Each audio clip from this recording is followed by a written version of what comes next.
Alright. Hello, everybody. Yeah. Seth, hello. Good to see you. Looks like you're the first one here. I figured you'd be the first, actually, since you had asked so kindly. You've probably been waiting for some time for this stream to get up and going, so... Oops. One sec. So, yeah, at this point, I just wanted to say, hope you guys are having a great April Fool's and All Cows Day. Only waiting about an hour. Yeah, I figured. I told you the earliest I would start is 10, and, yeah, I wasn't sure when exactly I would begin, so somewhere between 10 and 11, and, well, had some things that I needed to take care of. Took me a little after 11, but yeah, here we are, and we're ready to go. ZZZ, hello. Nice to see you. Yeah, not sure what this... Oh, you know what? I'm going to kick it off by saying this. So, I actually am not sure how long I'm going to be able to stream for today. And I think at some point during the day, I might need to take breaks here and there. Yeah, I just might. But otherwise, I'm going to play for as long as I can today. This guy trying to beat me here first. He didn't try. He did successfully beat you here. So let's warm up a little bit. Before I actually get into the thick of things, I would like to make sure that my character... I'm level 85 right now. I want to take a moment to actually get to level 86, and the quickest way for me to do that, I think, is by running Eldritch Pack, especially now that my Bfury does a pretty significant amount of damage. I wasn't actually this high leveled yesterday, but... Oh, shit. Okay, well that's concerning. I'm cursed, so no life, yeah. On my page 30 seconds before for this D2G stream, but it wasn't live yet. Oh, well, yeah, Seth was waiting longer than you were, so I'm trying to tell you. But anyway, yeah, yeah, last night after I signed off, I realized that I was a little short on gold, so I actually took the time to level myself up. It's forced to look at POD2 reset and Booba streamers, seriously? Wait, POD2 resets today? Are you serious? Why would... Okay, well, you know what? Whatever. I mean, there's never a good day, I guess, but... Okay, well, that's kind of interesting. I would have gladly joined... No, who am I kidding? I wouldn't have joined in on that. 10 a.m. PST select right now. Yeah, I saw that Neanderthal's like, oh yeah, new BD2 crafting league. I'm like, the fuck's a crafting league? I don't know what a crafting league is. That sounds like something separate from a ladder reset, if I'm being honest. So I was like, alright, well, whatever. I didn't realize they actually did go through with, you know, doing their silly little ladder reset. Okay, honestly, why is advanced item display is on? Weird. Anyway, hey! Hello, Zivko! Good to see you. How's it going with you, Zivko? Nice to see you. Crafted League details. Okay, let's check this out. Well, Crafted League, what does this even mean? Crafters Race League. Oh, okay. Magic rare and crafted items only. Wow, that's actually kind of interesting. Only 35%. Okay, yeah, that's fine. Maps will be players 5 drops. Rare items can be used in crafting recipes. Carl will sell respec. Oh. Oh, okay. I see. So this is kind of like a... a weird preseason day release. That actually sounds kind of interesting, I'm not gonna lie. If they release something like that for D2, I wonder. Imagine a season where everyone agrees. No rune words, just only rare items. I feel like that would be interesting. But anyway, it's all good though. That's PD2. It's not really my realm of expertise, so I am not going to pay it much heed, and I'm going to keep doing my own thing. Okay, I think these could sell for a pretty decent amount. Those cows look funky. Okay, so I was actually looking into that yesterday. It turns out that the cows are...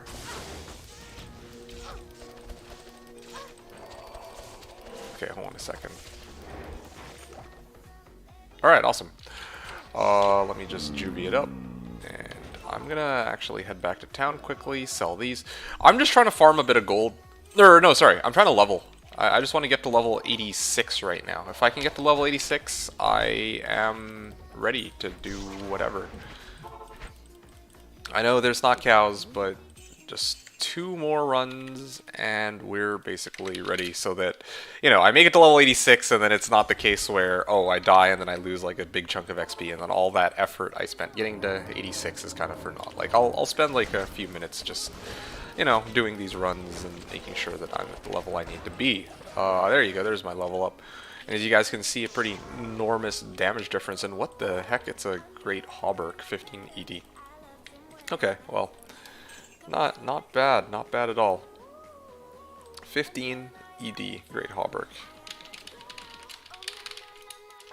I think it was Eldritch Pack, so there we go. Now I'm gonna quickly mule everything off, and I'm gonna show you guys. I'm gonna show you guys cows. So in case people didn't catch the last stream, just some upgrades that I've had in the last little while. In between the previous 2 streams, I got Geeds 37 MF instead of 34, and then I think I upgraded. Well, actually, I didn't really upgrade all that much in between. I've just been rotating gear back and forth, and I had a Shaco at one point, or I still have that Shaco, but right now I'm using G-Face because I'm trying to max out my damage output with Blade Fury, because that's going to be pretty huge for this build. A lot of my damage, especially for today, okay, I'm gearing my character up for all cows, so this is kind of important that I talk about this now. In fact, I should have probably opened up with this. I should have probably already leveled my character last stream and then just committed to cow farming today. But anyway, yeah. Yesterday, the big things that I adjusted were my belt, which was originally gold wrap. I switched that out for Trang belt, so now you have cannot be frozen because I found this Trang belt. I would have preferred Wilhelm's Bride, but I didn't find one, so that's too bad. Same here with Laying of Hands. I would like a Steel Rend, but I obviously don't have Steel Rend, or else I'd be using it. So that kind of sucks, but oh well, whatever. And then of course my armor is Fortitude. Yeah, my armor is Fortitude now. Yesterday I made this in a plain white Kraken shell, not a superior one, because I didn't want to deal with repair costs. And yeah, that's kind of where we're at. So pretty exciting stuff. You guys can see the massive damage increase just from having a Fortitude, so really looking forward to giving this a spin today. For those who might be wondering,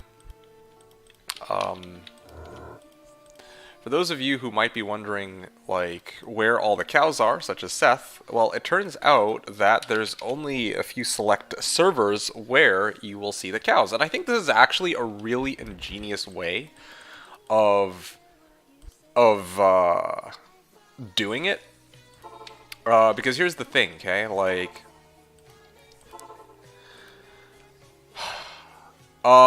in previous seasons, what they would do for the cows, they would put all of the, like, when this whole all cows thing first came out, there were a lot of people who would complain that, oh, hey, yeah, you know, if I want to start a brand new character, then I have to deal with cows in Act 1 in Bloodmoor. So they had to kind of rework that. So they made it so that only monsters in Act 4 and 5 were turned into cows. And then finally they made it so that, as you can see here, so that specific servers have all cows. This is the most wonderful time of the year. Moo! I started that as no at first. I was going to be like, yes, you get to kill cows, but yeah. So yeah, as you guys can see, every monster is a cow, and man, that is some pretty nice mob density there. What the hell? Go. Yeah, I really need some Life Leech for this, or Life Leech would have been really nice on Wilhelm's Pride if I had it. What the hell? Whoa, whoa, whoa, how did, what? That is some lag, bro. Okay, there we go, finally. So as you guys can see, this is sort of what it would look like. So I'm just going to show you guys a few areas where I feel like this character actually Well, actually, I'm gonna. So last year, what I did was I did a bit of like weird stuff with Plains of Despair. Particularly, as we know, Izzy, when he dies, will kill all of the surrounding cows. But I actually came up. Oh shit! I misclicked off the screen. Yeah. Okay. What server is this? Chicago? Yeah. Why is it so laggy for me? Anyway. Yeah, like, everybody's teleporting around all over the place. Yeah, see, look at that. Look at that. That's why I only play GS4. I don't want to be killed by something that's not even off-screen and then have them all teleport to my body. So, yeah, ideally, I'd like to do that. I never knew that I had such an issue with GS2, but, again, I would be quite happy doing that if it weren't for the case that cows are only available on GS2 and GS8. That's not a complaint. Like, I had to choose some game servers, but, obviously... Ooh, 220 and 1. Anyway, but yeah, obviously what that means for me is I'm gonna have some struggles here and there. Sad no cows there. Yeah, exactly. So I mean, I have a choice between GS2 and GS8, and I tried GS8 last night, and let me tell you, yeah, no. 220. 2 max 20 AR and 1 strength. Maybe I can actually hold on to this and use it for myself, because this character actually kind of needs AR. So that'll be something for me to decide after today is over, I think. So this is Plains of Despair cows. Plains of Despair cows. Okay, sweet. You're having a good day. Mine started okay, but then I watched a black screen for 3 hours instead of good shit and kind of ruined my morning. Really? Now, why would you watch something... Why would you watch a black screen for 3 hours? Dude, like, you gotta find better things, better uses of your time, dude. Wait, GS3. Okay, let me try GS3. So I'm gonna show you guys a couple areas where, even though, like, here's the thing, okay? Honestly, the best place to do this whole, like, you know, kill all the cows would be, like... Okay, well, I can't even teleport past this, but it would actually be Chaos Sanctuary Sealbug. But obviously, I don't have Enigma, and even if I had Enigma, I don't really know if this character would be very well suited for running cows, especially with no Bobarb. So I'm going to show you guys some alternative locations. Plains of Despair, obviously, as well. Like, especially because they opened it up for all acts, so... Flare Jungle is pretty nice because this is like a cow level, except it's everywhere, you know? Or it's a cow level, except it's like, you know, we kind of go through Act 3, and then you know, kind of kill everything. Anyway. What else here? So that's Flare Jungle. Trav is kind of a weird one because everything is a cow except for the water lurkers and... Or maybe, like, the water lurkers spawn, they get turned into cows, and then they immediately die because they're in a, like, terrain that you can't really reach as a cow, or you're not supposed to reach as a cow. Anyway, the council members are still there, obviously. Durance, oh, that's a lot of cows. But here's maybe, like... Well, I mean, just to kind of give you guys an idea of other places where all of the monsters get popped, or other areas that have pretty... large mob density, like here you guys go. Halls of the Dead is one. Arcane, well,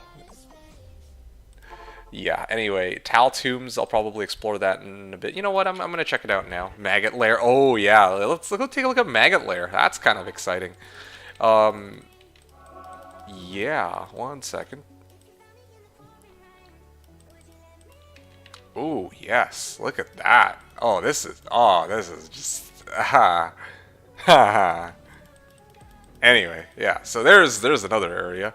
But that's just to give you an idea of locations where the monsters are, like, you know, bottlenecked in one specific location, or there's, like, high mob density. There's a few other places that might be interesting to you guys. Kata 1 is one of them. Or sorry, Kata 4, I mean. I don't know, I said Kata 1.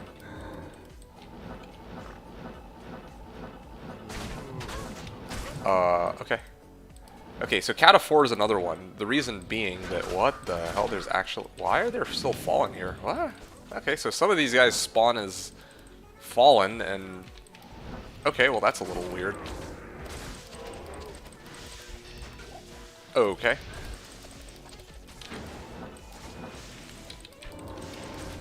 Alright, any day now. There we go. So, Andy's another one where monsters in a radius die, so hypothetically, if I were able to pull all the cows in and then nuke them all, then that'd be great. But what I didn't know is that I guess turns out that not all of the, not everything in the throne, or in the, in this level is actually a cow for some reason. Fallen are just way too OP. Yeah, I guess they made it so that everything except for Fallen are cows. That makes sense, so that if... Well, I mean, I guess it doesn't really make sense either way, but I think their intention was to make it so that, oh, if you're, you know, a lower level character, you can actually still progress through Bloodmoor or whatever. I don't know. Kind of an interesting situation there. But anyway, so yeah, otherwise I would have totally used Andy. And there is one other area that I know of where you can actually mass nuke cows. So far, Kata level 2, City of the Damned with Izzy, and obviously Seal Glitch Chaos is the most popular spot. So here is... Oh, am I dead? Okay, wow, surprised. Yeah, here we go. So... okay. There we go. So here's another location that's actually kind of cool that I might actually continue doing. Shank. Because I don't have the teleport as far, and all of the cows are already next to Shank.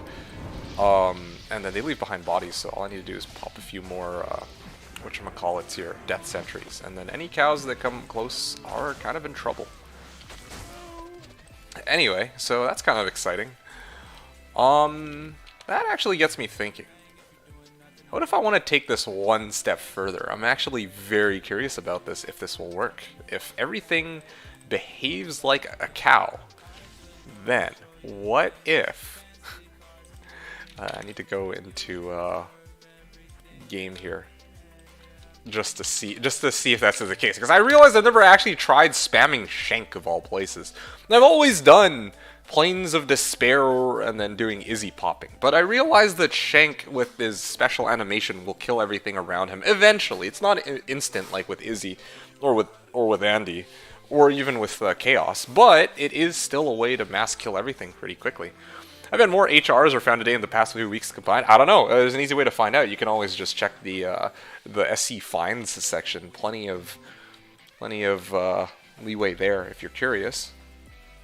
But I'm looking for a very specific thing here. I'm curious to see if this will work for science. Now that, you know, we're trying Shank today. I don't know why I haven't done this in previous seasons, or maybe I have and I just can't remember. But anyway, they should have changed the cows in the cow level to normal non-evil cows. So like what, just passive and not really doing anything? I mean, I guess they could have. I don't know how that would look though. A passive cow level? Okay, do I seriously not have what I'm looking for here? Hold on a second. I actually don't have it. I was actually looking for Marowaks, but I guess I don't have Marowaks. The ones in Act 1. Oh, yeah, that would have actually been pretty clever. I'm not gonna lie. That's actually a pretty cool idea. Busy at work, will be lurking. Okay, sounds good. Thanks for stopping by, Hom. Pleasure as always. Hope you enjoyed my little present to you. And yeah, I will see you in a bit, hopefully. Alright, so Fire Lizard's Talons.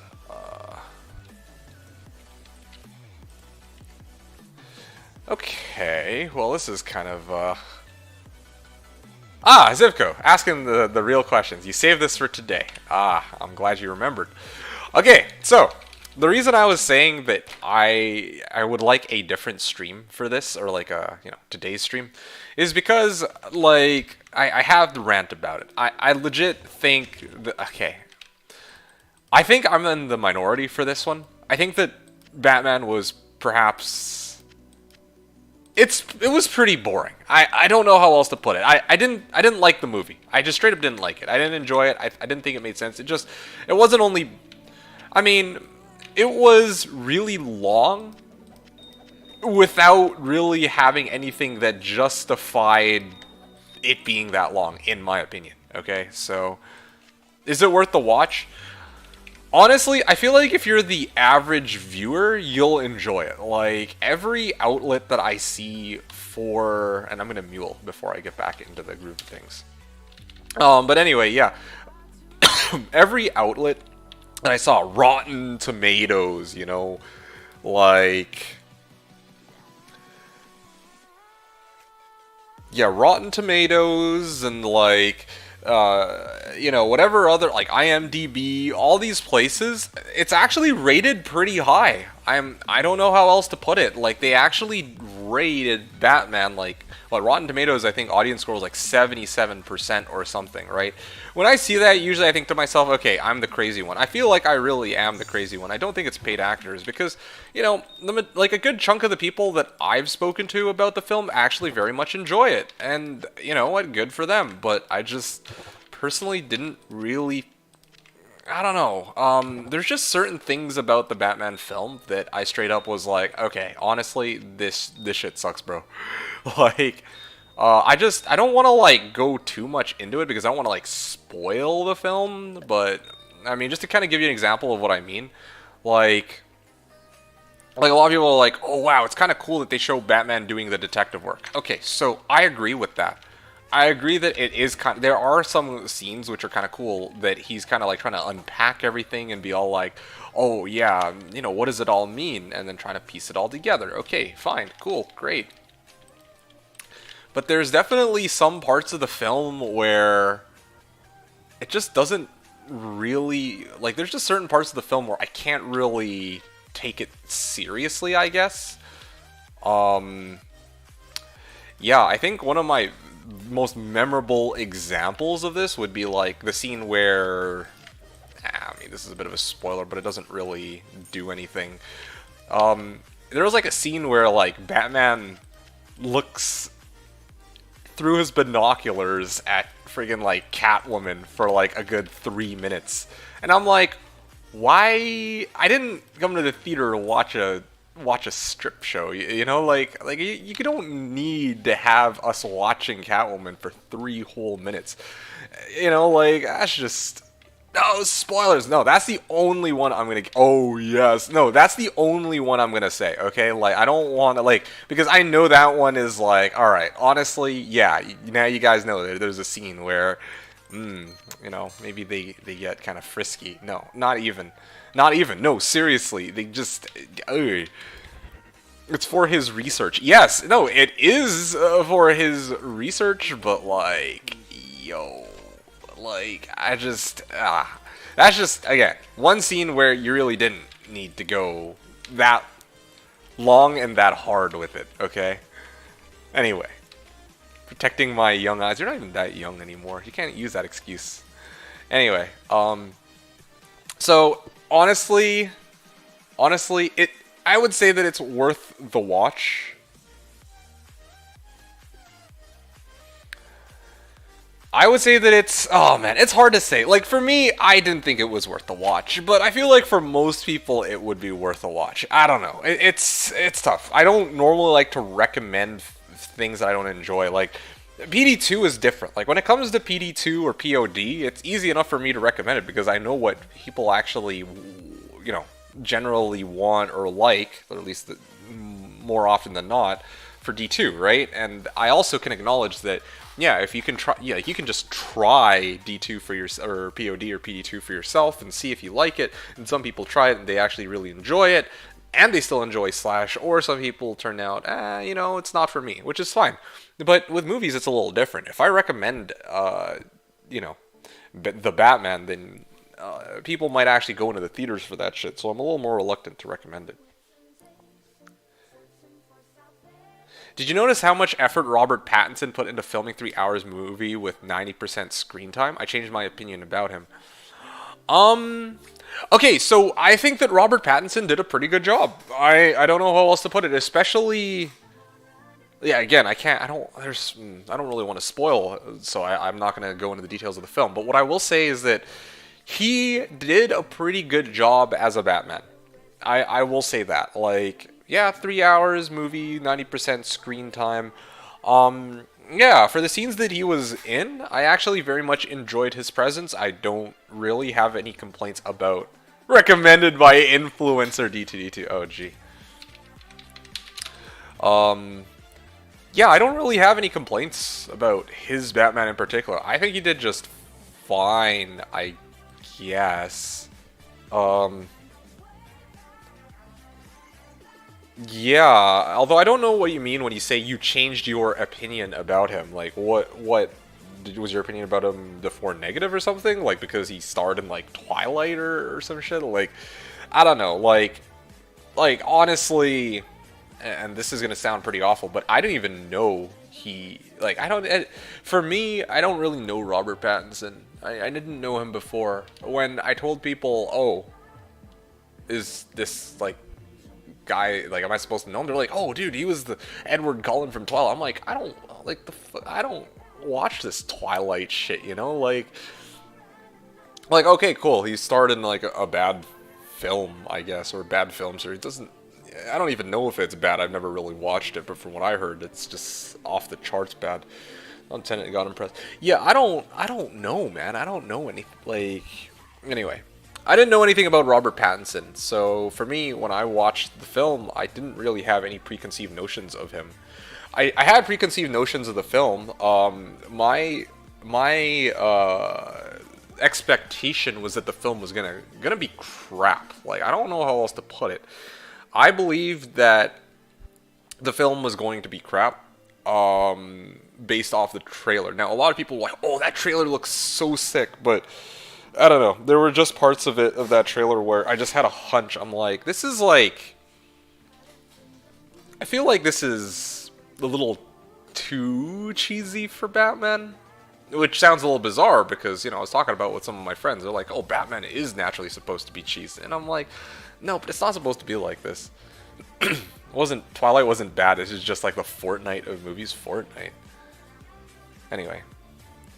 City River Chaos seems good, Coerce is saying.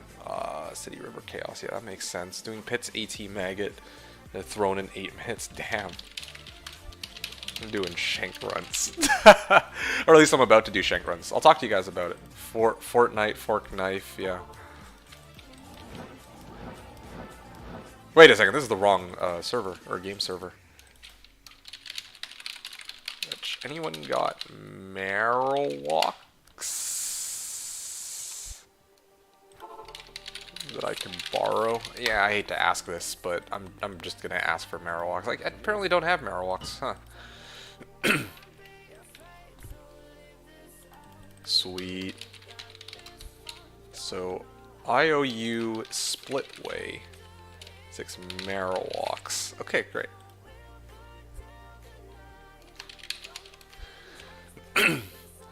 Anyway, so yeah, that's kind of my take on the Batman. It's a very hot take. Maybe I'm the crazy one. I think maybe I am the crazy one. I'll admit. You know, it's like, if people, like, seriously, if people were to, like, look at, you know, the fucking the Eternals and be like, whoa, this is a good film, I'd be like, okay, yeah, I'm pretty sure I'm not the crazy one on this. But like, yeah, the Batman, I don't know, man. Batman is kind of a weird one. I like watched it and I'm just like, yeah, this does not. I don't know. Maybe I'm just different in the sense that I mind longer films, or I don't generally mind longer films, but it's got to have something that justifies the runtime. And I'm just like, yeah, the runtime was long, even though the film was pretty boring, and like there were. I didn't like the acting from specific characters, particularly Catwoman. I think there were a lot of people who actually praised the acting on many of the cast, especially Catwoman, or including Catwoman. But for me, I'm like, honestly, like, Batman and Alfred, it's like, okay. Batman does thinking, yeah. Like, yeah, he goes around beating people up. Yeah, that's part of what he does, but part of what Batman does is supposed to do is the detective work too. So yeah, I actually enjoy the scenes where he's kind of like trying to piece everything together. So yes, Batman does do thinking. Splitway's like, WTH, everything's a cow. Yeah, exactly. So what was your problem besides 3 minutes of Catwoman, which is a stupid problem? I don't want to spoil the film. Otherwise, I would go more in depth with it. Anyone says I didn't like the film, I'm automatically like, okay, whatever, it's not that bad. Okay, well then, hey, perfect, it's the film for you. I just thought it had, like, I just thought it wasn't very interesting. Like, the first half especially was pretty boring. Legit nearly put me to sleep. Like, I actually wanted to leave the theater. The second half got a little bit more, I don't want to say action-packed. It got a little bit more enjoyable to watch after the midway point for me. But I feel like the resolution of the whole film, I just didn't like that either. Comes out in 20 days on HBO Max and Torrent. Yeah, well, I still wouldn't want to spoil it. But yeah. There's like a number of different criticisms I have with the film that just kind of like put together kind of detracted from my overall enjoyment of it. Like I said, like it's not just 3 minutes of Catwoman, it's just one example of a scene where I'm just like, okay, they really didn't need this in the film. Like, it just drags on the story or the movie for a lot longer than it needs to, and makes me lose focus on things that are actually important, I feel like. I had to watch this, I can come back and tell you that you're wrong. Okay, go right ahead. Like, go ahead, join all the normies in their opinions of how amazing and awesome the Batman film was, I guess. Like, start your timer. Oh yeah, thanks. I probably should have done that a while back. How long have I had my stream up for? Let me take a look.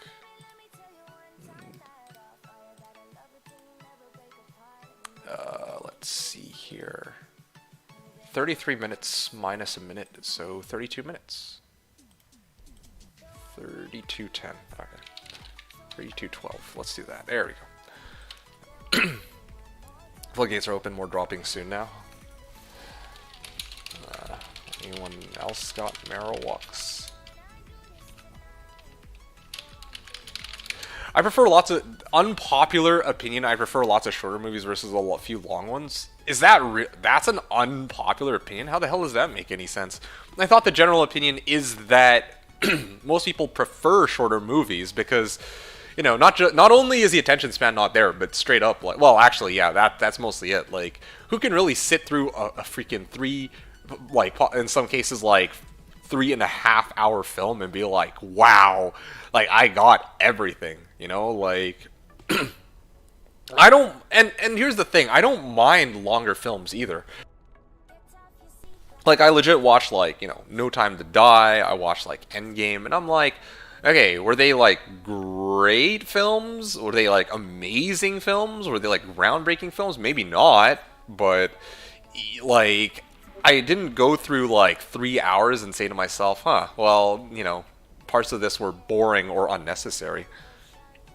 Avengers fans, well, I'm not really a huge fan of Marvel, but, you know, I went to go see Endgame because, well, everyone and their mother was going to go watch it back when it got released. Anyway, so yeah, I needed to get that rant out.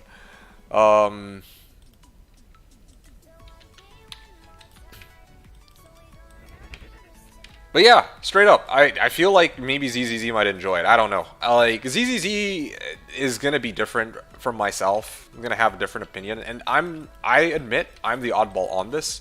Like, I feel like it's one of those, it's kind of like POD in the sense where, you know, it's like something that I watch or play and I don't really personally enjoy, but, you know, I see that a lot of other people seem to really like it. So it's like, yeah, maybe it's definitely something that's worth watching, but it's not something I'd immediately write off. It's not like Eternals, okay? Like when I saw Eternals, I was like, oh my goodness, this is perhaps one of the most one of the, I don't want to say worst films, but it was one of the most, like, uninteresting, just downright unrelatable films I've ever seen.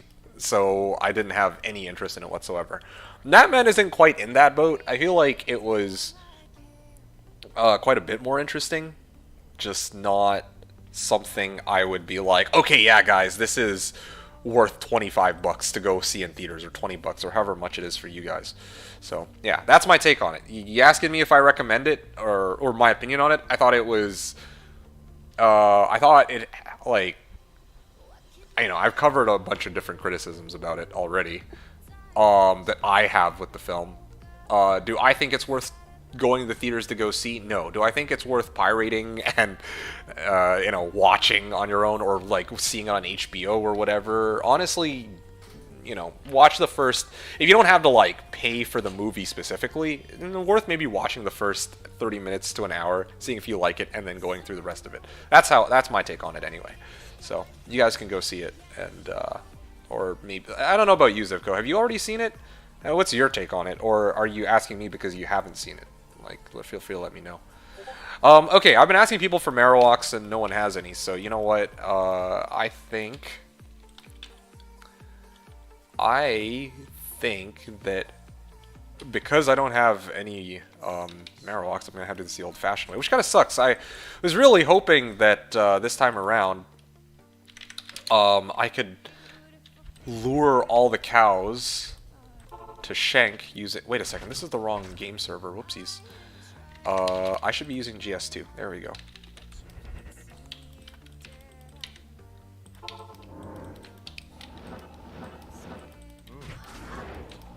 Ooh. I forgot to cloak. There we go. There you go. Now all of the cows in the surrounding area go down, which is great. But of course, like I said, like I feel like if I had Marowaks for Bone Prison, I could actually lure more cows into this area and then have them all get nuked at the same time, which is kind of what I was hoping for. But unfortunately, that hasn't happened. 12 MF. Oh. Anyway.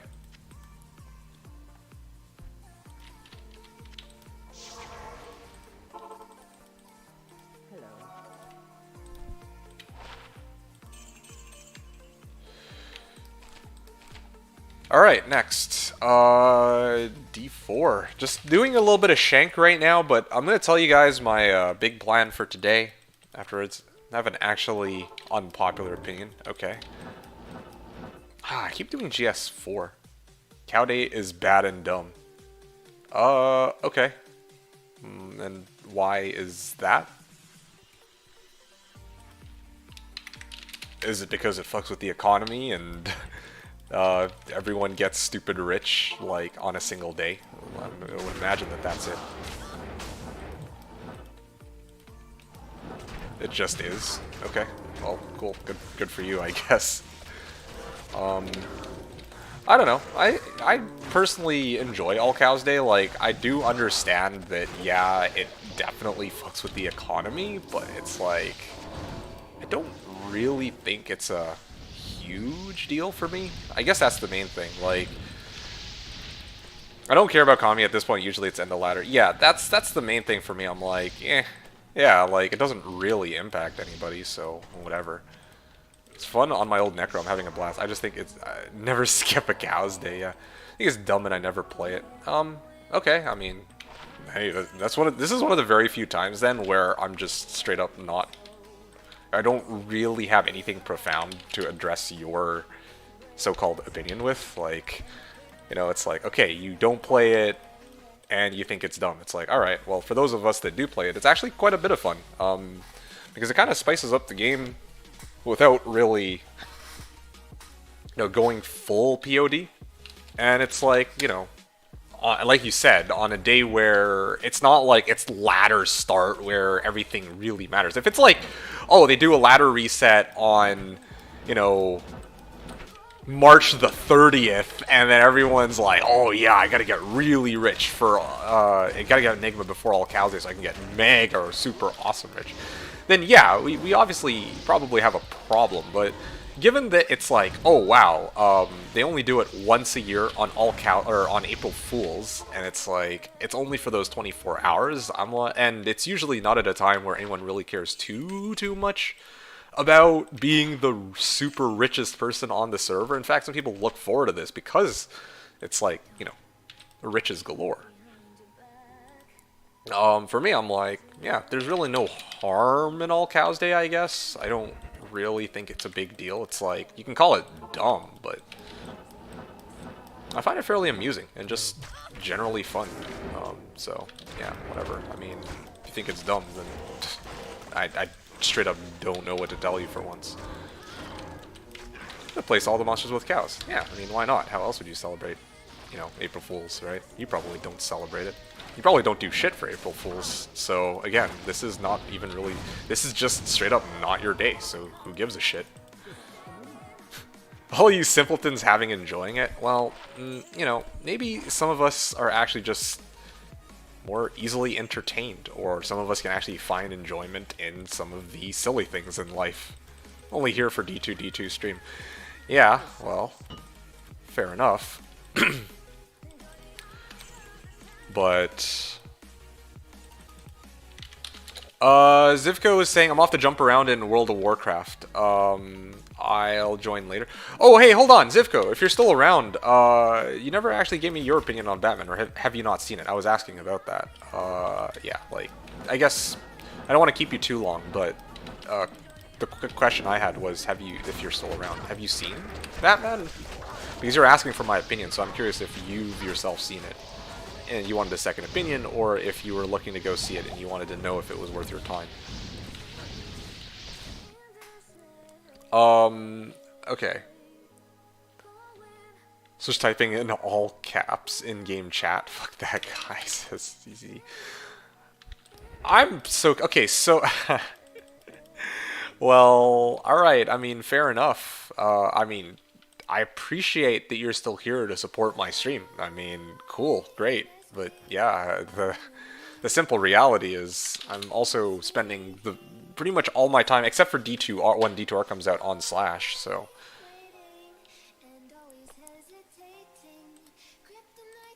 All the cows, the other units as a cow sprite. Like running cow level. 7.5 out of 10. Alright, fair enough. Resident Sleeper. I loved it except a few things. Okay, interesting. So, I imagine it would be like most people. So, well, actually, if you want to talk about it now rather than later, you're more than welcome to. But I was going to ask, what was your beef, no pun intended, with the film? Bfury, Dusk Shroud. Yeah, I really want to debate the cows over. That would be nice. I would get Bone Prison right here. That should lure everybody. You know what I need, actually? Oh man, I want to get a wand with attract charges. Maybe a ring with attract charges would be sufficient, actually. Shit. I threw out my rings with attract charges, didn't I? Another thing that I need that I probably threw out. Oh, well, that's too bad. Anyway, yeah, I don't know. Probably just not your thing. Probably just lack... I mean, I have no other way of putting this. You probably just lack the immaturity or the sense of humor for it, All Cows Day. I don't know what else to say. Like, yeah, I get it. I mean, you've talked about this in the past. You have other issues with people from, you know, the server like Swish or whatever, but yeah, talking about All Cows Day specifically, which is what you were originally getting at, it's like, okay, well, I mean, yeah, good on you. You find it dumb, but it's pretty awesome. Like, you get to kill cows everywhere for a day. Like, why not? It's fun. I actually... It was a better Christmas present than than during Christmas. Didn't like the soundtracks. You know, I actually didn't pay much attention to the soundtracks, but now that you mention it, yeah, that would have probably been another criticism for me. And, you know, some people might be like, oh, who cares about soundtracks? The movie is what's important, or, like, the actual... Like, the rest of the film matters more, but no, I mean, like, it does kind of set the mood, and there definitely weren't any soundtracks where I'm like, whoa, shit, yo, that's crazy, you know, it's not like Dark Knight Rises, you know, giving me the chills, that kind of shit. Catman wasn't necessary in that movie at all. Yes. Yes, thank you, yes. Honestly, that's a more valid criticism than mine, like... I said that, yeah, I didn't like Catwoman's acting, which is one problem, which I still stand by is very reasonable, but, yeah, like, indeed, like you said, you straight up didn't even need Catwoman in the film. Like, you could have just straight up removed her and there wouldn't have been any difference. I like to kill real monsters now, not cows. That's fine.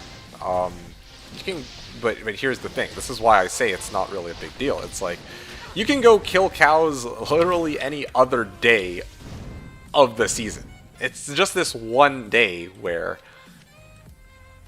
yeah, you can kill any other monsters any other day of the season. It's just this one day every year, okay, where it's like, okay, well, yeah, everything's a cow. Might as well just have fun with it. Like, why not?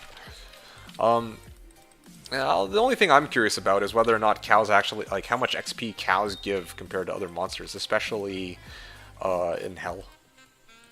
Or not in Hell, sorry, in Act 5. Because I know that in, like, Act 1, in the Secret Cow level, they give, like, a very specific amount of XP. And that's the only place that you ever really find them, so they always only give that amount of XP. But if you're playing, you know, here, I wonder if it's any different.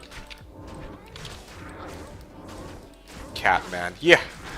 I mean, no, there straight up wasn't a point in this character. Like, it's not even like an issue with. Oh shit. I think I fucked this run up, didn't I? I don't know why it's so difficult. Like in this, it's bad for XP, eh? Okay, well, that's interesting. I always thought that it actually gave pretty decent XP, especially if the cow level. You know how in D2R one of the things they started doing was cow runs, like hell cow runs, just for their Blizzorks. Like, I figure maybe it's a decent way of leveling, but no, I guess not even. Especially in Act 5, it might be a decent method, but I guess not. But yeah, Zivko, could have been 2 hours, fair enough. Okay, I'm not going to keep you anymore. Like, we could talk more about it later when you get back, but honestly, yeah, I mean, I've kind of covered most of what I would have wanted to about it, and yeah, totally agree with you. I think that's a really good point, that, yeah, straight up didn't need as much focus on Catwoman. Should have just focused on everything else. Maybe bring in Catwoman some other time. But whatever. You gotta have a love interest in there somewhere. Yeah, ZZ saying, I made a post on Reddit about this in previous ladder. Actually, I was playing Classic at the time. It was really bad. Oh, did you make a post on it? I never saw it, or at least I don't remember it. Maybe I wasn't really playing that much on that season, or maybe I just couldn't really be bothered to care because I actually kind of enjoy All Cows Day low-key. Because it's silly. And I actually like silly, but I guess in your case you don't like silly.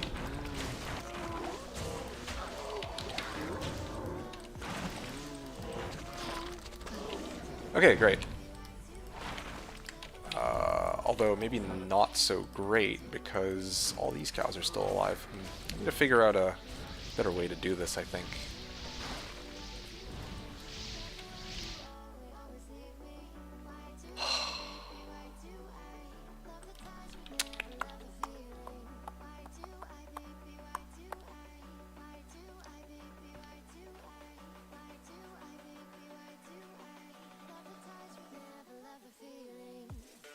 Listening for 3 hours at same sounds was too much. Oh, you mean like for Batman?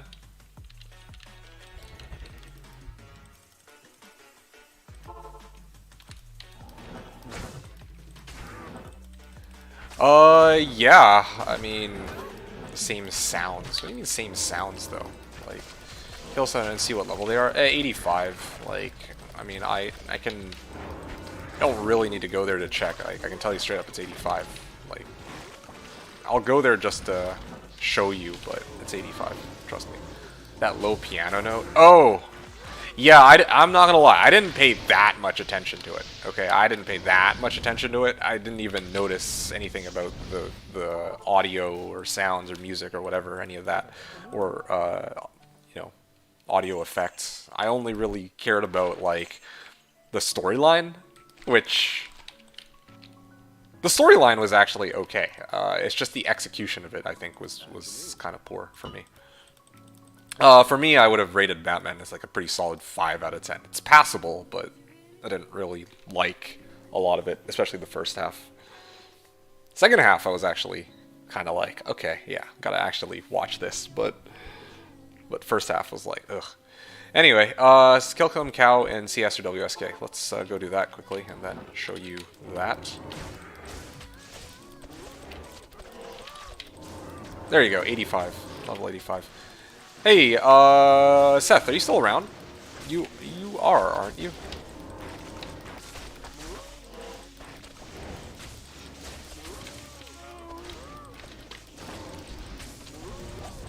You're here. Okay, can I borrow a Lemon from you? Yeah, I say borrow specifically because I kind of need, like, I would like to return it at some point. Yeah, 1 sex? Okay, sounds good. Anyway, why am I still farming this area? You've already seen it. Okay, yes, there you go. Level 85. So, I mean, everyone who's doing runs right now are doing Seal Glitch Chaos because it's level 85. Yeah, what was I doing? Oh yeah, I need this. So that I can hit that gem shrine. Yee.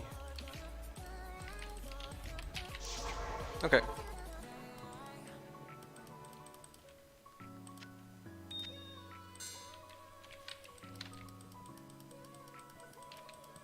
What do you need? Now what? So yes, right. I remember now. The whole reason why why I'm looking for Lem is because I don't have access to Marowaks for Bone Prison, but I have one other object. QW. Okay, awesome, sick, thank you. It's what the? Okay, that's kind of weird. Sweet, thanks. Alright, so that's out of the way.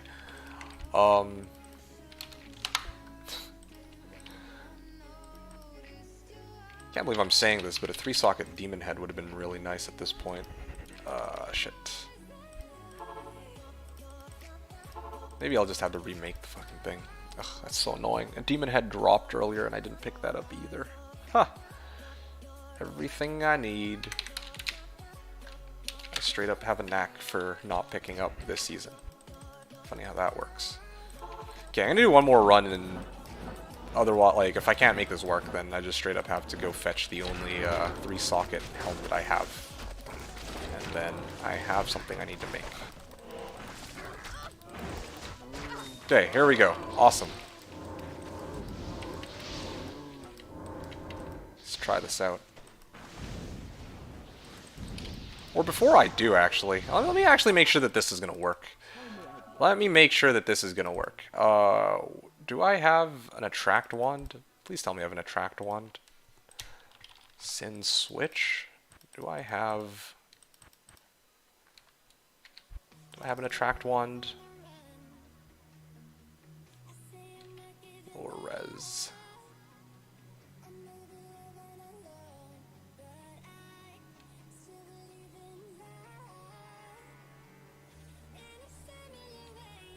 Okay.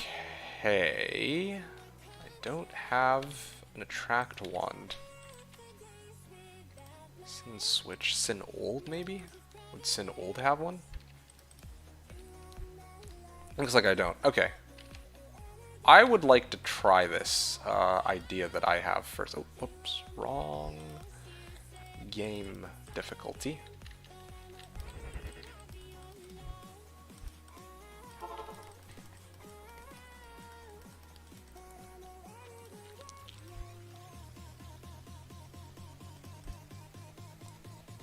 Weaken. Or weaken charges.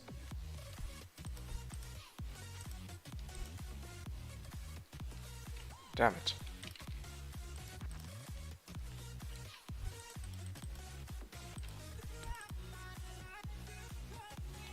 Okay, well that kind of sucks.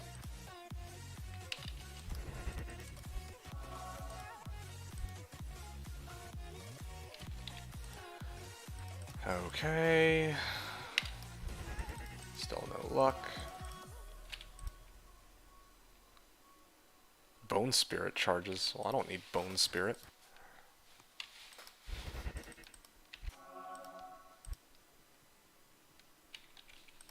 Might just give up and just make the fucking thing. I'm gonna give it like 5 more tries. Didn't realize that this would have so much potential.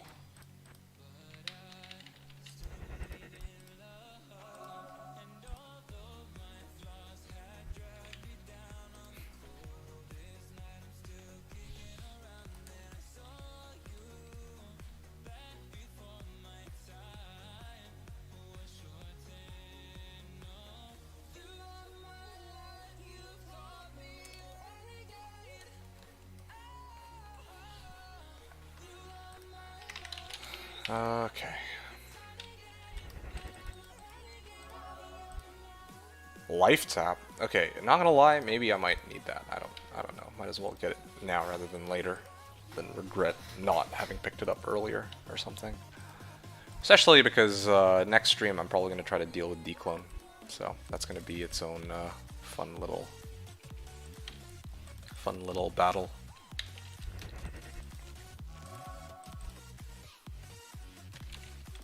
Alright.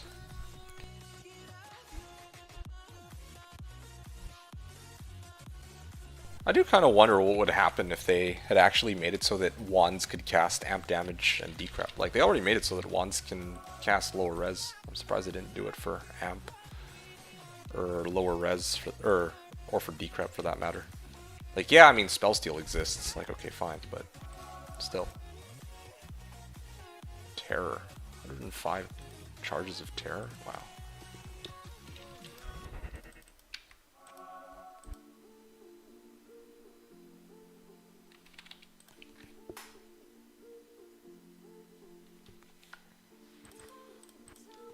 Okay, I think I tried more than just 5 times, but...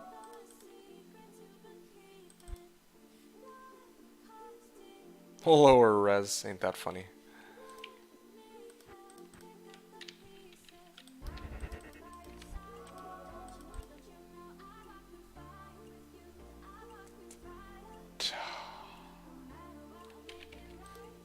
Dude, I actually really want to try this before I burn my Istrim. Anyway, in case it wasn't obvious enough, I want to actually make Delirium. Delirium is actually the helm that I would have needed later on anyway. That I've been trying to hype up. I said, oh, I'm gonna make this helm like 3 streams from now or whatever. Yeah, well, I said that yesterday, I think. Yeah, next stream is still gonna be declone, but yeah, I wanted to run. I wanted to actually, like, looking at how Shank is right now, if I can lure the cows in and then kill Shank, I feel like I'd actually get a... Oh, there we go. Okay, now we can actually try this out finally. Oh, this is exciting. Alright, let's give this a shot. Also, pretty interesting point got raised in chat channel just now. Somebody was saying, oh yeah, these cows aren't dropping torches. That actually gets me thinking. I wonder if Uber Trist also has cows, and same with the other, like, Uber portals. Yeah, I do wonder about that. Anyway, let's put this over here for life tap. Ah, yes. Level 4 attract. Not exactly a super high level, but it doesn't need to be. Just need to check out one thing. See if this is any good. Oh, they're extra fast. Okay.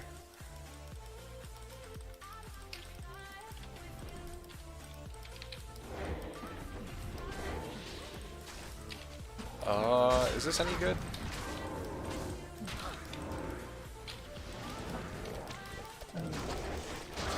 Okay, there we go.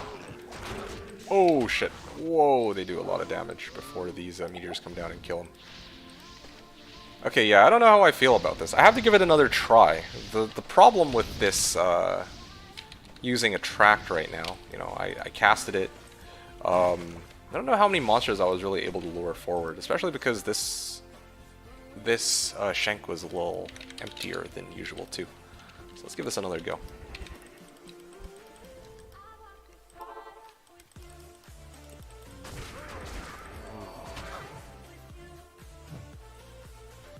Ow.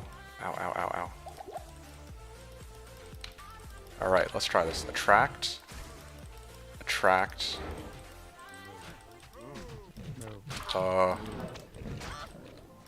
Attract. Attract. Does this work? Let's find out. Okay, pulling everything a little bit closer, and then Cloak of Shadows. Oh shit! They're still hitting me. Maybe I can't actually reach Shank so easily from here. I might have to rely on my fire traps to kill him. Or maybe not. Yeah, no, there's too many monsters here. I don't think I can rely so much on using Attract Wand, because then I can't kill Shank himself. Yeah, I don't like the way that run went. It also took me a minute to finish, too. Even though I did manage to lure a lot of monsters. Oh, that is a big, big pile of loot. Okay. Yeah, interesting. I don't know. I got mixed feelings about it. I do have kind of mixed feelings about it. Why not Izzy? I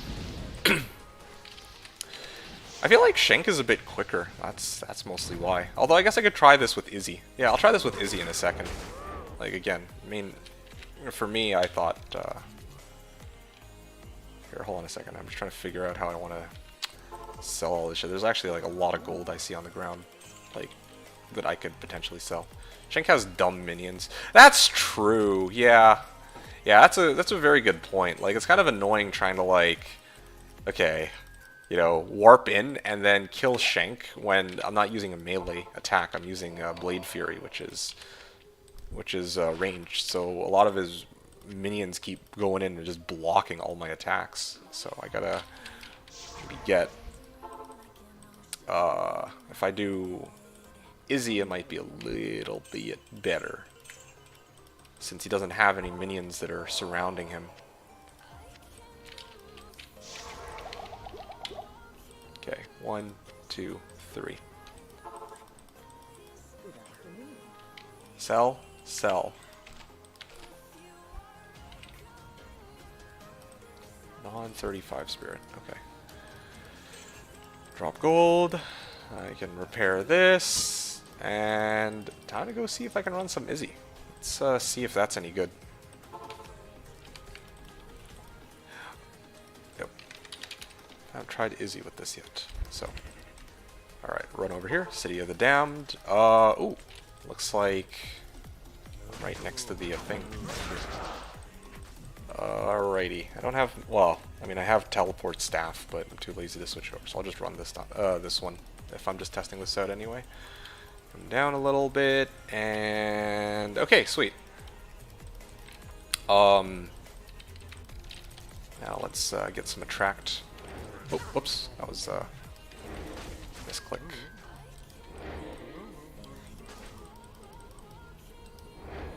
What the hell? I can't track that. I can't track this either. Okay, my merc got completely owned. Yeah, probably this idea of using Attract would work if I had like a much stronger build, but I don't think, I don't actually think that this is the way for me. Like, it's a pretty cool idea on paper. I'm still, of course, going to be using this later on, but I don't think I'm going to be using it for... Okay. Yeah, alright, no, that's that's a little too many that I've lured in. And now I have no way to deal with Izzy. Maybe what I can do is... I'm going to try one more thing. Maybe what I can do is lure them to like a cow that's like a little bit farther away from Izzy and then nuke everybody. That might be worth a shot. I'll give that a try and see. Okay.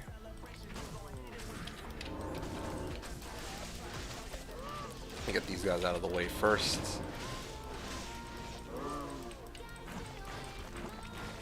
Ah, fuck it, I'm just gonna get the tele staff. This is a waste of time. Just do one attract, then pop Izzy.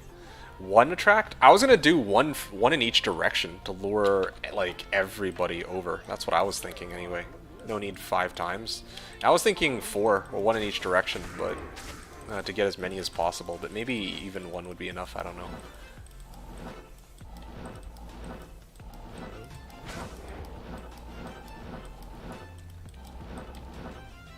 Okay, so yeah, this is one that I'm talking about. 2 max.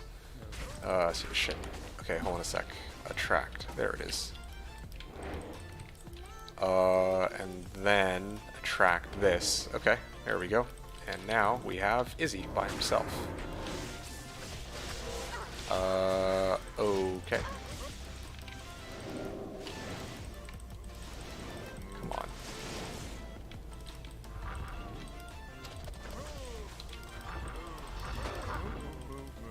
Okay, this is actually pretty decent, I think. Alright, let's see. Ow, that hurt, but I'm still alive, barely. How do I feel about this? I feel like this is too much work. Honestly, for this all cows day, if I'm gonna be spamming Shank or Izzy, I think the fastest way is just to kill them the old-fashioned way. No use of attract. Okay, well, I'm glad I did this before I burned an ist on a base I didn't really want to make Delirium into. Okay, great. I'm gonna, I think, stick it through with this for now. Again, if I'm like thinking about it, if I were using some other build like let's say like a Fire Sword, is this really worth it? To actually use attract, because right now part of the issue I have is I can't really single out Izzy when I attract everything. But I realize I think the problem is even worse than that. It's that it does take some time for the attracted cows to actually reach where I want them to be, and I'm honestly just better off just killing Izzy and then moving to the next run, because that takes a lot less time than trying to do all this setup with the attract wand, at least for me anyway. So I'm gonna just pass on that. Need Marowaks? Yeah, maybe. I don't know. I'm a little skeptical about Marowaks too, like if attract doesn't work, because it's the same principle. It like takes time to set it all up and have all the cows come over to the wall. I don't know. I'm probably just better off killing the whole pack. Anyway, it's way better. Oh yeah, you think so? Because I guess I don't need to target a cow. Or well, I mean, even when I this is the wrong game server. It's like when I target a cow, it's not going to be it's not going to keep chasing after me and then luring all of the other cows with it. Attract pull is not as strong. Well, I want the attract pull to be strong. I mean, in fact, part of where this idea came from is some of the slashers were talking about it. It's like, yeah, apparently attract actually lures a lot of monsters in. I think that's like on the roughly the same level as Bonewall. That's what I recall them saying anyway. So I'm like, okay, well, I will keep that in mind and I will use it for a time when I actually need it. And this is the time when I need it. Bonewall is more stronger. Okay. No, they are wrong. No, I think I'm wrong. Maybe they didn't say that. I'm just saying, like, I recall them mentioning that it's... Well, I mean, they at least said that it has, like, the pull effect. I don't freaking know. Anyway. Same principles there. It lures cows. That's what I want it to do, so... in this case, though, I feel like I'm better off not... Well, I'm better off just doing this the old-fashioned way, although... this case... Aha! Has small pull effect.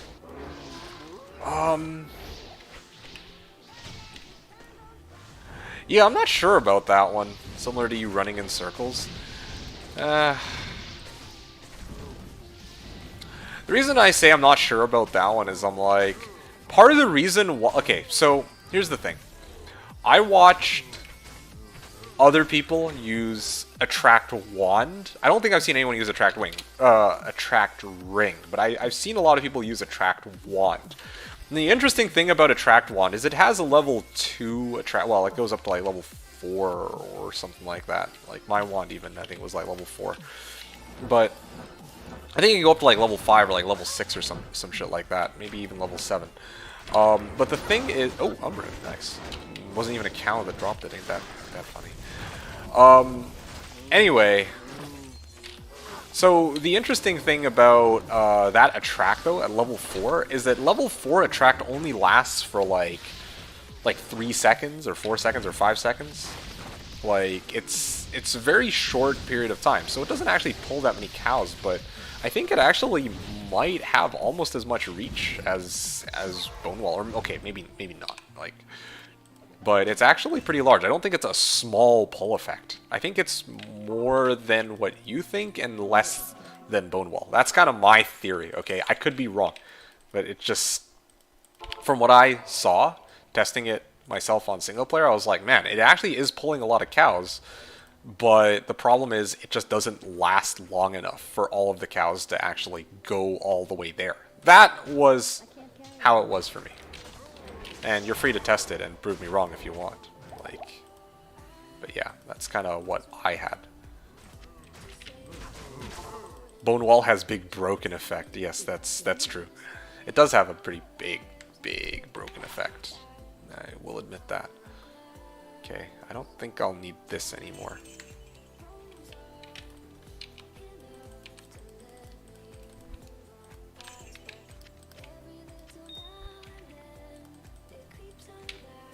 Not lasting long equals small pull. Ah, so it's funny you say that because it does actually matter. I said that people were using like, because I went and tested this myself for this character. Actually, this is what I did when I was taking my, like, I'm sure you recall earlier this season I didn't stream for like a week after the first week. On single player, I was actually testing it, and I realized, like, oh shit, you know, all these people running their attract ones, yeah, it lasts for 4 seconds, and you're like, oh yeah, it's small pull, result is the same. So that got me thinking. I was like, so, you know, the fact that it was such a short period of time kind of got me thinking. I'm like, well, the reason why this isn't really working as well as it should is because it lasts such a short period of time. Well, what's a way that I could make attract last longer? And I realized, I'm like, okay, well, what if I actually got something with a longer attract, or like a longer attract duration, aka a higher level attract, right? And I realized that actually there is one item that gives a pretty lengthy attract time frame. And that item is none other than the Delirium Helm. And the Delirium Helm has level 17 attract. And level 17 attract is actually pretty good for herding cows because it does last a long time. In fact, it even lasts longer than Bone Wall. Well, okay, no, sorry, that's a lie. It doesn't last longer than like a fully decked out Bone Wall. I meant to say that it lasts longer than Marowak. There we go. Marowak Bone Prison charges. Because Marowak Bone Prison charges, they don't usually time out, but you know, they're fairly weak, so they get like mauled by cows pretty quickly. Like I checked both these things because I was actually very desperate to make this work because I figured, oh man, this would be super cool if I could make this work with the build. So yeah, I actually did some volume of research on it. If it is actually big pull, then stand in one spot with one attract and prove it. Okay, sure. Give me a bit. Let me finish this run and we'll show. None of this run around spamming trash. Run around spamming trash. The fuck? What do you mean run around spamming trash? I'm not even trying to lure. At this point I've just decided to like go and kill Shank by himself. And whatever cows are in the general vicinity, like, alright, yeah, that's what I'll take, you know. So test one attract. One moment. Oh yeah, right, I almost forgot that there's also cows here. And also Fallen. Actually, come to think of it... Oh, okay, yeah, I was gonna say, are these also non-cows, but nope, they are.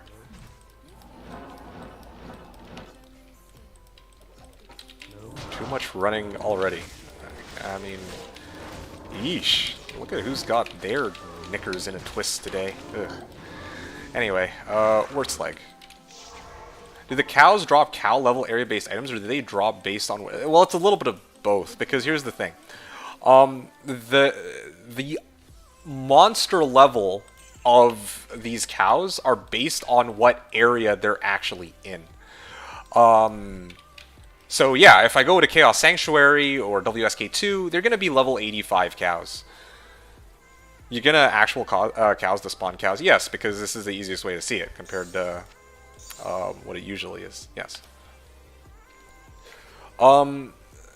So, yeah, going back to Homs though. So yeah, if you go to like Chaos or WSK2, then it's still going to be a level 85 area, so the cows there can drop as if they're level 85 monsters, right? But the thing about cows is they have a special drop table compared to other regular monsters. So you actually get the best of both worlds.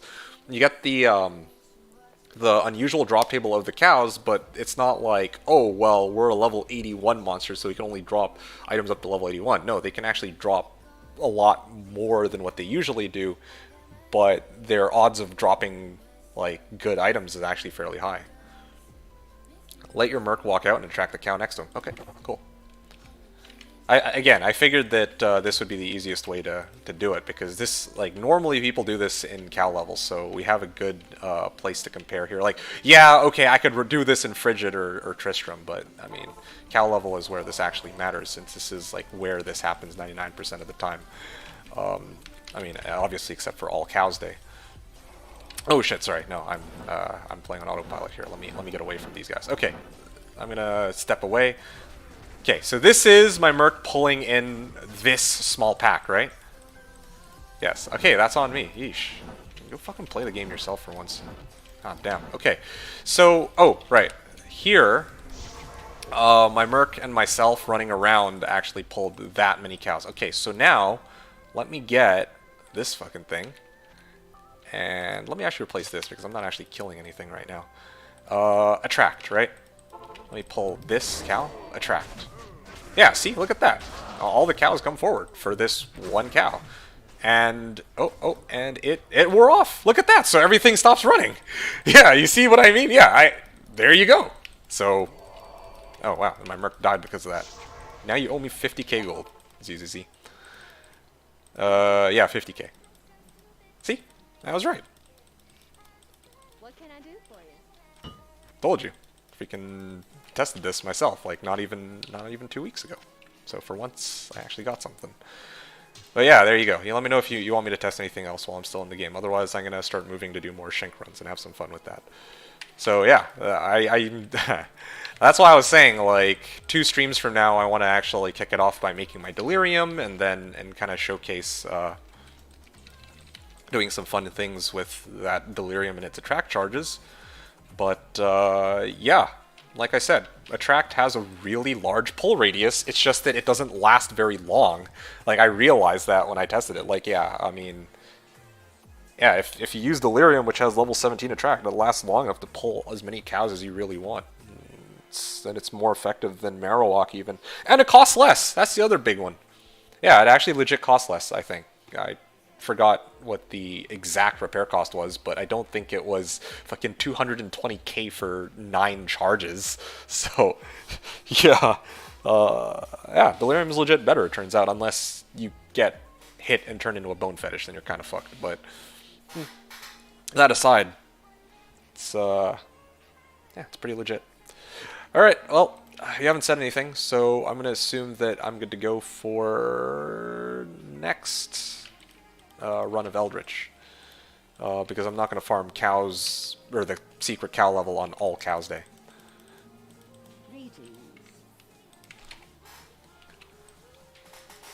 Alright, let's go Act 4, and let's continue on. Yes, 2.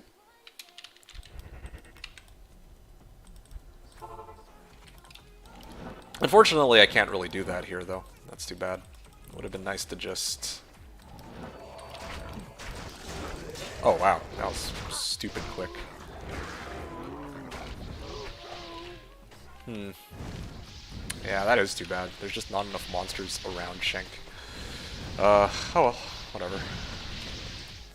At least it's pretty good, though. Like, I only need 2 or 3 tele charges to make it to him, I think. Let me actually count that. So a run of Eldritch should be 1, 2, 3, 4, 5, and then do 3, and that kills pretty much everything. So 5 charges per run. No, I'm kind of liking this, although maybe I kill a bit less than Plains. Actually, I don't even think so. I don't really think I kill fewer monsters than Plains, because, like, when I go to Plains, sometimes the monsters are, like, there aren't that many packs near Izzy. I don't know. Better off just killing cows normally. You think so? In Cold Plains or something? I don't know about that. Actually, maybe. I don't know. Wherever they drop Jaw. Well, here they drop Jaw, don't they? Anyway, I'm going to switch it up and do other places. I was having a bit of fun with the popping. You know, popping them by... What the hell? Yo, teleport over, man. Yeah, I was having fun, like, nuking these guys with Shank, but you know what? Now that you've brought it up... yeah, let me actually try some of the other areas out there, just for shits and giggles. So, I think one of the places that was brought up earlier that I think might be a great idea... I mean, Maggot Lair was thrown out there, but I think one of the areas that I really would want to try is actually Tombs. If everything in Tal Tombs is a cow, then that means the mob density there is probably going to be pretty massive. Like, half these kills are minion shit, so it's like 2 cow packs. Yeah, that's a good point, too. Oh, shit. Okay, well, glad I avoided that one. Oh, yeah, there you go. That's what I'm talking about.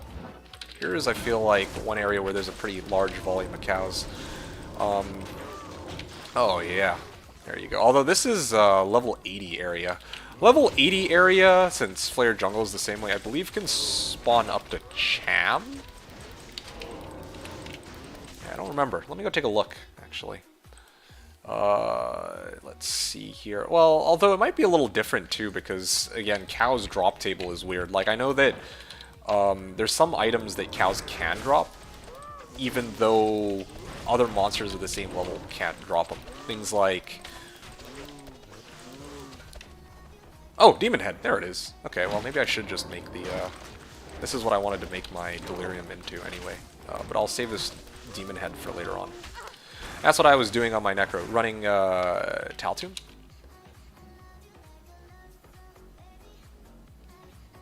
Pick some P-Gems to sell. Okay, well...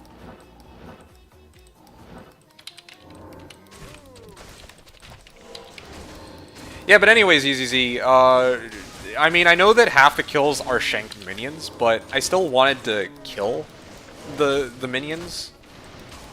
Or no, sorry, I wanted to actually kill all the cow packs in that area. I thought it was more than just 2 cow packs, but, you know, when I really look at it, maybe I'm actually... It looks like I'm actually killing more than I am, and I think you're right. I'm probably just better off clearing all these packs by hand. Yeah, that's too bad. I was actually having a lot of fun popping Shank. Honestly, even Plains of Despair, I'm kind of questioning if this is more efficient than running Izzy. Because, you know, this time around I wanted to do something other than Izzy. Like, I should have said that from the beginning. Like, last year I did Izzy, I did Requiem for a Cow. And that was a blast. I had a lot of fun with that, but obviously I don't want to do that again this year. So, yeah, kind of wanted to switch it up and actually just do things like, you know, I want to do Shank popping. But Shank popping doesn't seem nearly as efficient as actually running Tombs, which is actually kind of cool that they made it so that specific servers, now it's only just specific servers that have this, because they made it so that you can also do cows in Acts 1 and 2 and 3. Which opens up more possibilities for where you can farm for all cows day, which is kind of nice. Last year, I think it was only limited to Acts 4 and 5, so it's like, okay, are you going to run Chaos? Or are you going to run... yeah, are you going to run Chaos, or are you going to run Izzy? Those are basically your 2 options. If you're Zon, you're probably going to do Izzy, and if you're... anything else that has Enigma, you're probably going to run... Well, actually, no, I think it's not even that. It's probably that, oh yeah, if you have an Enigma, then you're going to do Seal Glitch. Otherwise, it's going to be Izzy. I think that's how it was in the past.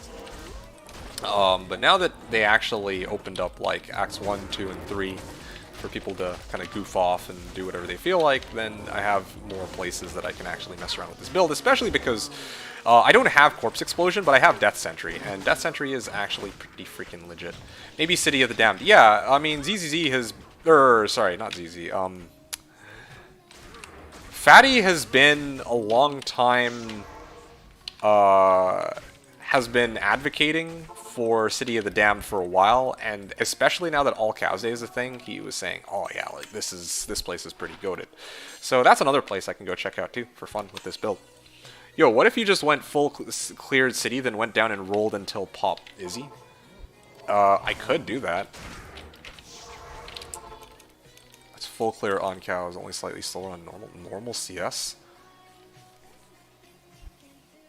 Normal CS, okay. City has density and open area. Yeah, okay. I mean, I'm good to give it a try. Let's give that a shot. I mean, just having some fun with this build. I mean, again, I didn't really have anything. I should have said this in the beginning. I didn't have anything like planned out perfectly for All Cows Day. I just honestly coming into this, I just wanted to do something other than City of the Damned. I know I can't do Chaos, or I'd love to do Chaos Seal glitches. But yeah, I came up with doing some shank popping. It's just a shame it's not as efficient as I would have wanted it to be, or else I'd be doing that a lot more, because I actually like the tempo on that. But yeah, fun to actually try out some other places too. Maybe I'll go back to shank later on, because I enjoy it. Even though it's not as efficient, I actually have a lot of fun just seeing all the monsters die to a shank death. But yeah, here we get a chance to test out all this, and it looks like I got amped. I don't really feel like dealing with amp. You know what? What if I fade? Can I just fade this thing off? If only I had my plague. Okay, no, I mean, fade doesn't clear this out long enough. Reduces curse duration by 67%, my ass.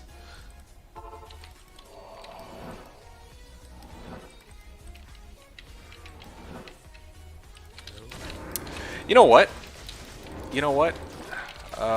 Hate to say it.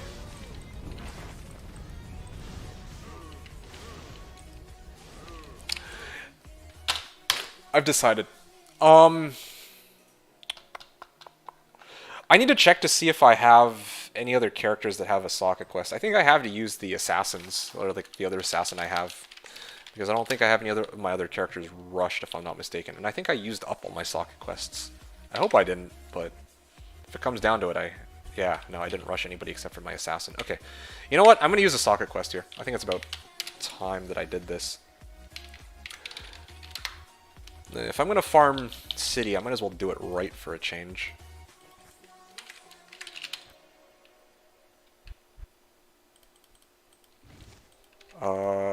Let's go.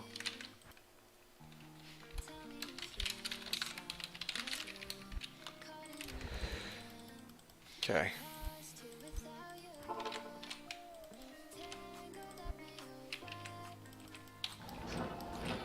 Alright, there you go. Bring my character out. I think she might die here.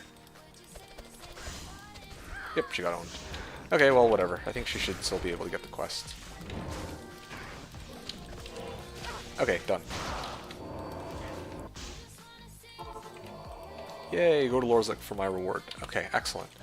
So what I'm going to do is, I can't believe I'm doing this, I'm going to actually give, wait, what the hell? It's not here. I'm going to give this demon head over to my assassin, or my other assassin. Add sockets, and boom! Gotta get that demon head up and going. Oh yeah, that actually looks pretty nice. Nice item for her. I do lose out on a bit of crushing blow, which kind of sucks, but I think this will probably just be better in the long run. So let's roll with it. Yeah, I was hoping to save this. Save making Delirium for the start of next stream, but I think I need this here and now. Like, if I don't use this today, then it's kind of a waste. So, especially if I'm going to farm areas with a lot of open space, like City of the Damned, which is basically like cow level on crack. Here we go. I need Lem, Ist, and IO. I saved my Ist rune just for this.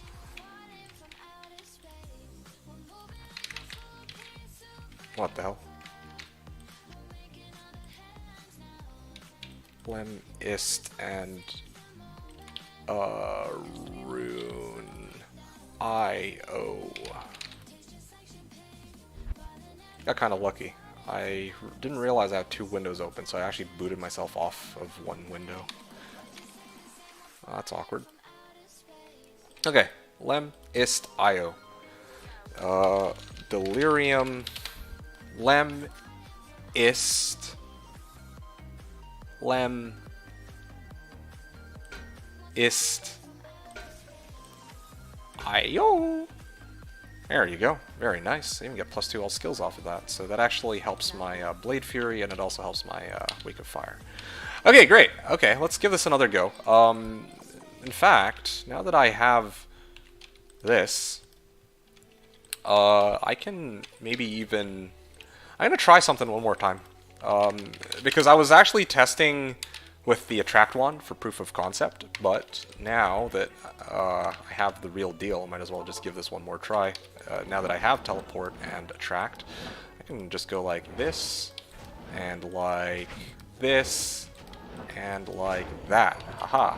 Now let's see if this works. Oh, shit. Am I dead? Ow. Nah, it doesn't reach. Yeah, this sucks. Poopy. It doesn't look like Shank. The range on his death animation reaches far enough, even if I cast Delirium. So at least it takes a long time for all the monsters to die when I do that. Full River and CS. Okay.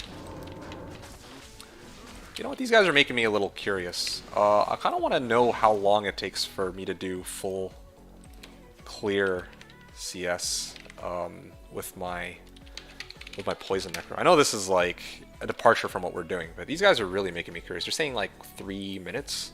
Let me see how quickly I can do it with these guys, or with my Barb here, or my Poison Necro here. It's been a while since I run this guy. I'm just gonna give this a shot. Sorry, going a little off beat here, but we'll be back in this in just a second. E1.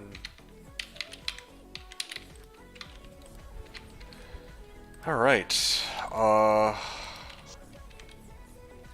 Okay, let's start it from here. Oh, yeah, right. I need to actually ally my, I need to join party. Okay.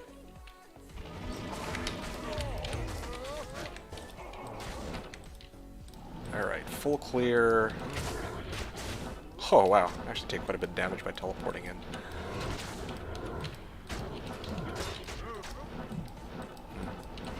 Granted, this isn't the fully geared version. I guess, granted, these guys like to... Wait, what? They're still alive? Damn. Okay. Anyone running cows today? Oh, gee, this guy.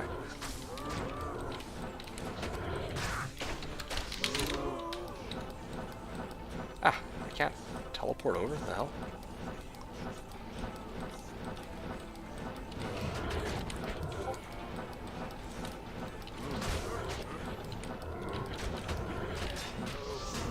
I feel like with HD mod it'd probably be easier to reposition myself too with this character. And I'm also missing quite a bit of stuff. Like, I realize if I'm going to be doing all cows day with the Poison Necro, then one of the things I need is... what's that? I think I should actually be running a Defiance Merc? What's the chance of hitting me even? 28%? I remember one of the builds... Like, this Merc that I'm using is mighted, but I remember, like, one of the endgame Poison Necro builds that I ended up theory crafting should have... I think it's... what's that rune word?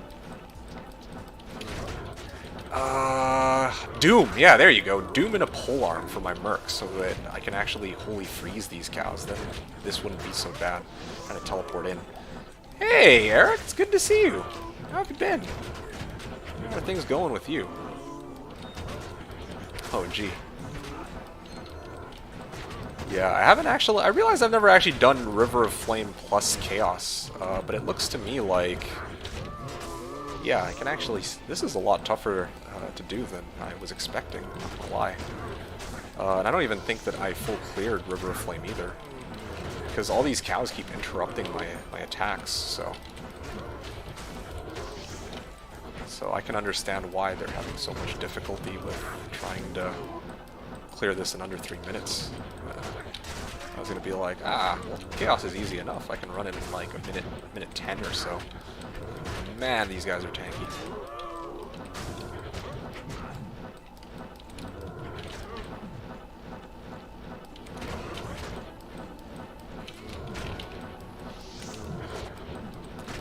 Yeah, putting obedience on this guy. It's no bueno to get the,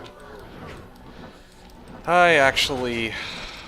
would have been nice if I'd actually gotten the Doom reward. But, I mean, I guess at the time when I made this character, I really didn't have, like, I didn't really care so much about the polearm.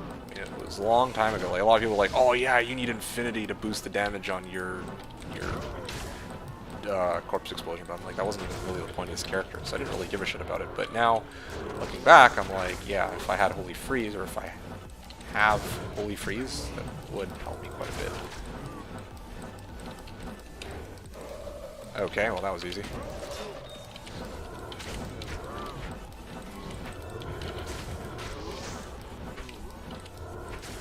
Try Ellie sort time. Oh no. Oh man. Okay, so there you go. For me, it was roughly 350, I think, on this. Freaking coerce. Try Ellie sort time.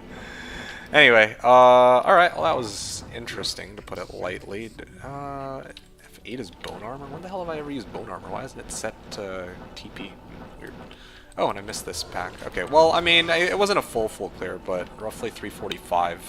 If I kill just, I'd say maybe, I want to say 90%, but I don't even think I killed 90%, given the fact that there are still some stragglers here and there. No, I think I actually did get the vast majority of monsters. Yeah, I left this one, but no big deal. Why are there cows in Chaos Sanctuary? Ah, you've come on a very interesting day, Eric. I'm glad that of all days you didn't miss today.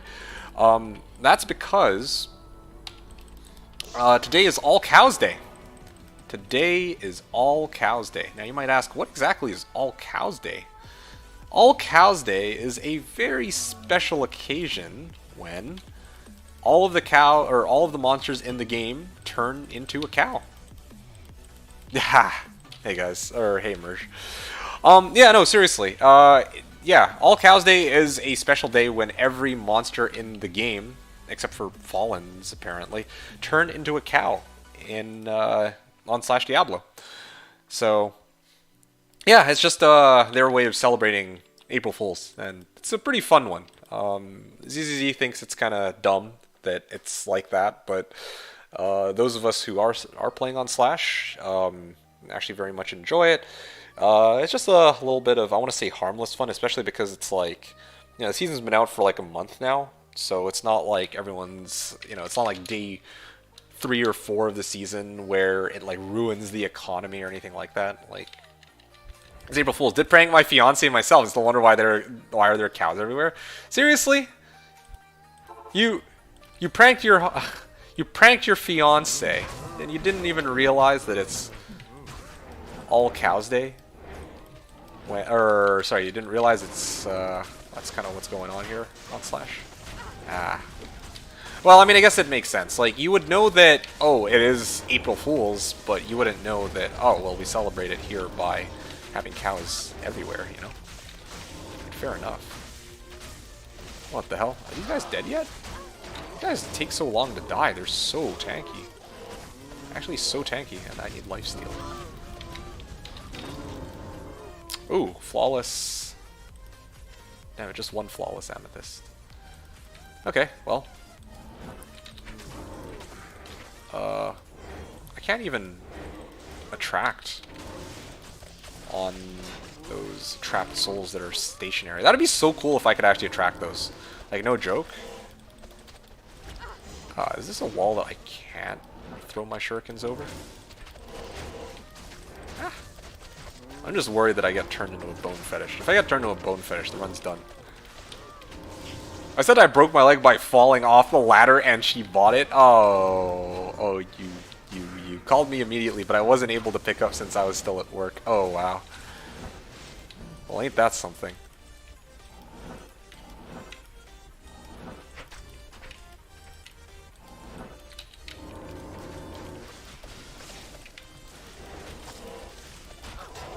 Oh, shit.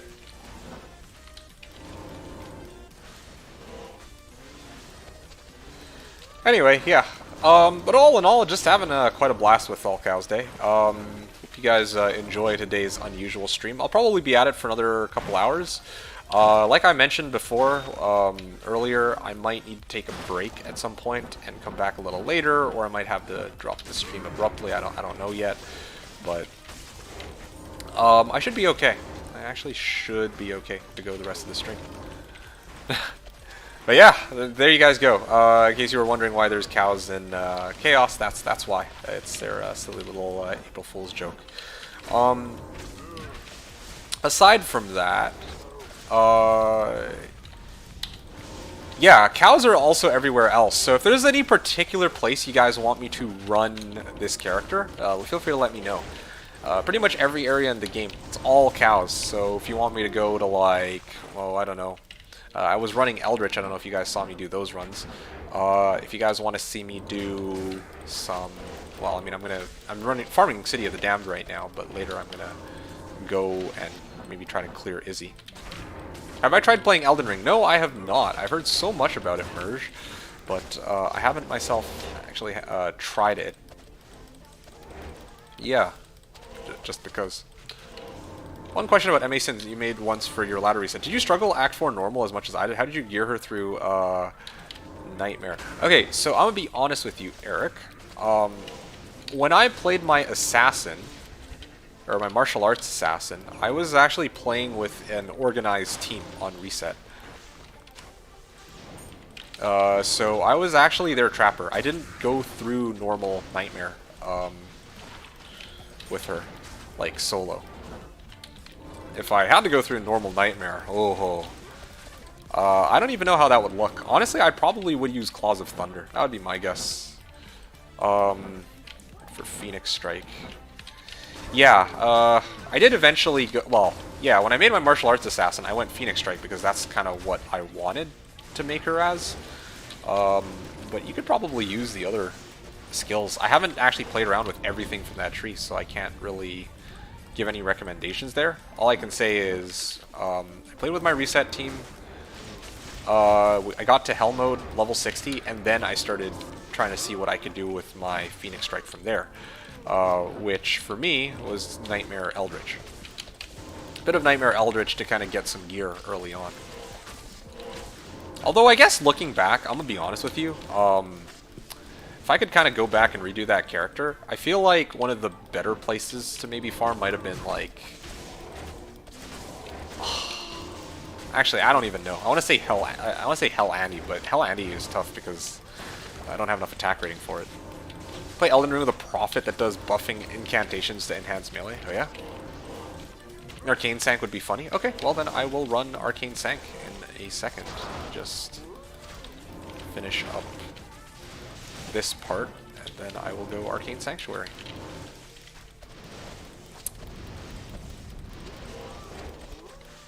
Kite Shield, eh? Forgot about that. I'm going through the game, and then she has a struggle in Act 4 normal. I respected into Claws of Thunder, and she did it okay, but it still only took ages to kill Diablo. Yeah, I really wouldn't expect Diablo to be a walk in the park, to be completely honest. Oh wow, I'm almost out of charges already. Also just realized that I haven't been using my attract charges, the whole reason why I had this thing in the first place. 7 charges, 24k down. It's expensive, but yeah. Wow, that was an arm and a leg. After that, it was an absolute breeze, but honestly, Act 4 is where I thought of going with traps. Yeah, I mean, even from the get-go, like, I'm not gonna lie to you. Traps, if you want to do traps, traps are, like, the easiest way to, you know, get through the game, right? You can either play through the game and then respec to MA Sin after, or you could play with traps all the way through, or you could do a hybrid where you use. This is what like I've seen a number of people do. They get traps. Sorry, they go martial arts as their main source of damage, and then they have points in a death sentry to like get their AoE. So they might like hit Claws of Thunder on like 2 or 3 monsters, and then their death sentry will pop the rest. So there's one way to do it. River to city entrance 3 to 4 minutes for chaos clear. Oh wow.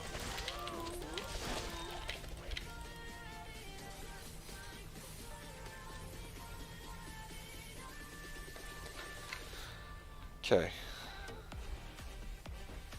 So I don't know. Maybe.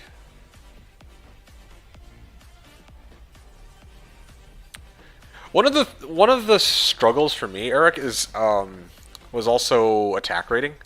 I think for me, my way of dealing with attack rating was to actually get like a Fool's Claw. I don't know how, like, what the earliest level you can get a Fool's Claw is though, because when I had Fool's Claw and when I had Angelics, my chance to hit was a lot higher, and it was a lot easier to go through the game once I had that attack rating. I think martial arts does a decent bit of damage on players 1. The plan was to go through the game entirely with MA. Oh, my skill of choice is Blades of Ice and Absolutely Rex. Fair enough. Yeah, I'm glad that you enjoy the build. Like, Martial Arts Assassin is fun. I still do admit, though, that there are certain things that I wish that they'd fix, or that they would have fixed. Like, hitting monsters has always been pretty wonky for me with, like, Phoenix Strike. I think I demonstrated that when I'm in pits, especially when I'm trying to hit Fallen. Even on single player, for some reason, the attacks are missing, even though I have a 95% chance to hit. I cannot for the life of me figure out why that is. I have a few guesses, but, I mean, either way, I just kind of wish it weren't like that, right? Anyway. There you go. Boom. Wait, what? Huh? Why are these guys still alive? Is it because my Confuse made it so that they're immune to the death animation? The hell? Okay, well that just happened. I think that is probably what happened. You know what, I'm gonna actually give that another go in a second. Love that build so much. There you can play off amazing plays with Dragonflight. Kind of feels like a weird combination of Irelia and Camille. Bitch flies everywhere. Yeah, no, like, Dragonflight is actually pretty awesome. Just like the character as a whole. It just feels like a lot of fun. I don't know how else to put it. And, like, the gear setup for her, too, is also kind of interesting. Because, like, you can go dual claws and go Dragon Claw. Or, if you're really desperate for a source of cannot be frozen, what I like to do is I like to do Rhyme Shield for cannot be frozen. And then my claw is a Fool's Claw. And then I try to, like, get the rest of my gear to be survivability. And plus assassin skills where I can get them. Or plus traps. So, I don't know. It was a very interesting character. Very challenging to play for sure, but definitely not unplayable as other people would have led me to believe. Like, oh yeah, don't play martial arts, or don't play Phoenix Strike Assassin, kind of a waste, blah blah blah. No, I mean, I played it, and you know, I got quite a fun with it, quite a bit of fun with it. Like you said, she flies just about everywhere, and then especially with Enigma, you can like teleport around, or you can warp to a monster with Dragonflight. So you have some options there. Very fun character, really. Anyway, so that's just some thoughts on that.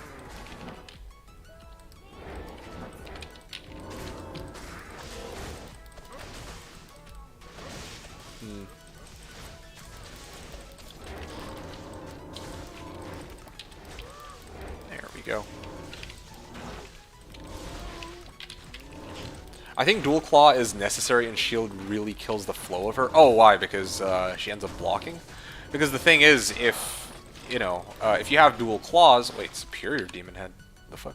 Okay, well, I mean, I already have one of these that I'm using right now. But anyway, You think... Okay, so why would the shield kill the flow of her? You think it's because we lack Dragon Claw, or do you think it's because she actually blocks with it? Because she also has, like, claw blocks, so...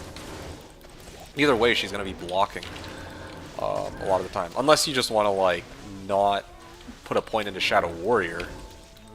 Then I guess you can avoid claw block.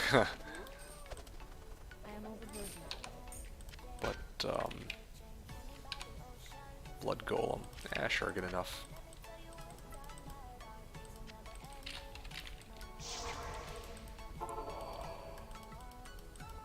What do you need?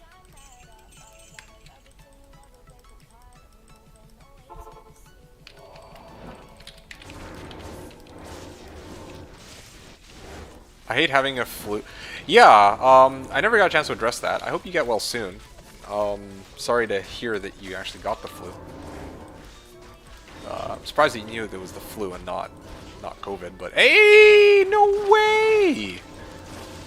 No way! Look at that! Now, what are those? Alright! Take your bets! Take your bets! Come one, come all. We've got a set of unique battle boots.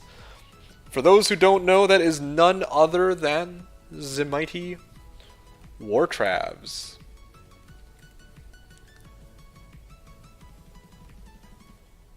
Alright, fellers, 47 Travs, Pog. Alright, I'm gonna guess 45. I'm feeling a 45 on this one, okay?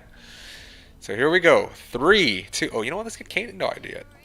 Useless bastard.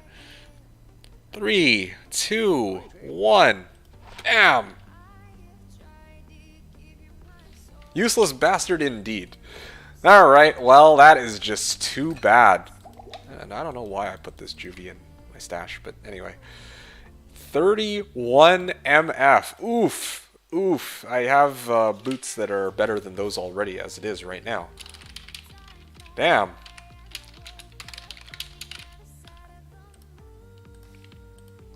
$42. That was no bueno.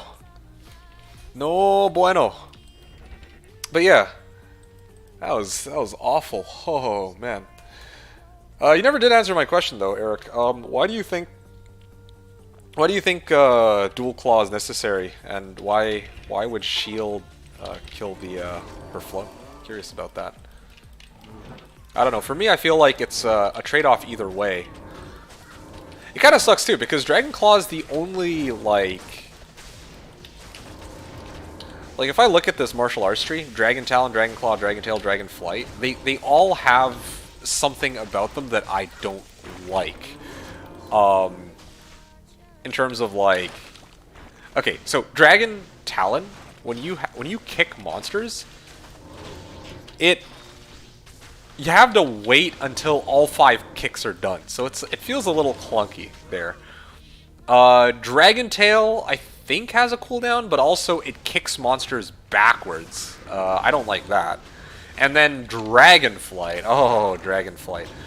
Dragon Flight has a cooldown, and you have to teleport yourself directly behind the monster in order to do it. So let's say there's like a big pack of like cows just lying around. It's kind of like, okay, like right now, if I want to Dragon Flight and hit this monster, well, I mean, I have to teleport in the whole pack. So I don't like that either.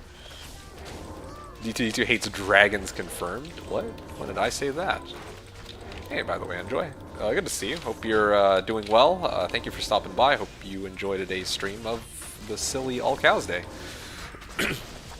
Blocking and trust my attacks, and it appears to me that with MA, your offense is also your defense. Yes, it does seem that way, especially if you're going ice build.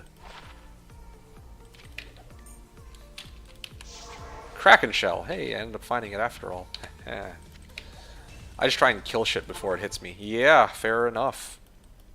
Fair enough. I also like how when you have... when you do Dragonflight, it carries all of your charges. So you could actually charge up, like, all of your... you could charge up Tiger Strike. You could charge up... where is it? So Tiger Strike, Fists of Fire, Claws of Thunder, Blades of Ice, and Phoenix Strike. And then... You just dragonflight it in. And then you unleash everything. It's pretty sick. Seth is asking, what do I want for traps? I'll tell you what. Okay, I will... Why don't we just call the lem even, okay? Because I know you lent me out a lem for my delirium. And... yeah, it would be nice to just give you these war traps and say, hey, yeah, we're good. It's sad, too, because these war traps were one off of anti-perf. So I can't even call them anti-perf war traps. Kind of sucks. Although I guess it kind of evens out, too, because, like, my last set of war traps were 49s, if I recall correctly. So, you know, that one was one off per... or was it 47? And I think it was actually 47, now that I think about it. Not even anti... okay, anyway. Yeah, these are, like, one-off anti-perf. Dagger Strike is really good versus bosses. Oh, yeah. Anyway, Seth, when you're ready, sold. Okay, cool. Sounds good. Come to my game, D2, password D, and then just take it from the ground. It is in Act 4 next to the stash.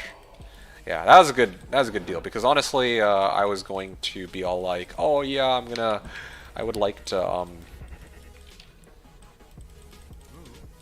hold on a second. There we go.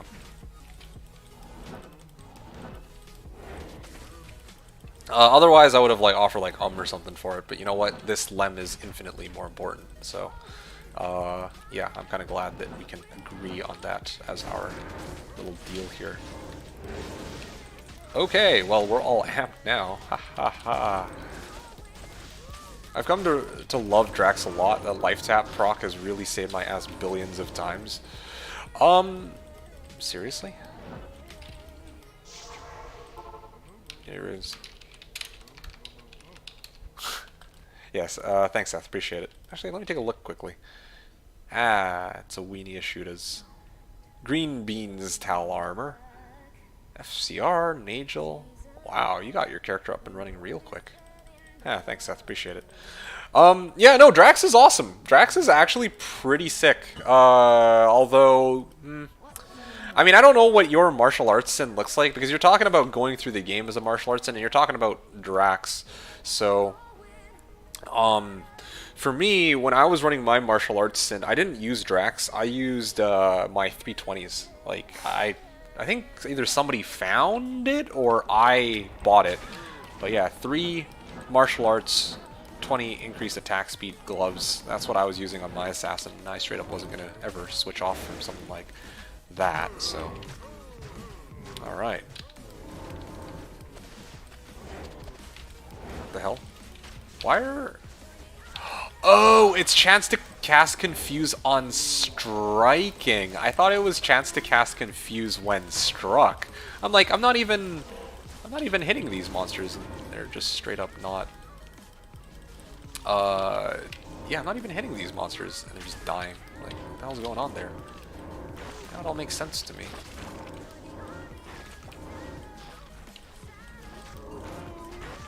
Alright, there you go. That's a nice pack. Dead. Okay, honestly, maybe the focus for me is should just be on casting this. Ah. Yeah, this is probably what I'm gonna. This is a taste of what I'm gonna end up doing in the Cal level later on. So.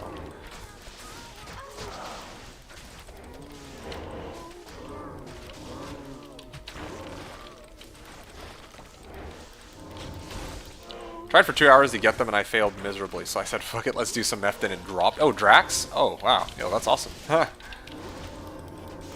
Failed miserably. I mean, honestly, I would even take like 220s, or especially rare 220s. I wouldn't ever sit around for however many hours it takes to get, for 320s. I just feel like it's such a lengthy time investment, but I know other people have the patience for it, so... Also, like, I don't even know what the minimum level is for it. Like, some people would try to get it, like, as early as, like, level, I don't know. Like, let's say, like, level 50, but maybe it doesn't spawn at level 50. I have no idea when it actually is supposed to spawn, Drax, I mean, not 320s. Yeah, no, I figured as much. Okay. I just realized I'm actually at Outer Steps. Totally didn't even realize. That perfect 50 MF from Steel Skull paid off big time, man. That's so funny. And this was all self-found too, wasn't it?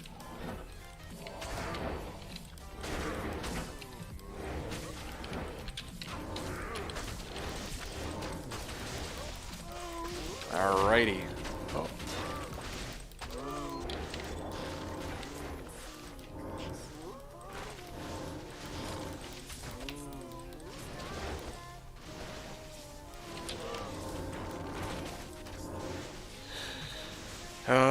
Balrog Blade, Colossal Wire Fleece, Flawless Amethyst. Yeah, I'll take that, and this, and this. Sweet.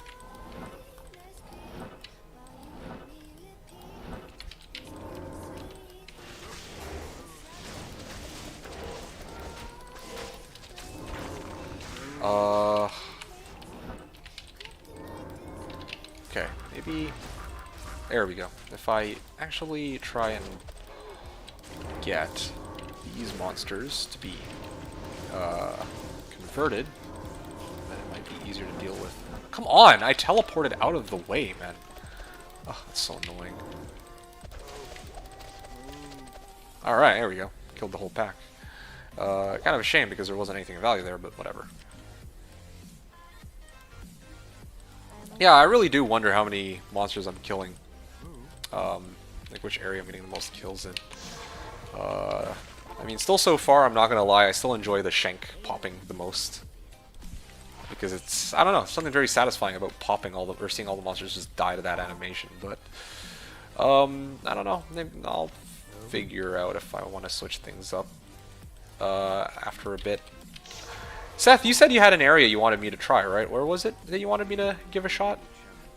I think the next area I'm going to do after this is going to be Flared Jungle, if there's no suggestions. Or maybe Halls of Pain. I actually haven't been to Halls of Pain. Nice tunnels. Do you consider Holy Freeze Merc because you miss Doom?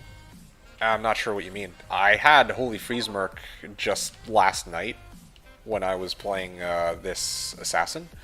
Towards the end of the stream, I debated switching it over to Blessed Aim because I wanted to take a bit of a gamble and focus my efforts on making this Assassin less on the defensive side. Because, like, previously I was going Wake of Fire as my main, like, thing that I was relying on, right?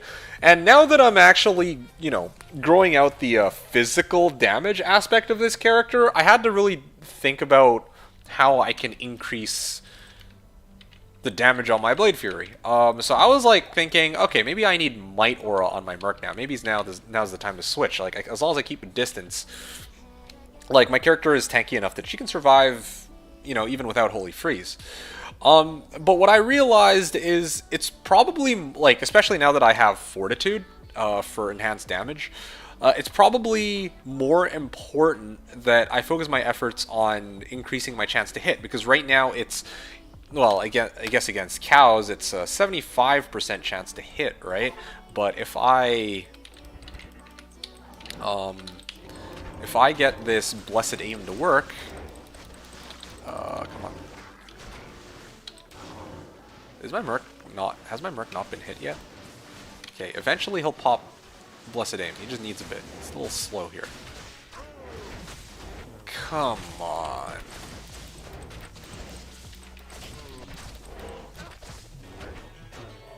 There you go. Okay, finally.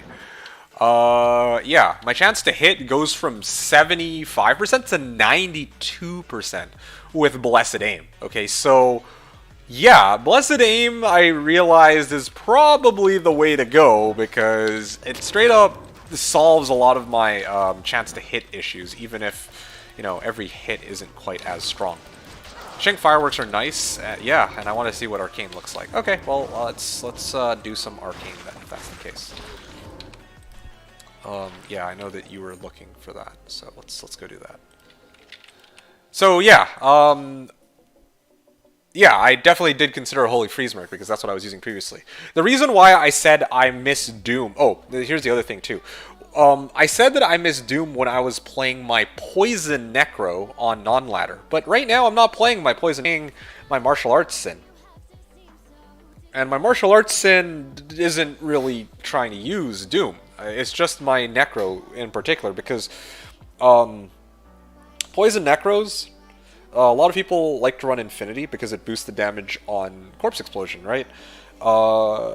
And it also has a shit ton of damage. Or maybe they'll run EBOTD, or... Anyway, there's no real rune word for a Merc, for my Poison Necro, that really helps out my damage output on the Poison Necro. The only rune word maybe would be Plague, but I'm not going to run Plague on my Merc. I just straight up don't really think it's... Yeah, I just don't think that's good. So I would prefer to, like, run... I personally would prefer to use Doom, because I can get Holy Freeze on him. Yeah, that's basically it. So that, you know, it's tougher for monsters to hit me, and I have a lower chance of getting interrupted on my attacks when I teleport in and try to cast Nova. It actually does make a noticeable difference, for sure. Alright, let's go Arcane. Oh yeah, that's what I'm talking about. Yo, Seth, you are a genius. Look at this shit. Look at this, look at this. Oh yeah. I am a... They have no way to get across, they have no ranged attacks, so this is... Wow, okay, well, yeah, this is pretty good. This is pretty good. Oh man, that is so funny. Guilty as charged. Yeah, yo, this is amazing. Yo, check this out. You know what? I don't even need... Yo, I was using Delirium, but what I need is not Delirium. I need G-Face again. There you go. Yo, actually, I hate to say it, but even though this isn't a level, this isn't a level 85 area, I don't really care. Like, I'm having a blast with Arcane. This is the dumbest thing I think I've done all day. I'm sticking with this. Yo, this is pretty good. This is actually pretty good, because there's actually some pretty big mob density, and I am completely 100% safe unless monsters have teleportation. Yeah, that's the only way they can reach me. Or, well, I mean, I guess also lightning, fire, cold enchant would also probably kill me too, but besides the point. CE's chain ability is great. One corpse means 1,000 of them just a second later. Yes, exactly. I just admittedly wish I had a way to get my Merc across and for me to be able to, like, hop backwards. But unfortunately, the only weapon, or the only skill that would allow me to do that is Leap. And only Barbs have access to that. That's too bad. Oh, yeah, right. What am I doing? I can actually put down, here we go. Ah! Fire traps go brrr. Yeah, I'm just cooking some beef over here. Doesn't do as much damage as I want it to, but this is why I'm telling you guys, I need dual plagues. If I had dual plagues, this would be a fair bit better, because then I'd have, like, plus to, like, all skills, and plus the Wake of Fire, and a bunch of other stuff. Merc's there for moral support. Yeah, no kidding on that.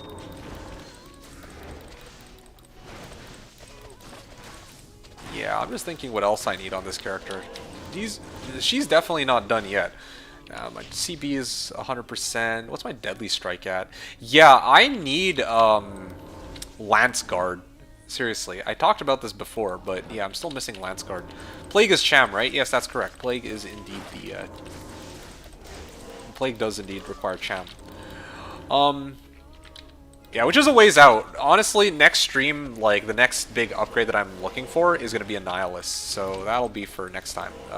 You guys will get to see me try to duke it out with my declone. Although, honestly, I'm kind of looking forward to... Goal Rune! Yes! Yes! I have 2 Vex. You want to try and trade them for content? No. No, no, no. I'm fine. Because I need to actually... well, first of all, I need to find somebody who has a Cham. Second of all, I need to find a Claw with 3 Wake of Fire. And third of all... yeah, I want to actually focus on getting the rest of my equipment first, but I will definitely hit you up if I need that Cham. Alright, sweet. See, this is Seth's idea too. This is awesome. This is amazing. This is so good. Yo! This is, oh man.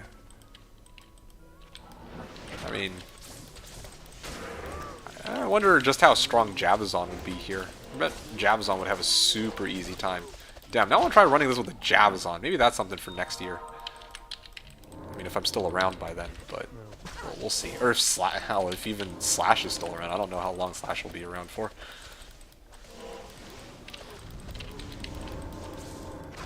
Okay, let me actually write that down in the rune section. Gull rune. And that is Arcane Cows. You know what, I'm just gonna start, well, yeah, no, I'm gonna just write it as Arcane Cows. I was gonna put like a star next to it, but I'm worried I might confuse myself later on. Because I might not know, like, well, why is this starred? Anyway. Speaking of Barb, I noticed that almost every Barb in Slash goes that odd support build with no offensive ability used or max whatsoever. Why is that? Ah, that's a really good question. So, that's because on Slashdiablo, we have this thing called multi-boxing. Multi-boxing is basically a fancy way of saying you can have multiple windows of the game open at once. So what we can do is we can have, we can actually have a Barb buff us with battle orders. Yeah, that's basically it. We can have Barbs buff us with battle orders instead of actually needing a call to arms on Switch. So that's what a lot of people do. They have another window open and they kind of just chill there with their Barbarian. And then whenever they need battle orders, they'll bring in the battle or they'll bring in the Barb. Cast battle orders, and then they just fuck off and, you know, play their main character. And that's basically why on Slashdiablo, Barbs are one of the most popular builds that don't actually get played. Yeah, I think that was actually a pretty good explanation for it for once. Yeah. You should also kill the summoner on these runs and get me a 3x20. Yeah, I mean, I'll let you know if I find one. I mean, I've been kind of short on the shooters this season. I wonder if that's because Andy can't drop the shooters or something. Maybe that has something to do with it. I don't know. I don't know if she can or cannot drop the shooters. I know she can't drop D-Fathom, but the shooters, maybe. Hey, Hristo! Moo, moo. Yes, it is all cows. They moo! Seriously, nobody goes Whirlwind Frenzy during ladder reset? More on that in a second. Merge has a really good question. Would enchant work on my shuriken? Ooh, what is this? Hold on. That is, I believe, an ethereal Doombringer. Whoa, whoa, whoa, hold on. That's not a Doombringer. That's a Flame Bellow. My bad. Well, that's too bad. I don't quite think... Ah, man. Is there anything people could do with this blade? Probably not, eh? Maybe if you were like some kind of weird enchant sork. I don't know. That's some food for thought. Anyway, it's all good. I will chart that down as a drop regardless, and I'll hold on to it. Ev Flame Bellow. Arcane Cows. And then after this run, I'm going to do some muling. Nice. Plus 16 Inferno. Yeah, no kidding. Doombringer can't roll Ev LMAO. Yeah, I'd forgotten that it has an indestructible modifier, okay? And Seth's saying, looks like a really fun meme weapon. Yeah, I'm just trying to think, you know what? No, that wouldn't work. I was like, oh, wouldn't it be cool if you could get like a Trang Necro with, like a full Trang Necro gets +3 Fire Mastery. So if you did that with Flame Bellow, then you could actually have like a pretty decent Inferno. And then I thought about it, and I realized that Inferno still would have no synergies. And I also realized that this is a two-handed weapon, so you can't actually go full Trangs and have this at the same time. If you remove D in a word Doombringer and consider OO as you, it'll mean the same thing just said in German? Seriously? Damn. Sorry, I never answered Merge's question. You were asking would enchant work on my shuriken, and the answer to that, I think, actually, I want to say absolutely yes, but you know something? I actually didn't really take a look at that, so let me double check that. One moment. I'm pretty sure it does, but I don't want to, like, give you guys misinformation, so I will double check just to make sure.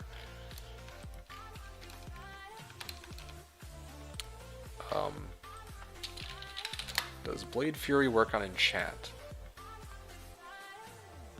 Yes, here we go. It should, since Venom and Elemental damage work with it. Elemental is three quarters.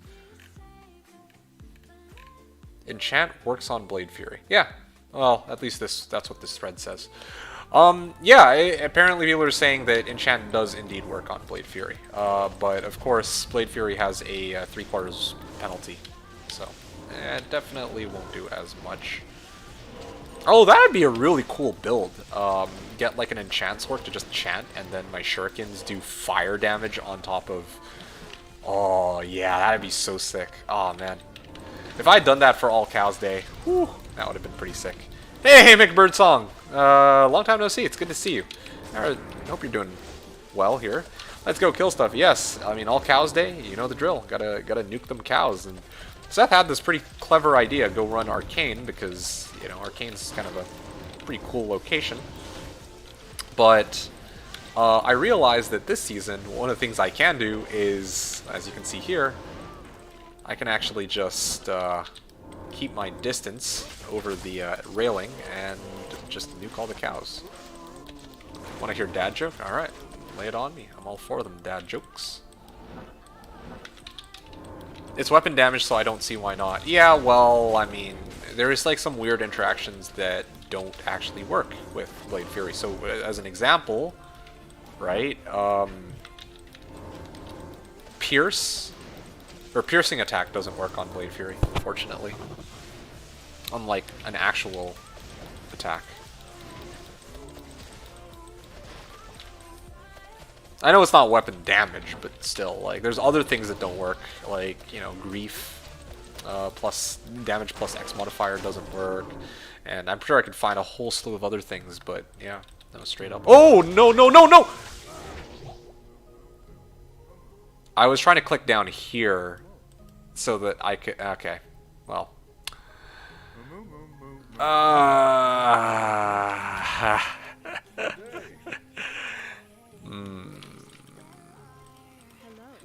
Well, that's embarrassing.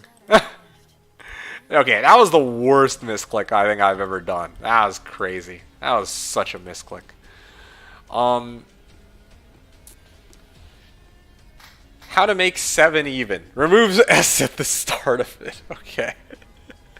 Let's see if this turned out to be a dad joke or a bad joke. Oh, man.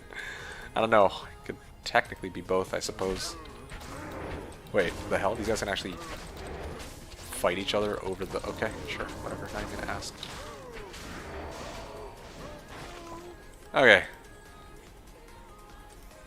Oh, I gotta go other side.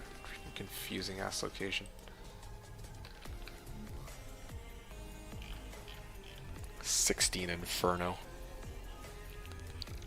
Anyway, what else were we talking about here? Ow. Oh yeah, here we go. Eric's question from earlier. Wait, yeah, here we go. Seriously, nobody goes Whirlwind Frenzy during ladder reset? On Slash, generally no. Like, it's uncommon. There are people who do. There are actually people who do, but on Slash, there's I mean, the most common starting builds... Okay, hold on a sec. The most common starting builds on Slashdiablo are tend to be, well, okay, number one is Sorceress, generally Blizzsork. But after that, a lot of people like to use...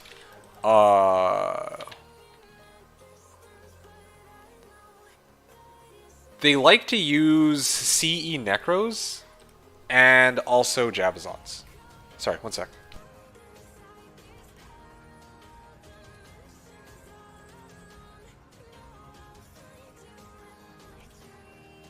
Okay, sorry about that. I'm back. Why don't crabs give to charity? Because they're shellfish. Oh. Oh my.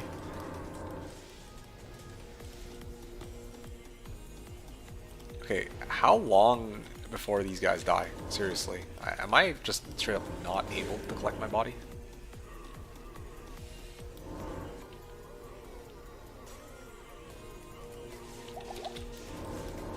Wow, these guys are... Are any of these guys dying?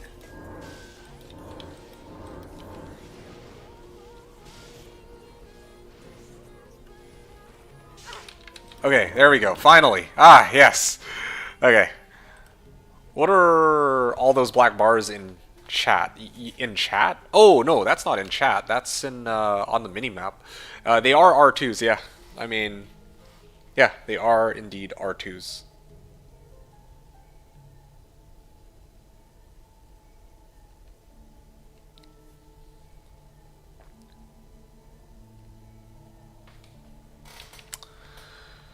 Alright. Want some more? I can go all night long. Ah, I mean, it's not like we're really doing much else. If you want to share more, you're more than welcome to, of course, but I can't carry anymore. feel free to make people cringe at your own risk. In your in-game chat. Yeah, item dropped, full rejuvenation potion.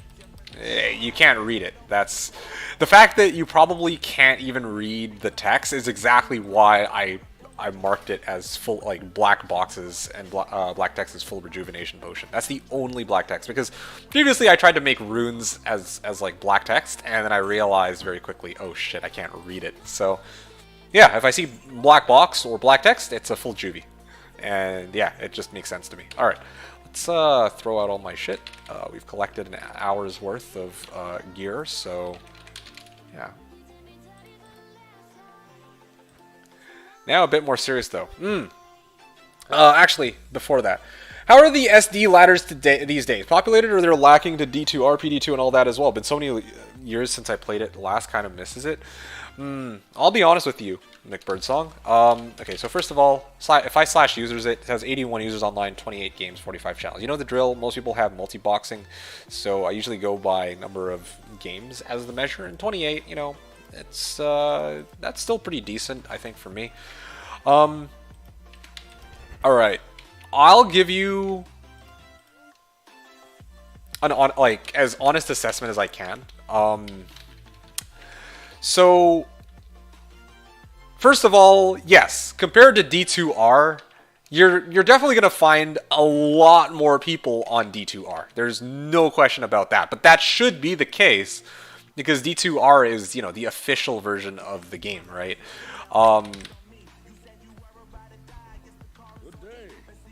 But what you gotta consider about D2R is that, yes, there are tons of people playing, or, well, there are a lot more people that are playing D2R. That doesn't necessarily mean it's better, I guess. Like, yeah, I played a lot of D2R, but a lot of the people that I've met on D2R, I just never see again. You know, like, I make one or two trades with them, and then, yeah, I never talk with them again. Or people I might do some, like, really shitty bail runs with that take, like, 10 minutes, and then I'll never see them again. Like, at least with Slash, it's like, the people that you see on Slash, you know that you'll bump into them again sooner or later, which for some people, it's kind of a curse, but for those of us who will actually enjoy these social interactions, well, yeah, it's kind of a blessing, right?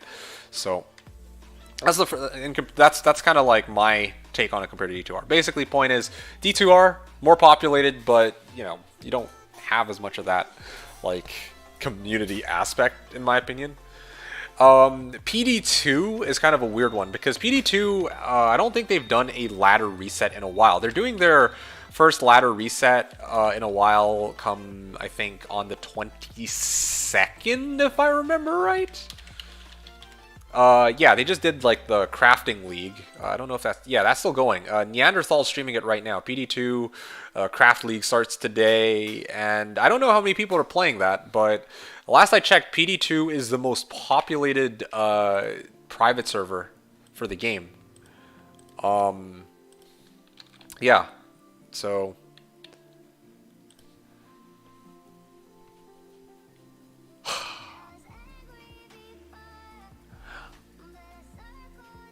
In comparison to PD2, there's a lot fewer people playing on Slash. But the two things that Slash has going for it is that it's a nice, more tight-knit community than PD2, I would say. Like, you know, there's fewer people, everyone knows each other, you know, like, you're trading with the same people, which is kind of nice because, you know, it really does have that, like, small town feel. But also with D2, or sorry, with POD, or with PD2, they have a like a more modified version of the game compared to Slash. So those are the two things to keep in mind too, even though PD2 has more people. Played D2R when it came out. Got the luckiest Enigma and quit the day after that. Damn. Yeah, I mean, that's what I'm going for. Although that also will answer Eric's question. In fact, let me swing back to your... Actually, yeah, I want to actually finish what I'm saying here before I swing back to Eric's question, because like I do have some thoughts on this. Like the TLDR is that yes, there are definitely more people on, like way more people on. Sorry, there's more people on PD2, and there's way more people on D2R. But obviously, there's more to it than just the number of people that you're talking to, right? That's basically what I'm trying to point out here. When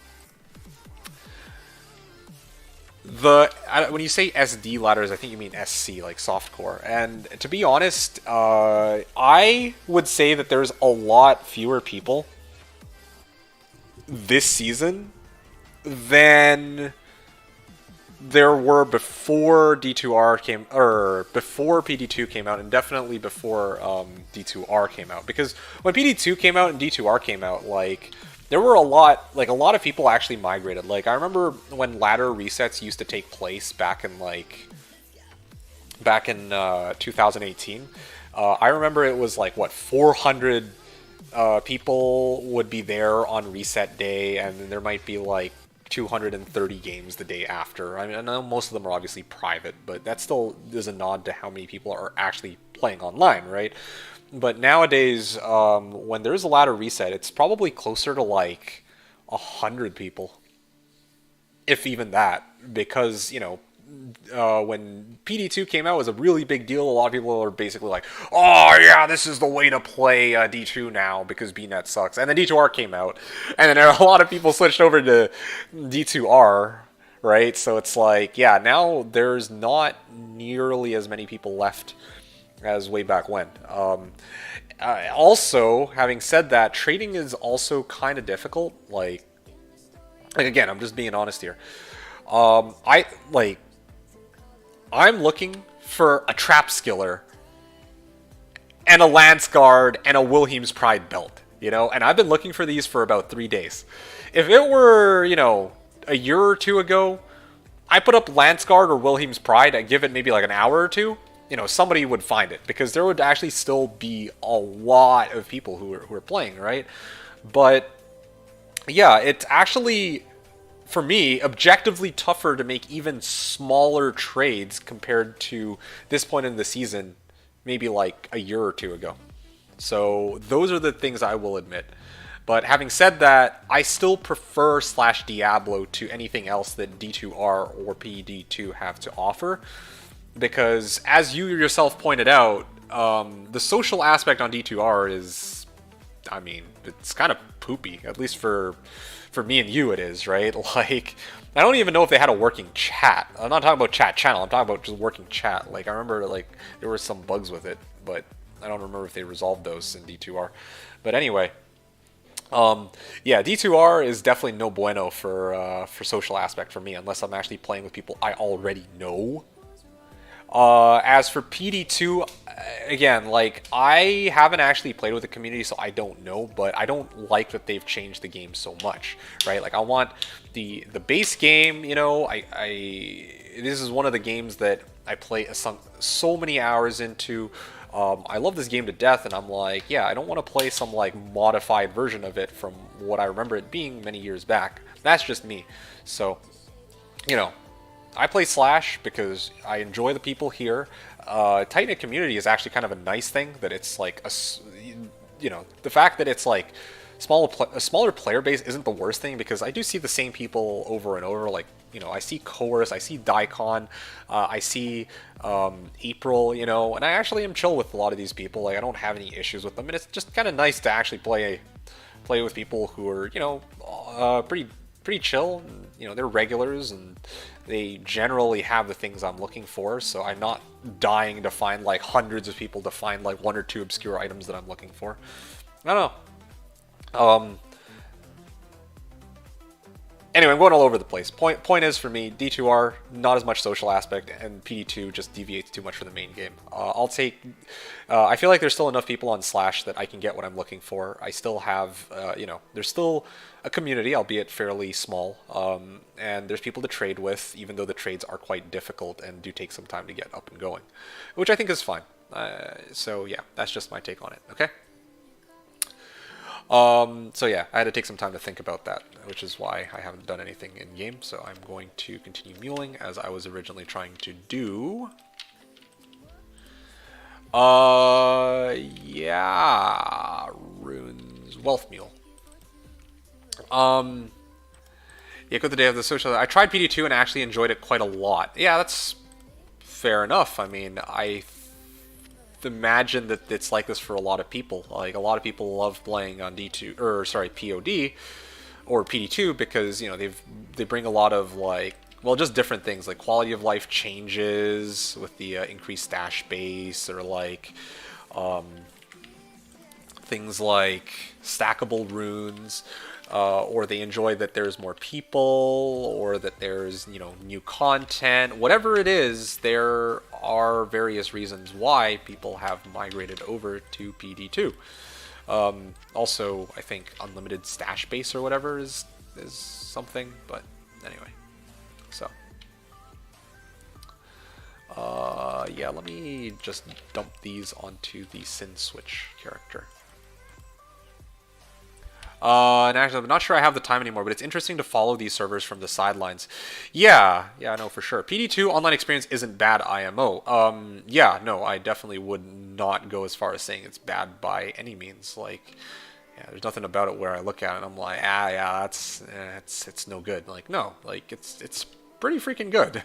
I don't know how else to put it. It's just, you know, it's just not my shtick.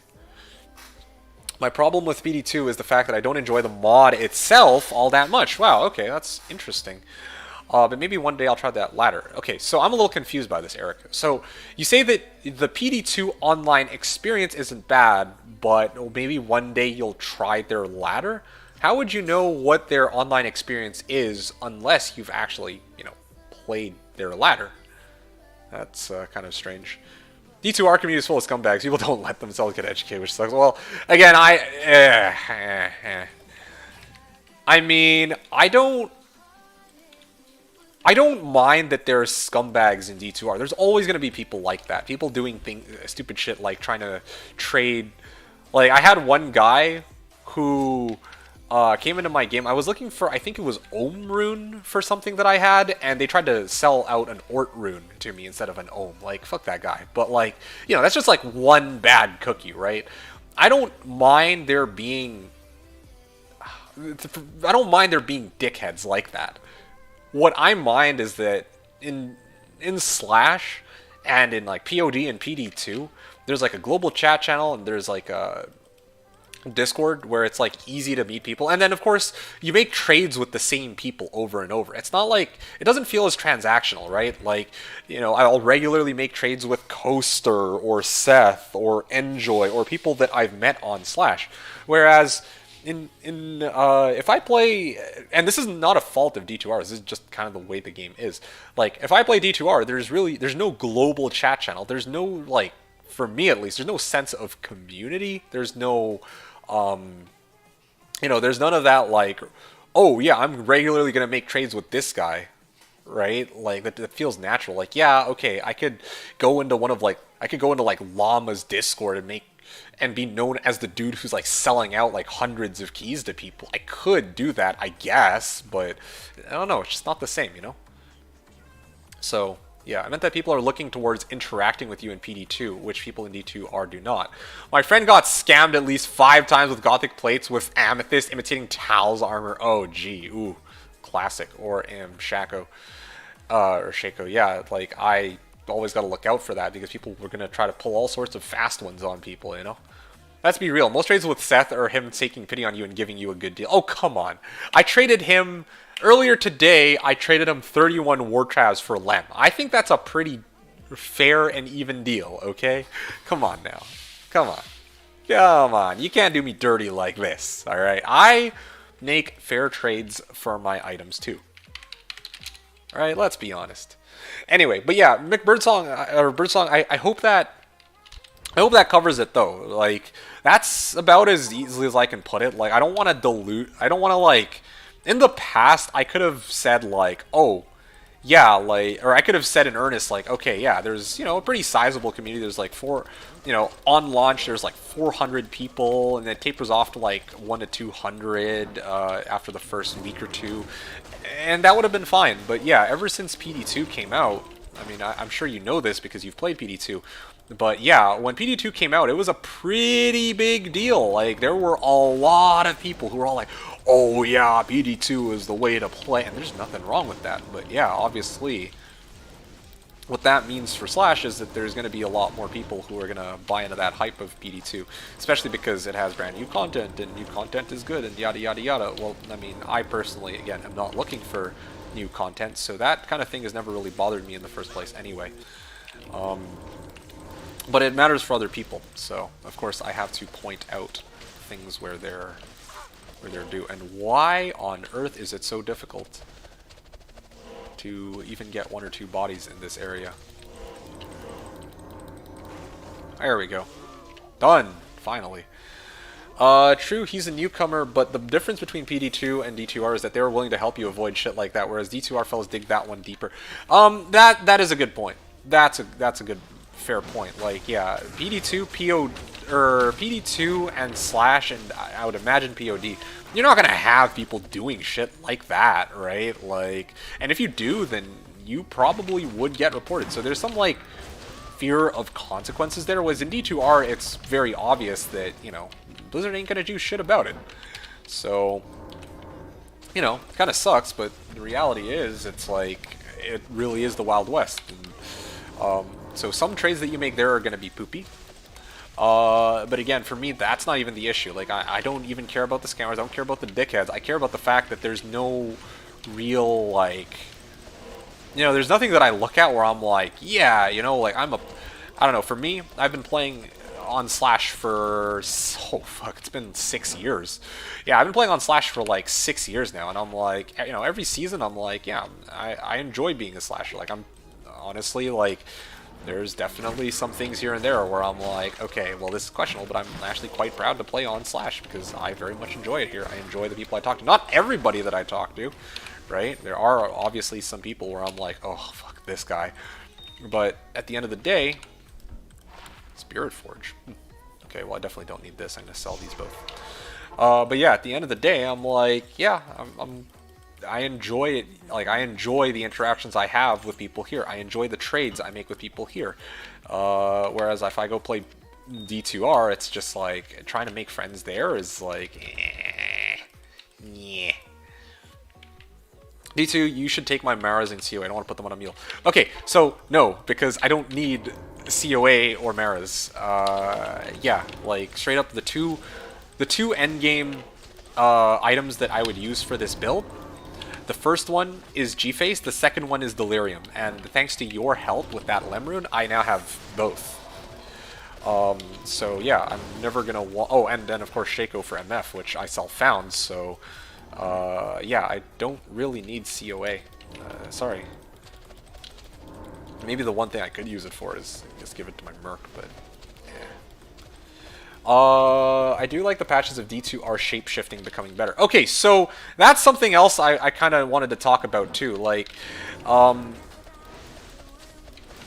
it's kind of interesting what they're doing with D2R, I would say. Like, again, it's definitely not something that is captivating me to stay in the game. I think it's kind of cool that they made it so that you can actually summon all of the Druid summons and not just you know, one of them in the case of like the wolves and the bear, right? Like I don't know. That's like one of the really big ones where I'm like, oh, that's actually kind of nice. That's how it really should have always been. Now, well, and they're not even adjusting any of their stats, which again I'm okay with as long as you can summon everything. That's like the most fun way you can make that character. Actually, in fact, that's probably the only other character I would end up making after my Singer Barb. But anyway, I digress though. So, I think that this new patch that they're rolling out with 2.6 or 2.7 or 2.4, whatever number they use, it's like, you know, they have some pretty interesting changes that some of you guys might find interesting to try. Yeah, I mean, I do find some of their reworks kind of cool. Shape-shifting kind of cool. Summoning Druid rework kind of cool. I'm not going to actually try out all of them, though. I don't really care much for them. Even though they're interesting, it's like I'm not going to give them a shot because, you know, at the end of the day, I care most about D2 in its, you know, 1.13 form, right? Like, and yeah, not everyone is going to be in the same page as me, but, you know, like, okay, cool, great. They made, like, for me, it doesn't really feel like D2, because for me, like, D2 has been like this, in this state for 10 plus years, you know? They haven't done anything gameplay-wise with the game in 10 plus years, so as far as I'm concerned, it's kind of done. Anything that they add on, and this is kind of like an elitist mentality, but, you know, this is just the way I feel about it. It's like anything that they add on doesn't really feel like a part of the D2 that I know. I don't know. I don't know how else to describe it. Like, yeah, a lot of you guys might not agree. A lot of you guys don't have that same kind of reservation as I do. But, yeah, I'm all like, for me, part of why I couldn't get into PD2 is that they're changing too much about what I know about the game. And I feel like with D2R, they're doing that exact same thing. Like, they're adding new rune words. They're, you know, rebalancing the characters. They're, I don't think they're reworking any of the existing items, but already those two things alone, I'm like, alright. And none of the rune words are, like, ones that I look at, and I'm like, wow, that's actually pretty cool, you know? So, I don't know. I don't know. Maybe I'm not making any sense, but that's just kind of where I'm at now. Where I sit with D2R. I'm like, okay, I get a lot of people are looking forward to the changes in D2R. I'm not really, I don't even care for the changes in D2R.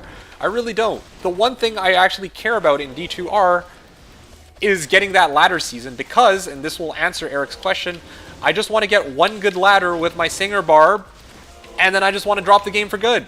That's my plan. After that, I will probably play D2 for as long as Slashdiablo is up, and then I will probably, after that, I might just quit this game for good. I'm not even kidding. That'll probably be it. The day that Slash goes down is then going to be the day where I'll probably call it quits for good. And then maybe move on to other things. I don't know.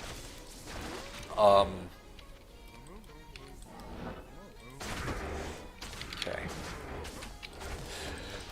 Moving along. Eric was saying, I'd love to help a newcomer and make him want to stay with us. I hate people, man, with a passion. Yeah, no kidding, right? Like, it's like, oh wow, if that's your first experience on a game, probably not a good first impression.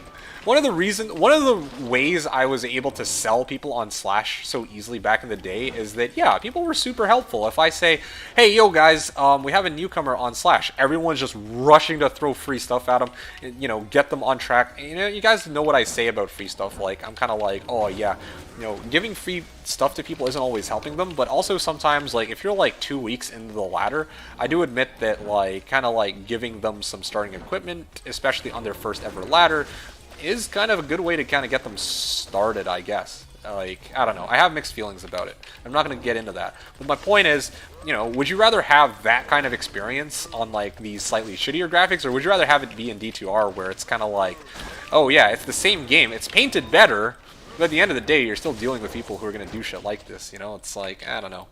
If you're going to have a good time, or if you're going to play a game, like, yeah, graphics will last you a while, but I guess at the end of the day, and as cheesy as this sounds, it's kind of what's underneath that matters. Birdsong was saying, have fun, guys. The kid's waking up in a few hours. Got to get some sleep. Nice to see your stream again. Yeah, it was good to see you again, Birdsong. I hope that I was able to help you out with trying to figure out if you want to play. If you ask me, again, like I said before, you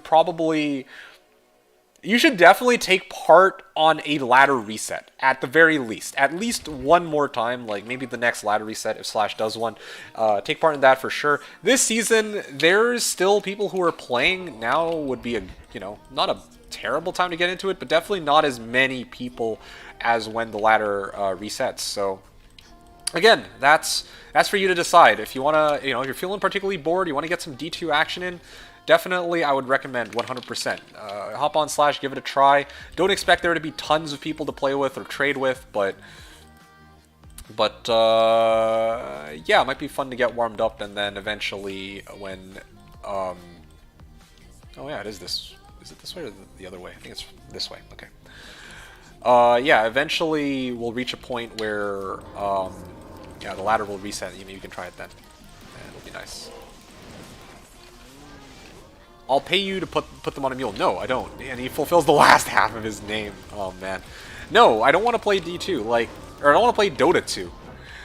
At one point I wanted to do Dota 2, but then they freaking rolled out Dota 7 point whatever. Ugh. Anyway, I've talked about that before, though. Or you can start Canadian server only Slash. No. I'm not going to do that. I'm sorry. I just can't. No. That you're passionate about Slash and not D2 as a whole.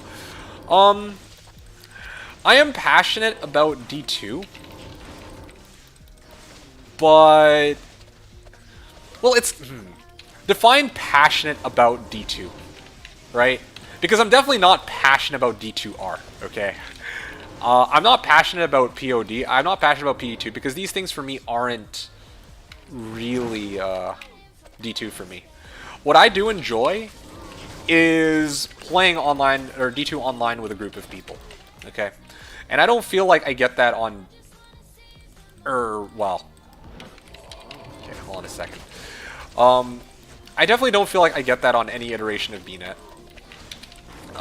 And yeah, I could play single player, but I mean, I enjoy single player, don't get me wrong. I have a blast playing single player D2. I have played it.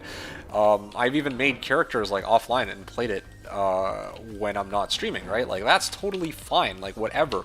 But at the end of the day, I get the highest volume of enjoyment from playing this game with other people.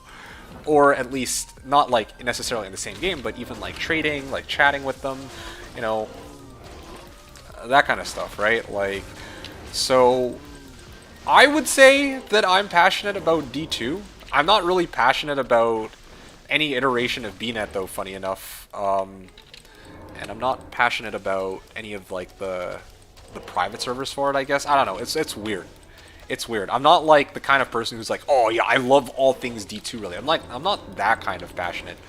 But I mean, I've played a lot of D2 and I've streamed a lot of D2 for a very long time. Granted on Slash, but part of the reason why I streamed Slash so much is because it's as close to the base game as I can get while playing with other people, So yeah, again, it's more complicated than just being oh yeah, I'm super passionate about D2, because yeah, there's a lot of buts in there. I'm not passionate about an abridged version of D2 where they try to make all these different character builds easier to play.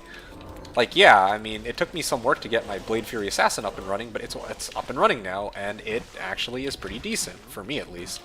And yeah, other private servers will have made this build easier to play, and that's totally fine. Other people enjoy that, but for me, one of the reasons why I like this character is because it's kind of challenging, and there's some, I don't know, there's more progression and for kind of gearing myself up, and there's I like the challenge behind it. Okay, it's a weaker build. It's an objectively weaker build, but I have more fun with it that way. Anyway, Merge was saying, I play D2R but single player only. Oh, okay, well, fair enough. Yeah, I'll be flat out honest. Again, I enjoy playing single player on this, but I have a lot more fun when I'm playing with other people personally. Yeah, so D2R is definitely the same way. I wouldn't touch D2R single player with a 10-foot pole. Like actually, yeah, why would I? Like, if I had a choice between D2 and D2R, I'm probably just better off doing D2 pluggy. Like, no joke. Like, yeah, okay, great, I got better graphics, but you know, what's the main reason that I would want to play D2 single player? I would want to collect items, and I would want to play weird builds. And D2R, you don't even get like you don't even get unlimited stash space. So like, how would that even work? Like, you got extended stash space, but with pluggy you have like unlimited, right? And so I can actually grail. And do whatever other stuff I want to do. And then I also have mod support too. Like, if I get sick of the game, I could do all sorts of mods. You don't even get mod support in D2R, so anyway. I don't care about graphics. I do care about the core, the soul of the game. Yes, I care about the soul of the game too, but I also like to try to like pinpoint what exactly the soul of a game is. And for me, yeah, like soul is like kind of a subjective thing, right? Like, it's like this thing that which we say, oh yeah, it's the soul of the game, but it's like, what exactly does that mean? That's gonna look very different to different people. Some people like D2R as is. That's their main way of playing the game. Like, I know Laws, for example, one of the reasons why he's playing on D2R is that, yeah, he wants to PvP, and that's where everybody is. So, you know, in a way, I guess, maybe that's... Anyway, that's...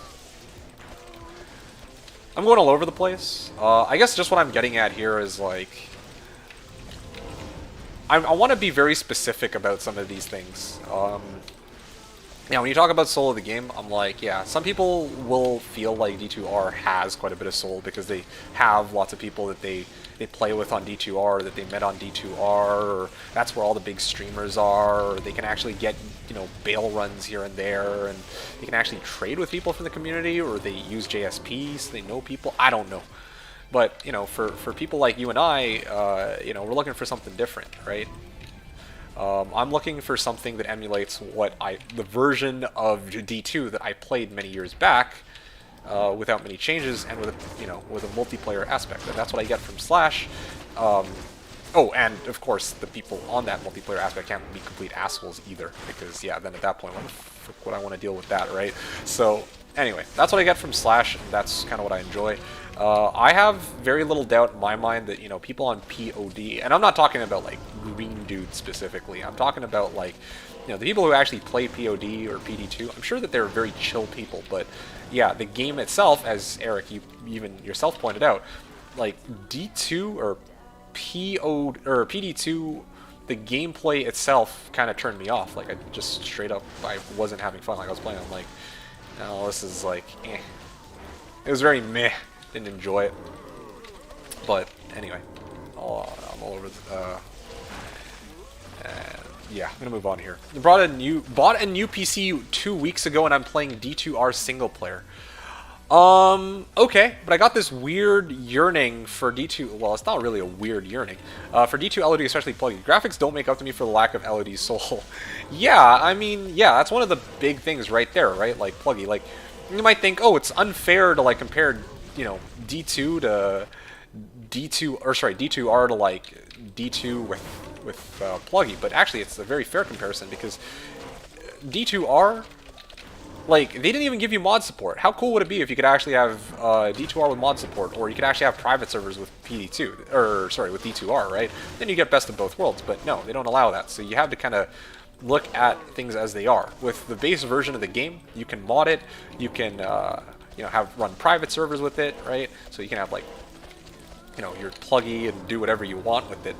And there's no, this is the other thing too, there's no load times. That shit just pisses me off. That's one of the biggest reasons why I quit the game in the first place. Or not really quit, but one of the reasons why I stopped playing as much. I didn't want to deal with those stupid queue times. And yeah, they've changed shit now, but it's a little too late. Like, you know, hello, I was playing that shit like so much back in October last year. And then finally it's like, oh shit, wow. They made it... Oh, actually, let me keep that. Oops. I think they made it so that you can actually see how long you have to wait to join the next game now. Wow, big fucking whoop. Like, good job adding that, like, a month or two after I stopped playing the game. And okay, even by adding that, what that means is there's still a delay in joining games. Like, what if, you know, I chicken from a bail run and I want to rejoin that bail run? I have to wait 10 seconds, you know, like, or, you know, what if my runs are stupid fast because I'm running like a Pindle Zerker, right? Like, yeah, I guess you could say those are, like, kind of weird edge cases, but really, that's, you know, that's kind of how it is for me. Like, with D2, there's none of that nonsense. There's none of that. There's no, like, oh, sorry, there's too many people on the server. No, you just play. You just boot up the game and you play. There's none of this nonsense. You don't... Ugh.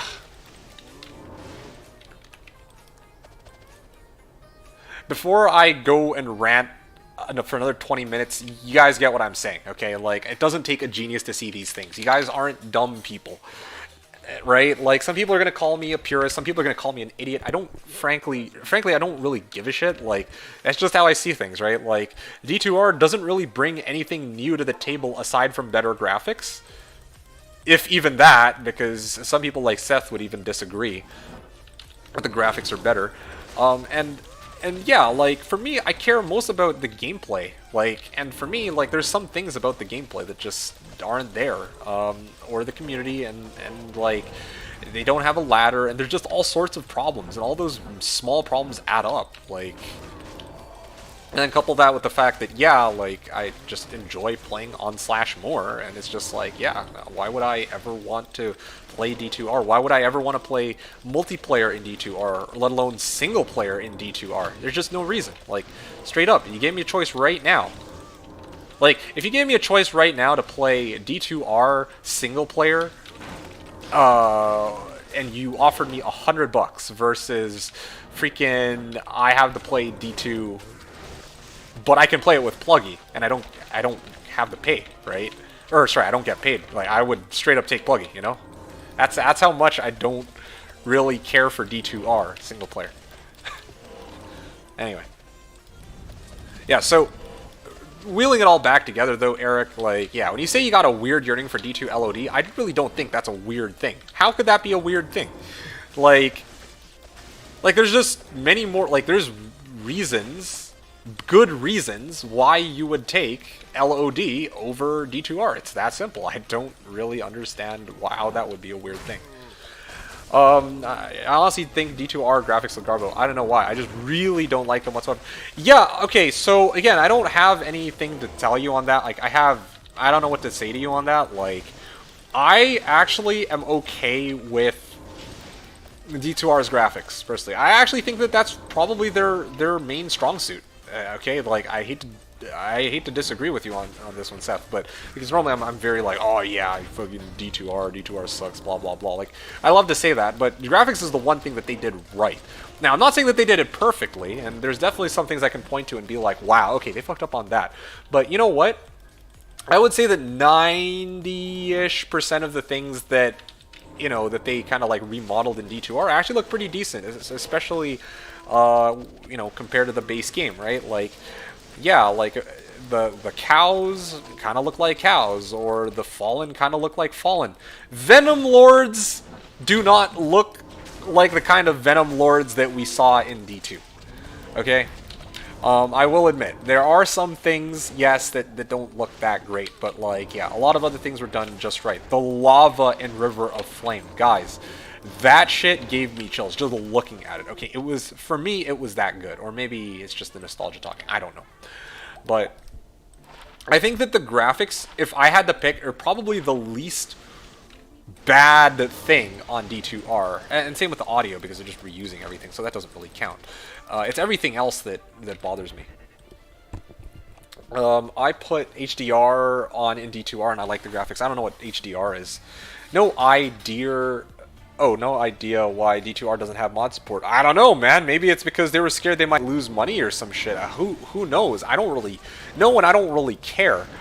The simple fact of the matter is they don't have mod support. So things that a lot of people liked in other private servers, you know, whether it be the quality of life things like the chests, or sorry, not chests, unlimited stash base, stackable runes, or the new content that people had, or you know, they just enjoyed the community that they were playing on.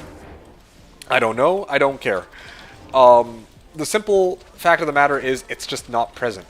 And if because it's not present, it's just like, yeah, like some people would prefer to play D2 because some variation of D2 because you know, whatever version of LOD that they play, or whatever version of the original D2 that they play, whether it be a modded or private server or whatever, is going to be more fun for them than playing like base D2 with like a fresh coat of paint. Don't tell me I didn't warn you. I can do that all night long, says Eric. Oh, pff, no idea. My biggest pain are those 40 euros I paid for D2R. Look, honestly, 40 euros for me is a sunk cost, okay? It's like, when they announced D2R, at that point, I was just fully prepared to shelve out whatever amount they wanted, plain and simple. When they said 80 bucks, done. I would trade out 80 bucks. 100 bucks, 120 bucks, I don't care. I'm gonna get that remastered version at any cost. Obviously, they can't go too high, because if they go too high, then other people are not straight up just not gonna get it. But my point is, I, of course, was going to get D2R no matter what. So I don't really care what the price was, the price tag was for it. I just cared that I get what I was looking for. And what was I looking for? A remastered version of the game. So basically the same gameplay with better graphics and a ladder system. Oh, also, and for it to be a little bit... for it to have fewer bots. And what did I end up getting?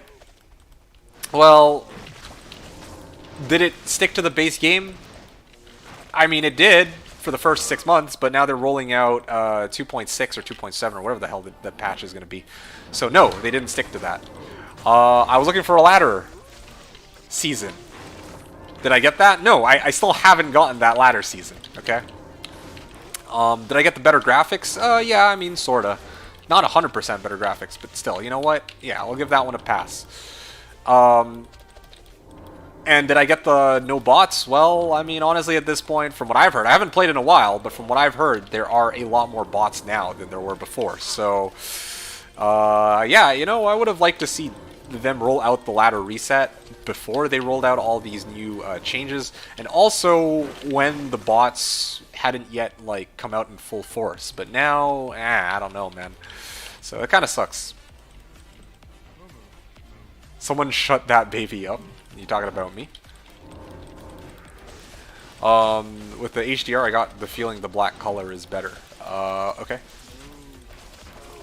No, mine. Oh, okay. Well, and here I was gonna be like, what? But I mean, that's the whole. Anyway. All right. So that's basically my rant and ramble for D2R.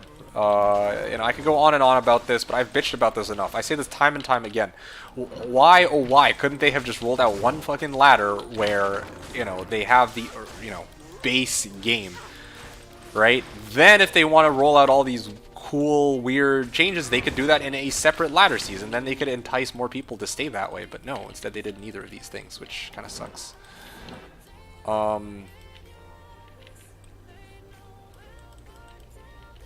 Alright, I'm basically done here.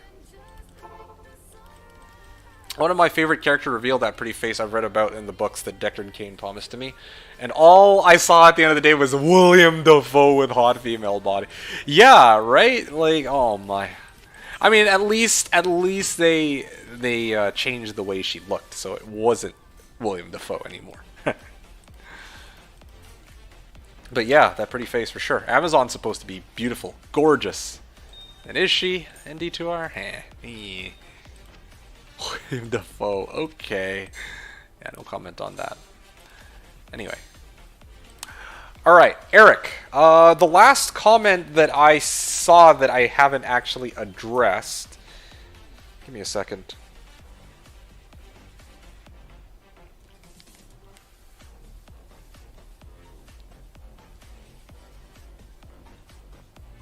One sec, guys.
Alright, sorry, back. There is no at least to me. There is a line in books that said by Decker Kane that says, and I quote, "She was the most beautiful female I have seen in my life. Young, pretty, agile, decisive." Yeah, I mean, I still can't believe, yeah, I mean, you've also read all the books. That's crazy. By the description, she was in her early 20s, whereas in D2R, she looks like that war maiden she became after the events of D2 LOD. Seriously? Why the hell is it that every time I try to cast Burst of Speed, it doesn't always go through? That is so bizarre. Okay, well, whatever. Anyway, yeah, I don't know, man. I think for me, like, I'm not super outraged by how the Amazon turned out. Like, yeah, could she have been hotter? Yeah, absolutely. But again, I can even give that a pass. There's just like so many other issues that I have that I've kind of gone over time and time again. Which again, if you know, some might argue they aren't very valid criticisms, but I think they're valid enough. Like, especially on launch, their game was like rocky as shit. You know, like things like. Anyway. I mean, it was way worse on launch. Now it's not as bad, but still, some things about it, it's like, ugh. Now, Eric, I want to actually address your much earlier question. You asked way earlier. Now a bit more serious. Are you going to participate? And I know this was like an hour ago, but we've talked about a lot since then. Are you going to participate in D2R ladder? If yes, what exciting character are you going to bring up this time? And also, you said my dad absolutely denies GAD. Absolutely denies my trust in people. I have no idea what that is, GAD. So no surprise, I will most likely be going solo through the first ladder. Wow. Okay. Interesting. Very interesting indeed. Yeah, like, yeah, definitely have the opposite take. And I'm going to try to be organizing a team. I always try to organize a team. That's the most fun for me. Like, if they're going to do a ladder reset, that I should be getting a team for it. Or, I mean, playing pubs is also its own kind of entertainment. But I have one very specific goal for D2R. Had one very specific goal, and I intend to keep to it. That pissed me off. They were over-sexualized back in 2000. True. It's a video game. Let us have some enjoyment. And ZZ's like, people can shut up about the Amazon. She was never that hot, stupid, blonde, boopa lady. Wow. Yeah, well. Amazon garbage, 18-frame teleport noob class. Okay, well, that's... The 18 frame is, like, the one thing I can agree with you on. Everything else, not so much. Although I will admit that Amazon is probably... In the past, I used to say that Assassin was my least favorite class, but I've had to change my mind since then. Like, after playing Assassin, I realized, after playing Assassin and Amazon more and more, I realized that, yeah, I actually enjoy Assassin a lot more than Amazon. Because, at least with the Assassin, there's, like, so many weird, cool, unique, and fun builds you can play with an Assassin. With an Amazon, I feel like it's just... There's only really two things you have to work with that carry over from character to character, and that's decoy and and Crit Strike. Everything else is going to be a variation of Spearzon or Boazon or Javazon, and not really have much synergy, I guess. Like, you know, if I were to make like a melee paladin, like I can do that pretty easily because I have auras. Or if I were, you know, if I had a barb, I at least have like masteries. With an assassin, you don't, or with a Zon, you don't really get that. You know, like you don't have, all you have is Crit Strike. Yeah, you don't have anything that boosts ED or anything like that. Like you need to find sources of ED somewhere else. And meanwhile, you have what was the other one? Assassin doesn't have any sources of like, you know, mastery or auras either, but Assassin has burst of speed, which is pretty cool and pretty fun, and Venom. So those are some cool tools to work with. Saggy fat legs. Oh gee. 19 frames! She TPs at 19 frames! Okay. Corpse Explosion on Necro. What about Corpse Explosion on Necro? Oh, general anxiety disorder. Oh, I see. Oh, okay. Totally not transitioning across all his builds. Well, I mean, yeah, I mean, that's... Corpse Explosion is something that can definitely be used across build to build, but even as a Necro, you have some options as to how you can play a Necro, believe it or not. Like, yeah, you could go through the usual builds of like, oh, Poison Necro, Boner, Summoner. You could do hybrids of these, which is fine, right? Did I say Summoner? Oh, no. Poison, Bone, Summoner. Even Summoner has like different variations. You could have the ones with revives, you could not have revives, you know. You could go 1 point Corpse Explosion, you could go 20 point Corpse Explosion, etc, etc, etc, right? Like, you have some options there. But then, if, you know, those are the standard builds for a Necro, but if you really want, you could try to do, like, Iron Maiden Necromancer, or, like, Thorns Necromancer with, like, summons. Or you could do, like, because you have access to amp damage inherently, and a lot of people don't think about this, you could actually totally make a melee Necromancer that's actually pretty good, because you can just make monsters not very resistant to you. Although, granted, you're going to be like a huge glass cannon, but maybe that's also what your summons could be used for. That's, you know what, that actually inspires me. Maybe I'll consider making that build in the future. That sounds like it could be a lot of fun. It's okay, I love Necro myself, so he's chill. Oh yeah, like Necro's solid, because there's like options that you have with them, right? And Sork's also pretty fun, because she has Enchant for melee, she has, you know, Shiver Armor, Frozen Armor, and what was the other one? Oh yeah, she has masteries, like Cold, Fire, and Lightning. So if I wanted to like do some kind of weird like fire-based build with like a freaking, with like a Hex Fire, or like that, what was that thing, Eth Flame Bellow that I found earlier, you know, like, there's a lot of things I could actually do with a Sork that could be fun and cool and awesome. But with the Zon, I'm just like, okay, what do I really have to work with here? Decoy? I mean, I guess. Decoy and Crit Strike. And Valkyrie. Like, there's not really much that exists outside of her skill trees, is what I'm getting at. That's kind of fun or unusual or unique, in my opinion. Yeah, no, seriously. Like, okay, cool, yeah, you could make, like, a Passion Zon, I guess. But, you know, that doesn't really have much synergy with anything that she has, except for Crit Strike. Yeah. And you can't even get Crit Strike to 100% either, which is kind of silly. Well, maybe not silly, but it's kind of like, I don't know. Another reason why I wouldn't want to roll with her.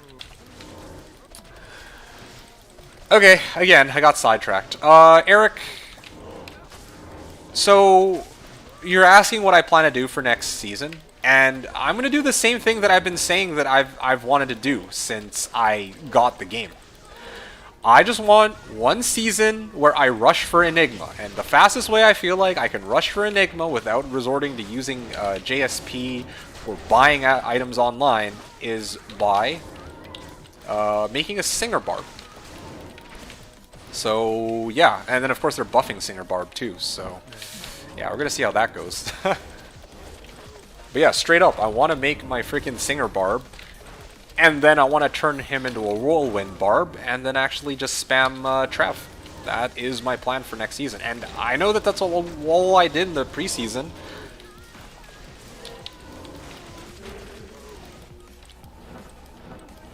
Yeah, I know that that's all we did in the preseason, but I don't care. I straight up told you guys that this is the case. Like, I know some. Well, no, I'm lucky that that none of you guys are like big whiners about that kind of thing. I know that there's other content creators out there where they're gonna like do, you know, they'll maybe play a game and then they do like the same thing over and over, and then, you know, their viewers get bored and sick of that and they complain nonstop. And I'm glad you guys aren't like that.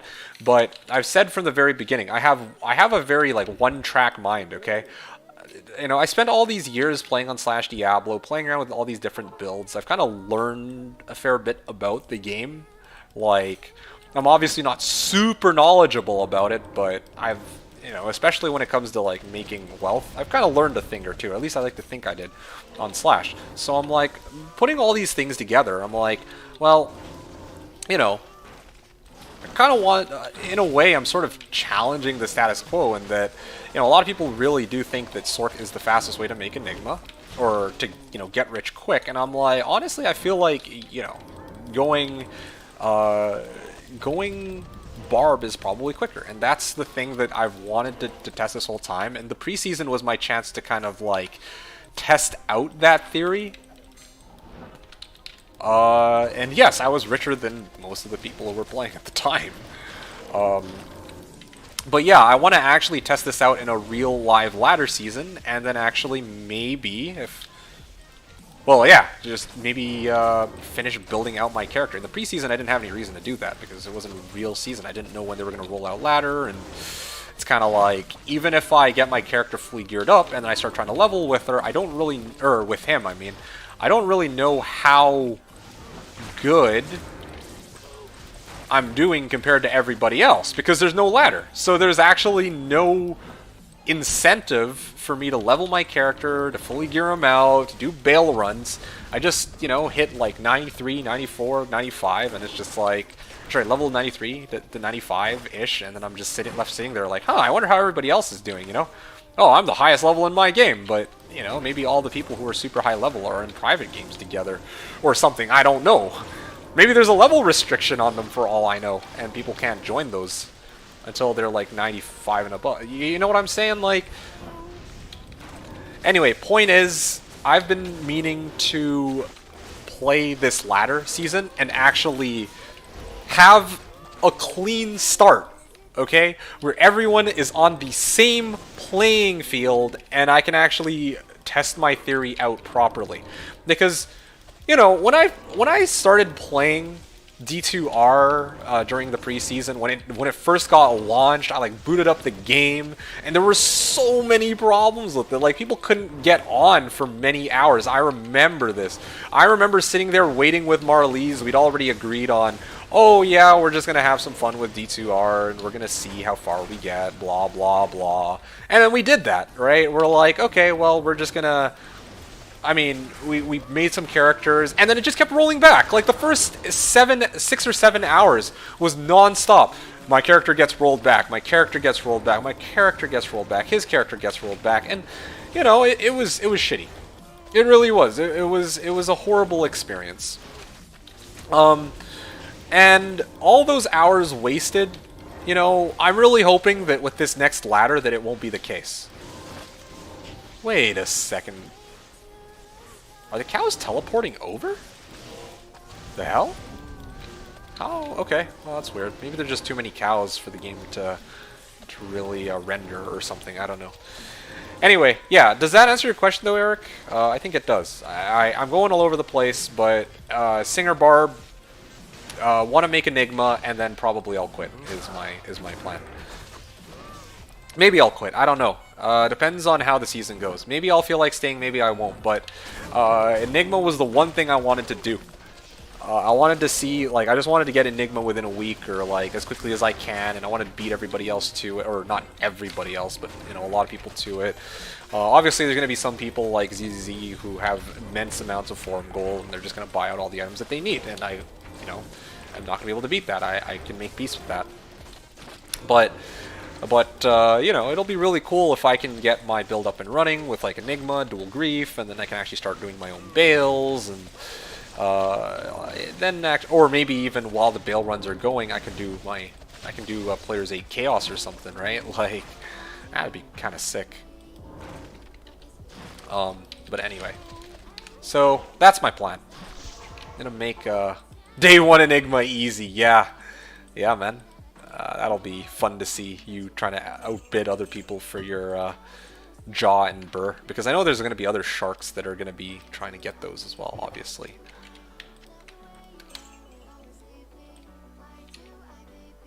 So yeah, ZZ is obviously going to get his Day 1 Enigma. I'm not going to be quite in that boat. But without Forum Gold, I want to see if I can actually get my Enigma. Maybe find my own runes, I don't know. Self-find my own Jaw and Burr. How sick would that be?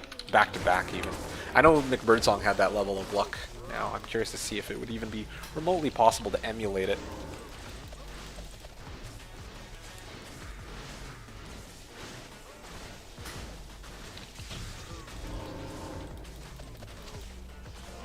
I don't even have Burst of Speed anymore.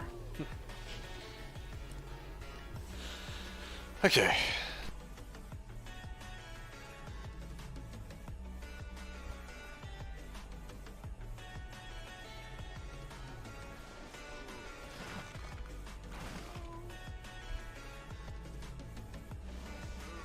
All right.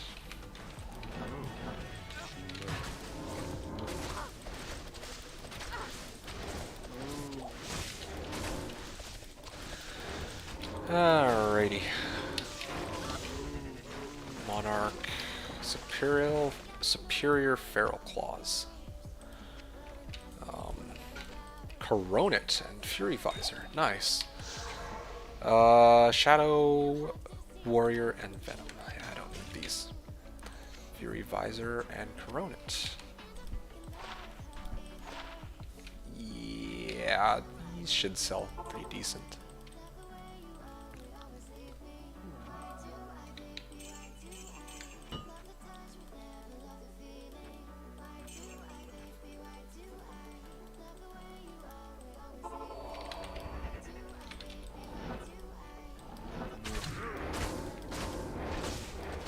All right.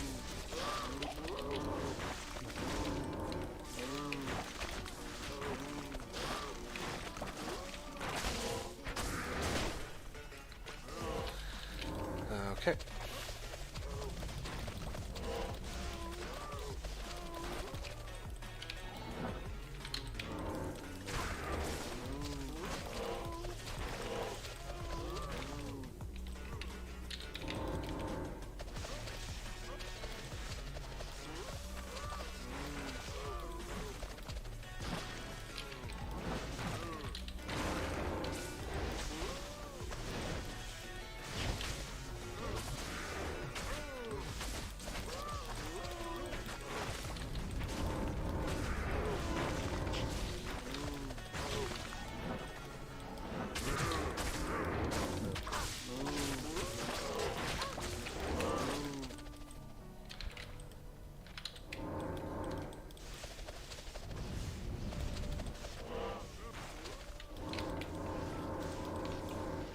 Okay, so chat's been pretty quiet. Let me know, Eric, if you're still around. Let me know if you have any other questions. I think that pretty much covers it, though. After this run of Arcane, I'm getting kind of, not gonna lie, kind of want to switch it up. So I'm probably gonna do a bit more Plains of Despair. Oh, an Elrune. Go figure.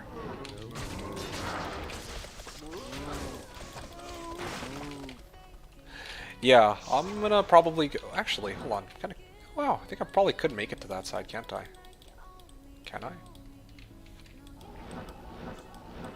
Oh, wow, I actually can make it over.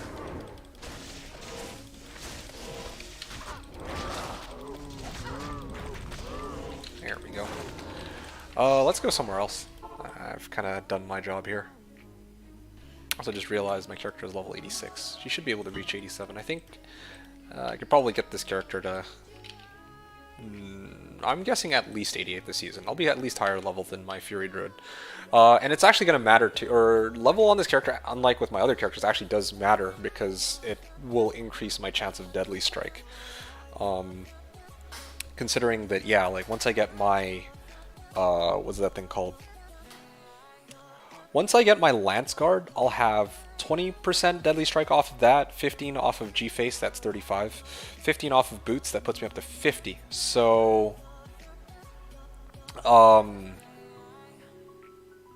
realistically, I imagine that I'm going to reach level 90, which is 45% Deadly Strike.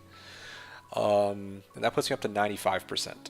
If I got myself to level 95, that would bring me up to like level 97%, and then if I reach like 99, then I'd have 99% Deadly Strike. Or would it be 100? Would it round up? I actually don't know, but still, that's, yeah, kind of where my build's at. Get 100% Deadly Strike even without High Lords, which is kind of cool, and I can keep the attack rating on the Angelic set. Yeah. It's looking pretty good. We're getting there. Definitely getting there. Only catch is my Venom is no bueno right now. I know that on my hero edited character I didn't have as many points into martial arts. I took whatever points I had left over from levels and I actually would dump them into Venom. So the Venom damage was quite a bit higher. Anyway, yeah, where are we at? So at this point we've kind of done a little bit of everywhere. Cleared out this area. There's no area in Act 1 where I'm like, oh yeah, this area's got like tons of monster density. Or I can't even really nuke the cows like I can with other areas using Andy either. Yeah, Halls of the Dead, mob density is pretty decent. Far Oasis, yeah, it's decent. Same with Lost City.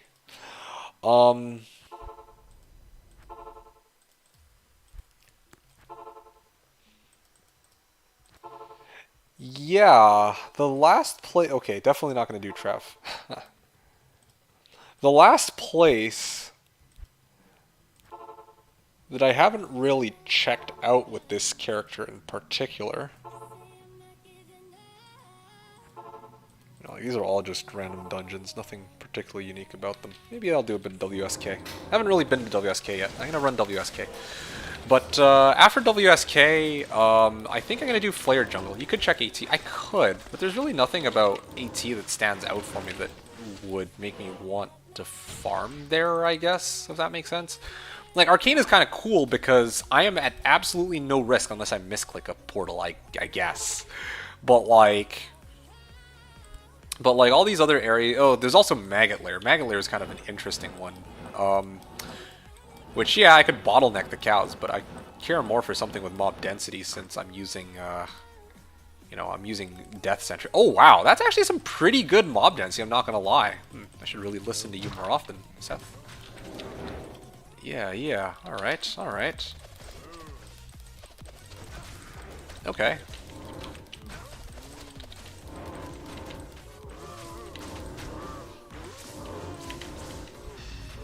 Oh, shit. Oh, how do I gotta get out of here. Whoa. Interesting. AT runs, eh?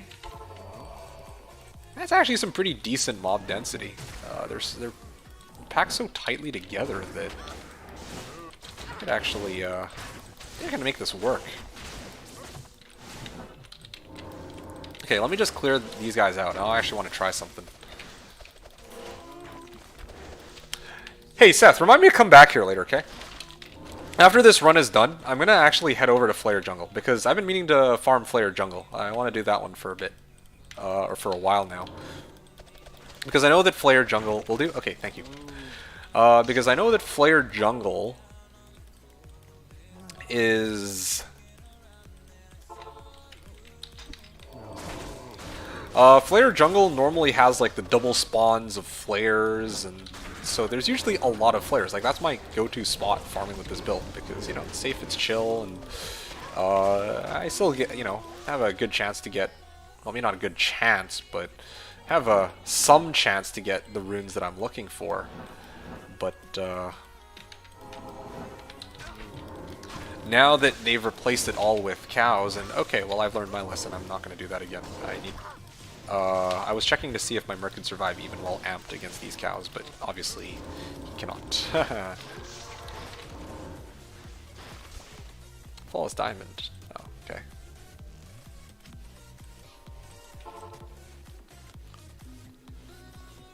Yeah, I want to actually see this double spawn, or I want to see these cows in Flare Jungle. All right, and where's the guy? Grease. I bet you come back this way. All right, guys. I have a hard cap on how long the stream is going to go for. I'm gonna probably play for another 2.5 hours.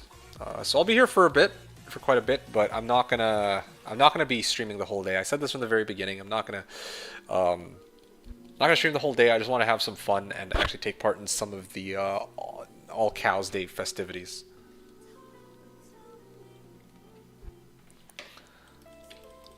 Ooh, another 2-1-2. What's 2-1-2 or 2.5? It's better than nothing. What do you mean?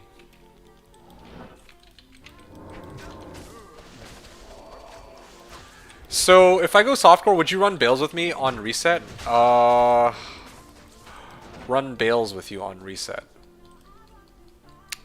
Well, I'm gonna just tell you straight up what my intention is here. I am going to try to run reset day with, Enjoy and the other people that I usually play with on my reset team, right? After that, I don't know if they're gonna do Bales, but if they do Bales, then I'm probably going to run Bales with them for as long as after I beat Bale. Well, that's the thing. Normally, here's the thing, ZZ. Normally, when I beat Bale, after that everyone fucks off and goes to bed because, in EU, it's usually, by then, it's like, what, 8 in the morning, 9 in the morning. But usually Slash resets around 4 in the afternoon, my time, right? Whereas this time, they're actually starting at 6 hours earlier, so they might very well say to themselves, huh, the night's still young, it's 2 a.m., let's all run Bales together, and if that happens, I might actually join them through with doing Bales, yes. That's what I'm talking about. I know you don't care about the playthrough, but I'm telling you, like, that kind of matters because, yeah, after I do the playthrough, the immediate thing I'm going to do after is potentially join them for Bale runs. Day 2, well, right after the rush, or whatever, right after the run to Hell Bale is over, I imagine that they're going to want to do Hell Bales.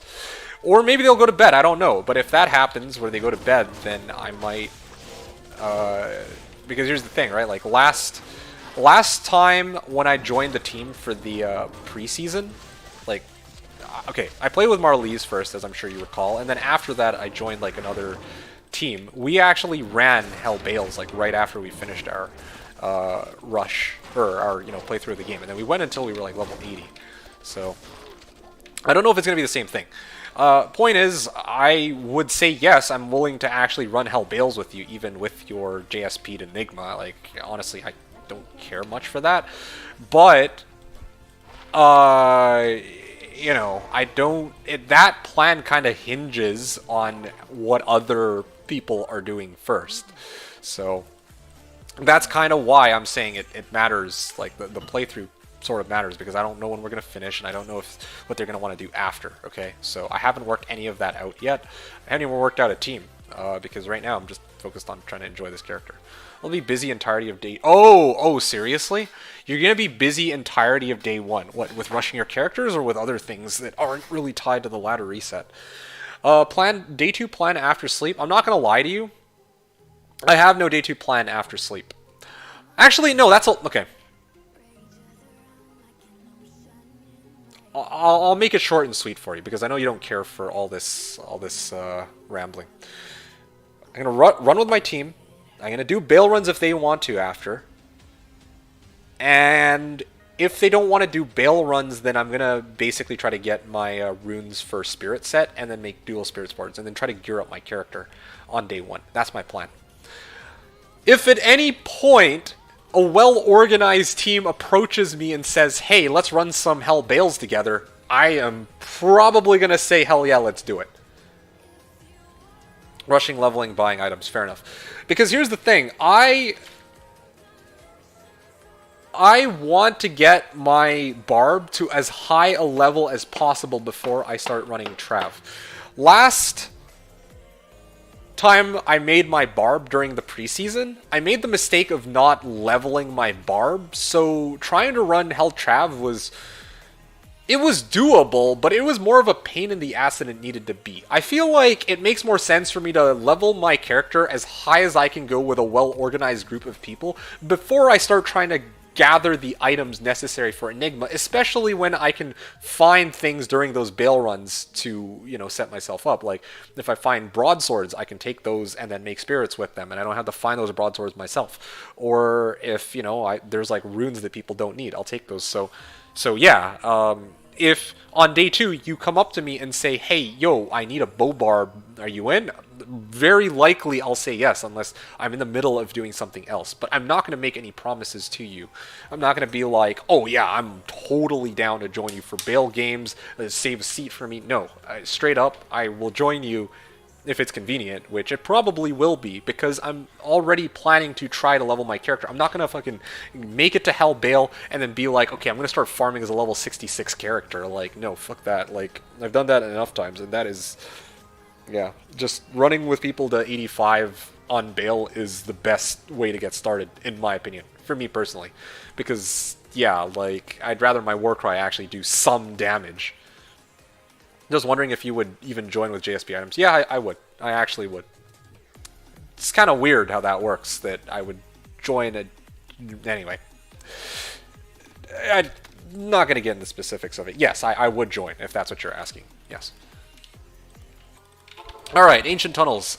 This area is done, I think. I'm not going to check out the rest of it. I'm going to go Flare Jungle. That's where I'm headed. And let's go get TP scrolls and ID scrolls. Another thing too is, yeah, no, never mind. Okay.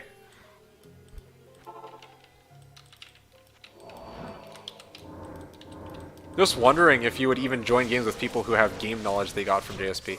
Well, I don't have an issue with... I don't care for people who get game knowledge from JSP. I don't actually mind game knowledge from JSP whatsoever. I think game knowledge is totally fair, right? Like, that forum is for people to kind of share information as one of the things that it's meant for, right? That's totally okay. It's just like a forum, any other forum. It's just forum gold specifically that bothers me, and more so it bothers me when I'm the one, I guess, who uses it. Well, me and other people, like...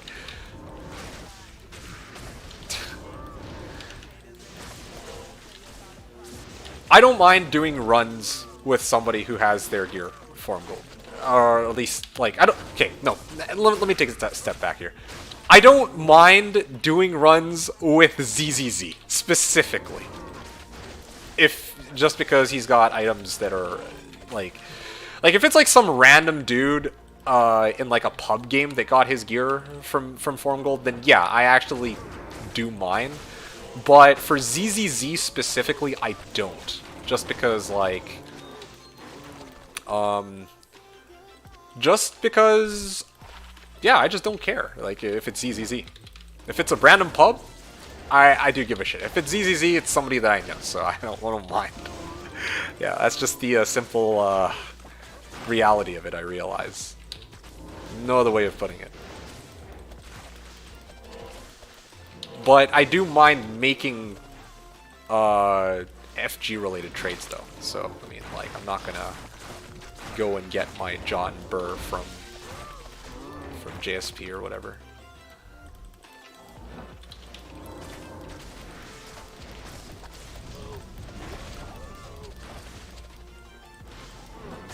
I think part of it is just that, like, if it's people that I know, then I care more that I get to just play with them rather than you know, than where they got their items. I think that's the big thing for me. Because, like, I'm, like, thinking about it. When I play with, like... When I played with, like, the Slash Reset team, and we had our organized 8-man team, and everybody was actually doing their part, our runs were fine. Like, they were the equivalent, or almost the equivalent of the runs of people who were just fully geared. So it's the same outcome. I just need the Bale runs themselves. I just need the levels. And I also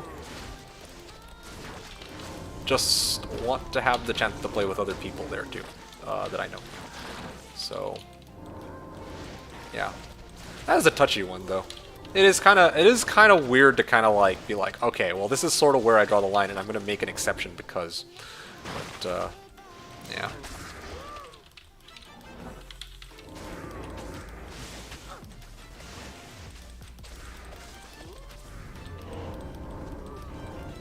Here we go.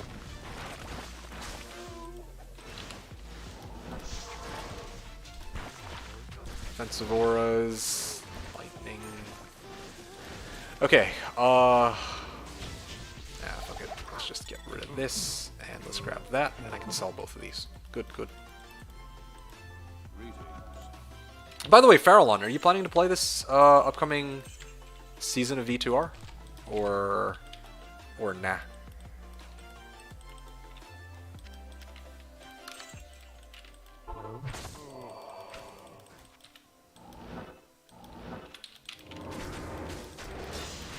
Wait a second, why are there flares here? Never even bought D2R. Oh, I see. Okay. Fair enough.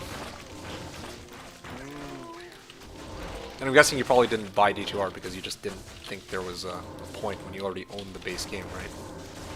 And none of the changes interest you either, I imagine?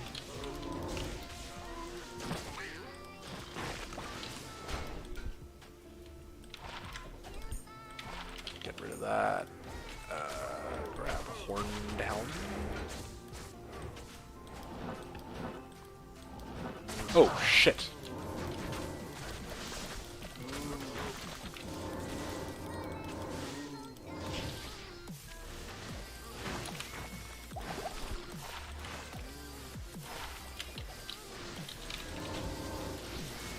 Okay.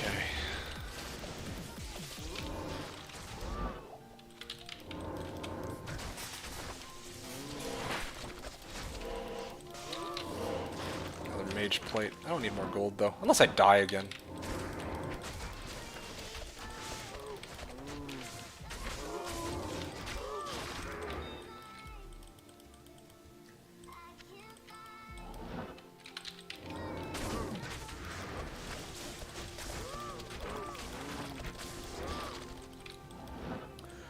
Okay, I'm going the wrong direction. I'm gonna head back this way.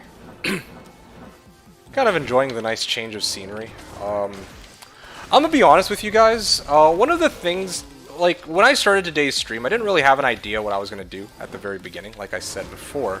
But I actually was tempted to do a full clear of the game. That was, yeah, I had a choice. Like, either do, like, try to do, like, the whole seal popping shank, or do like Plains of Despair with Izzy, which of course I've already did Plains, you know, Requiem for a Cow last year, so I didn't want to do that again this year. So I decided to go for Shank, and now I'm like trying out all these different areas that were brought up, like Arcane, which are pretty cool, right? But I think one of the cool things that might have been really nice would have been to like farm, to do like a full clear of the game on All Cows Day. I'm probably going to save that one for next year. That sounds like something that could be a lot of fun if I'm still around, if Slash is still around, if they're still doing this. Because yeah, at this rate, wait, what the hell? I don't know why I was still casting traps even though I had Blade Fury active. But anyway, yeah, I'm thinking that I'm gonna sell this. Actually, in all my years, I never started a ladder with JSP Gold in the bank. Yeah, I believe that was You mentioned that was the case. So this will be new for me. Well, it's funny too because I have never started a ladder with JSP gold in the bank either. Meaning, like, for me, like, yes, I have forum gold stashed away somewhere, but I never actually, like, I used it during the season. Like, I started at 0, and then, I did, like, rushes for people, or I, like, traded out items for forum gold, and then, like, I, try to spawn a declone with that, but I didn't actually carry over that forum gold and use it in any future season. In fact, after that season where I used forum gold, I actually stopped playing for a while until I discovered Slash, funny enough. But yeah, like, yeah, I'm kind of in a similar boat where I've seen forum gold before, I've used forum gold before, but I've never actually had a season where I used forum gold from a past season to kind of give myself a leg up in a new season. I've never actually done that. It did true reset starting from 0. Yeah, I mean, it really is a true reset, right? Because, you actually have nothing. Anyone have Elrim? Yes, sir. Picked one up. Just 5 minutes ago. Heh. For once my hoarding pays off. But, yeah, anyway. I don't know, this will be kind of interesting. And again, it's kind of like, it really is difficult to draw the line. Oh yeah, of course. And I'm gonna drop it. So this is my dilemma. Okay, cool, let's hear it. And while you talk about that, I'm gonna continue talking about how odd it is. Well, actually, I'm going all over the place. I just wanted to finish what I was saying earlier with this whole cow thing. After I finish this, I'm probably going to go back to ET. I'm going to give that a spin. And then, like, I'm just looking at how much time I have left. I have another 2 hours. So I'm thinking I'm going to spend the next half hour to an hour in Ancient Tunnels. Using Delirium. I want to actually see if that's any good, because the mob density there in AT, it's kind of like, it's actually pretty dense. Yeah, it looks pretty dense anyway. So I'm actually going to try with Delirium pretty quickly, see if that's any good, and then I'm going to then try Halls of Pain, and I'm probably going to wrap up today's stream with Shank, because honestly, of all the things I've done today, Shank is probably one of the less efficient ones, but I actually had a lot of fun just popping Shanks, so that's what I want to end off on. Maybe see if I can do like 100 runs of that, because the runs are like 15 to 20 seconds each if I'm quick about it. So yeah, that's basically my plan. That was my plan from the beginning all the way to now, kind of where I'm at. So yeah, that's sort of how this is gonna go. GC.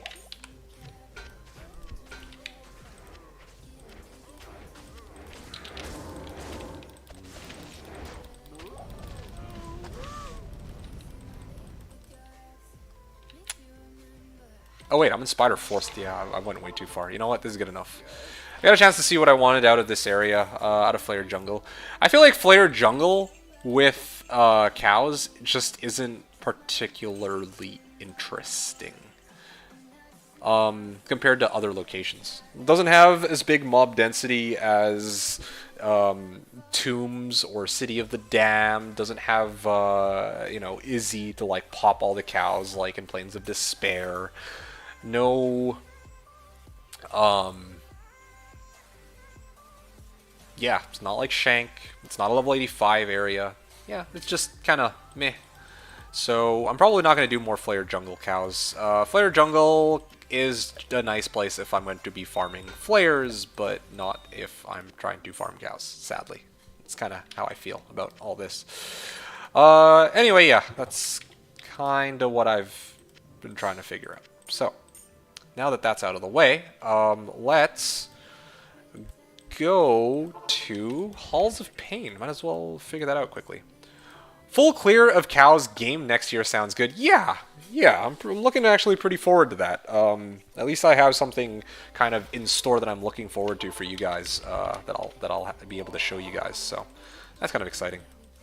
Especially because a full clear. I was also thinking about, an hour into it, I was like, oh, I'd still do full clear of cows.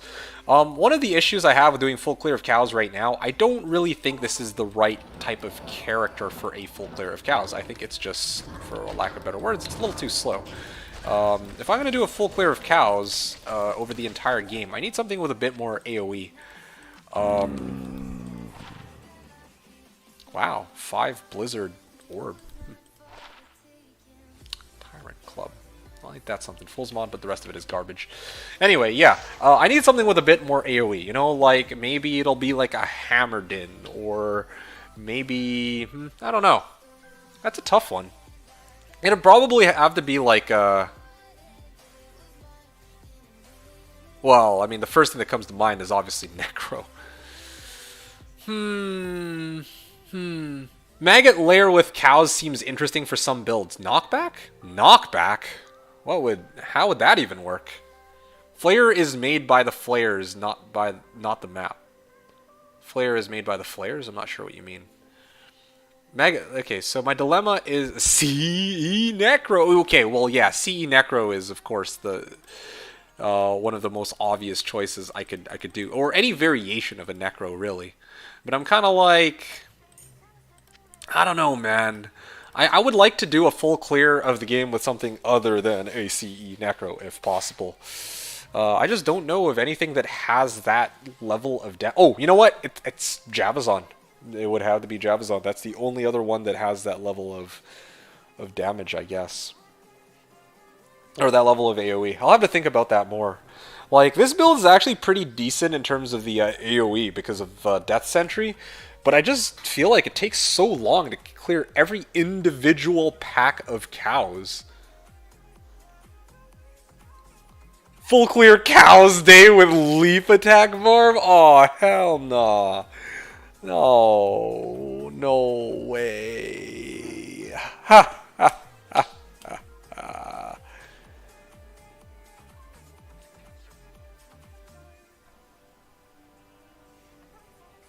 Yeah, no.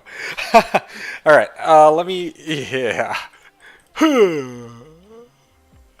Yeah, let's not do that. How about that?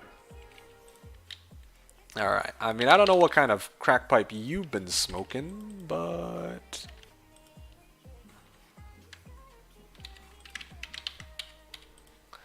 My dilemma is okay, so I'm not sure about Maggot Lair with cows for knockback, though. Like, I don't even know... Yeah, that feels like it would take... That sounds like it would take forever. I don't know how else to put it. Yeah, I don't know. That is a tough one. I'll need to think about that. It's got to be a weird fun build for cows. I don't even know what I would end up doing. My dilemma is, let's say my goal is going 99 on first D2R ladder. Okay, sure. Do I go try hard with 8 boxes and try to finish as high on ladder as possible, possibly HC for the accomplishment, or do I just play for fun and help randoms level my pub bales at my own pace? That is a very interesting dilemma.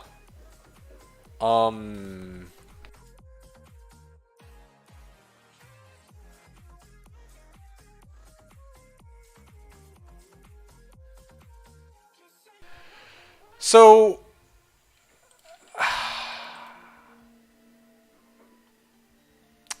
I don't know where to start on this. Like, I'm just putting on my serious face for a second.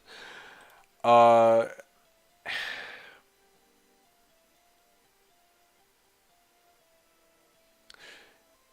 never knew you got enjoyment out of helping randoms level in pub bales, unless your intention is to let them run throne room while you go and clear chaos or something like that. So, I mean, just reading this message, what comes to mind for me is you could try to go best of both worlds. What I mean is, I don't think these two things are mutually exclusive necessarily. Like, What is stopping you? So you said possibly hardcore. Let's take hardcore off the table. If you play softcore, you can do this goal, and you can play with others. And you don't even have to choose between both, because here's the thing, right? Why do you need to try hard with 8 boxes? The reason you want to try hard with 8 boxes is because the reason you want to try hard with 8 boxes is because you want to like fill up the game, 8 players, and then get XP as quickly as possible, right? But you can also accomplish the same thing by just having other people fill in your games. So, you know, let's say you make like a pub bail game. It's going to fill up pretty quickly. Wouldn't it be to your advantage if you could get like only 1 or 2 boxes in, and then you only had, 2 or 3 characters in, and then you just manage, let's say, your bow barb. I imagine you're going to use your Hammerden as your main, and then your other character, let's just say Summoning Druid, okay? Just bear with me. So what's stopping you from just running those 3 characters and letting the other 5 slots get filled in by random pubs? I feel like there's nothing wrong with that. Yeah, so straight up, you could have both things that you're looking for. You want the reason why you're, in quotes, tryharding with 8 boxes is because you want to fill in an 8-player game, which is something you wouldn't normally be able to do on Slash because of, you know, they only permit 4, and well, that's the main thing. Oh, and obviously, like, you can't really fill up a game with pubs because there's just not enough people, generally speaking, and well, yeah. It's more optimal just to solo 8 box, not by much, but enough. You really think so? Really think so? I don't know. They just fill game while I do other stuff, and I have a helper so they don't fail at throne. Less filling for me. I just feel like that's... that feels just... I don't know, man. Like, I could say what would work for me, because it's like, okay, when you say less filling for me with 8 box, I'm like, okay, filling in 4 boxes is a pain in the ass, let alone 8. I'd get sick of that shit so fast. So fast. So for me, it's kind of a no-brainer. I'd rather just fill it in with pubs, because then, you know, I have to do less work. But in your case, if you really care about the efficiency, then go for 8-man. Like, do what you want to do. Like... I thought you were the one who was originally like, oh, I don't really care much for playing with other people anyway. That was my understanding of it. But here you're telling me now that you also kind of rather play with people? That's a bit of a surprise. So at this point, I really don't know what to tell you. Previously, my advice, I think, was pretty sound when I said, okay, well, you know, you want to have one ladder where you go hard to 99. So it makes sense that, yeah, just go ahead, 8 box all the way. But now you're telling me, oh, well, actually, I want to play with pubs as well. So now I'm actually not sure. I have no clue. Not by much, but enough. Most optimal is have teammates. Well, okay, if the most optimal is to have teammates... I like playing with people, but I don't like making a range team where you all boost one character. Okay, well, if the most optimal is to have teammates, which you don't want to do, then maybe the... I mean, I don't know what to say, right? Like I'll tell you this. When I played on Slash with Dewscrim, one of the things we used to do is we used to run players... It was, what do you like to call it? 8-1? 8-2? I think it was 8-1 in this case. We used to run 8-1. I used to call it like players 8-1, but it used to be... We used to run 8-1, right? Where I would let them do WSK too. And then I'd spawn the first 3 waves, clear them all out for him, and then I'd let him have waves 4 and 5. Is that considered playing with people, but boosting one character? I don't know. But that's kind of how I did it back then. Now in your case, I don't know what you define as playing with an arranged team, where everybody boosts one character, but that's boosting. Okay, so that's off the table. You're not looking for like one guy who you can play with, and you guys 4 box together, and one person gets as much XP as possible. You're looking for a group of people who you can consistently run Hell Bales with. Am I understanding this right? Or where they're doing Hell Bales and you get to do Hell Chaos. Like I'm not really understanding here. Like I'm really trying to understand this. So on one hand, you want to play with. You said the most optimal is to have teammates, which okay, most optimal is to have teammates, which you don't want to do. So you don't want to have teammates that help you boost through, like that help boost you through the game, but you want to have people to play with. And I'll break it down. Hold on. Okay, cool. Because yeah, I'd like to better understand this. I'm a little confused. I feel like there's a few things at play here, and I'm not really sure where. Which of these things you value most, or that you care about or don't care about. Lamau, hey, it's good to see you. Hope you're having a great day so far. 3 light sentries, 1 mind blast, 1 blade fury. Sawaya worth anything to you? Sorry, Lamau, I appreciate you keeping this for or holding on to this and checking, but no, it's not. I'm looking specifically for 3 wake of fire. 3 wake of fire is the thing I care about most. Let me just think about that. Yeah, 3 wake of fire. I need 2 claws that have 3 wake of fire. The rest don't matter. Yeah. I mean, I guess ideal would be like 3 wake of fire, 3 in wake of inferno, and 3 venom. But that's you know, I'm not gonna hold it against people if they don't find claws like that. Okay. Anyway, I'm done trying to. Oh, okay. My connection got interrupted for some reason.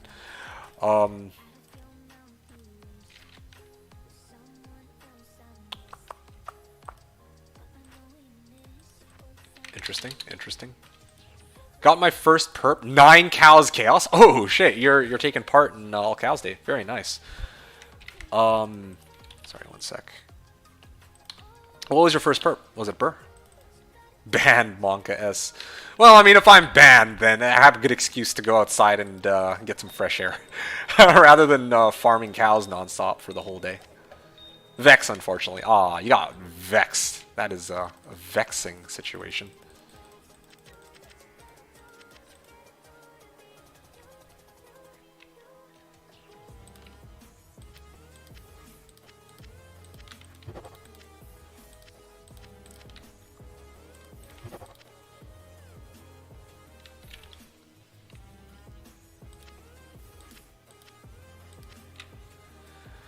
Alright. This can go here, here, here, here. How many more gems do I have? Did I offshore all the gems? Please tell me I offshored all the gems. Oh, damn it. Okay.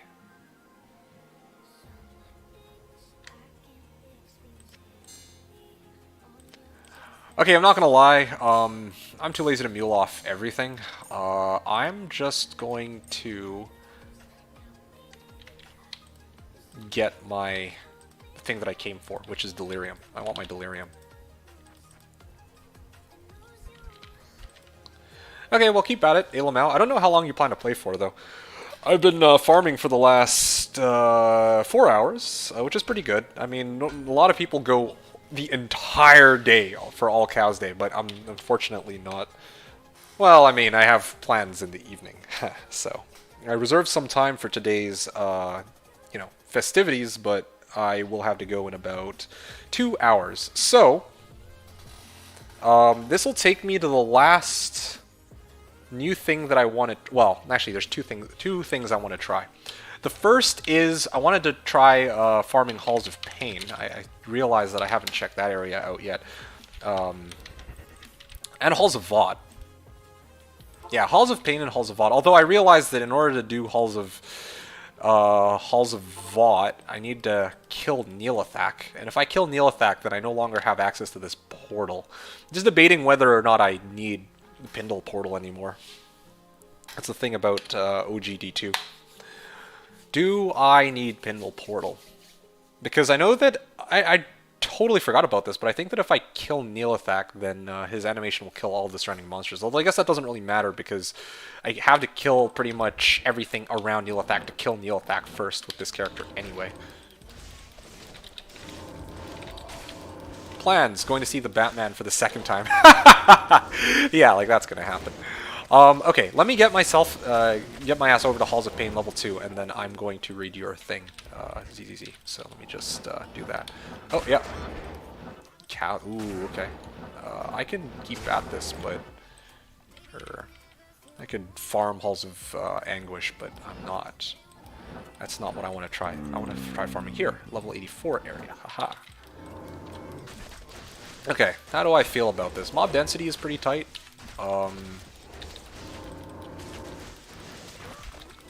Oh yeah, there you go.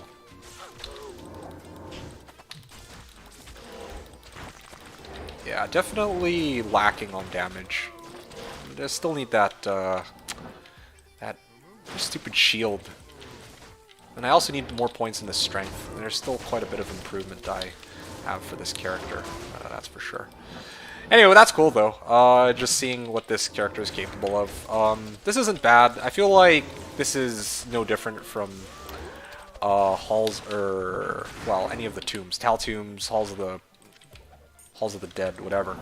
So far, if I were to do kind of like a ranking on how I feel, which things are most efficient for this character up until now, and I'll probably write this in at the end, but well, maybe I should rank them at the end. I'm gonna rank them at the end of the stream. Note to self: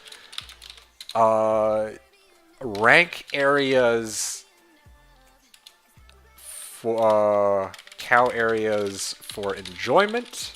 And also, I gotta rank them in terms of efficiency, in my opinion. Okay, let's leave it at that. After this, next area I'm gonna go to is AT, but I'm gonna take a short break to address what ZZ is saying. In order of most optimal strats: 2 men by 4 boxes, boosting 1 character for all XP. Okay, yeah, that makes sense. Over 1 man, 8 box. Okay. Over 1 man, soloing with randoms, clearing throne. Alright. 2 men, 4 boxes, splitting XP equally. So when you say two men, 4 boxes, splitting XP equally, are you talking about like having all of the boxes in, or are you talking about like having only 1 box in at a time, and then those 2 characters split the XP equally? So teaming 2-4 is worse than just soloing all the good stuff in a pub if you split equally. Okay, I see.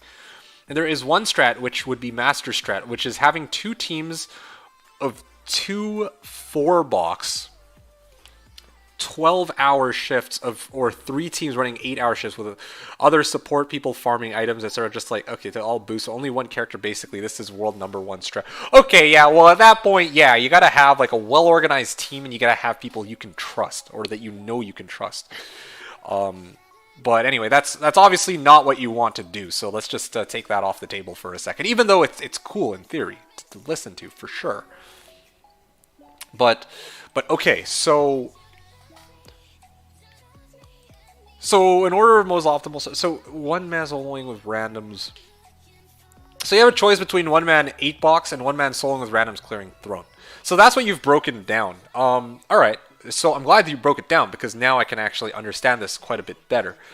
But that's just in terms of efficiency. You're talking about playing with pubs, and you're talking about gaining some kind of enjoyment from playing with pubs. What's that about? Because for as long as I've talked to you, I've always had the impression that you're like, I don't care much for playing with pubs. Like, yeah, you got some kind of amusement out of it, but you know, you don't really like enjoy it as much as running 4 boxes or running 8 boxes, or at least that's kind of what I gathered for the longest time, right? So yeah, like, please help me understand this. What exactly, like, just looking at the efficiency list alone, of course, like, I thought you were the efficiency guy, so intuitively I would just be like, oh yeah, of course you would do 1 man 8 box, but apparently not. Even more Master Strat: a well-organized team of players you can trust, who never go AFK, press buttons very fast, and who don't have organic brains, but instead make decisions based on lines of code. That is true, actually. Thought you were going to say lines of coke. No, lines of coke actually work too, but lines of code are pretty solid too, yeah. Okay, well, Fever's right. Like, you can't really top that. That is the way, and that also, I mean, I'm not going to lie to you. The fact that this method exists is kind of one of the reasons why, if I were to ever, you know, grind out for, you know, number 1, I would think to myself, huh. How much do I care about efficiency when I know that this method exists and people are using it? But anyway, that's besides the point. Going back to what you're saying, though. Yeah, can you explain to me this, how, like, playing with other people? Like, how exactly do you feel about that in terms of enjoyment? Because, you know, I'm usually very like, oh, yeah, like, play for enjoyment. And your enjoyment, for as long as I've known you, is, hey, you know, do the most efficient thing possible. And the most efficient thing possible, it sounds like, is, yeah, play 8-man or 8-box as one person, but now you're telling me you kind of want to play with other people, so I don't know how that works. You don't like pubs on Slash, but you like pubs on D2R? Alright, now is a chance for me to actually test my ET while I wait for ZZ's response, so let's do this. Arcane Canyon, Lost City. There it is. Oh, okay. All right. Well, almost died there. Okay. Let me actually try this. Ah. All right. That's one.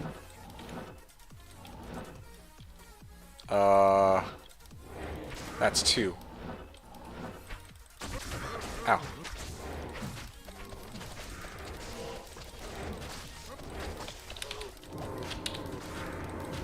Okay, let's see what we can do here. This does take a while to kill all these guys, though. I mean, that's definitely the thing that bottlenecks me the most, killing speed, unfortunately.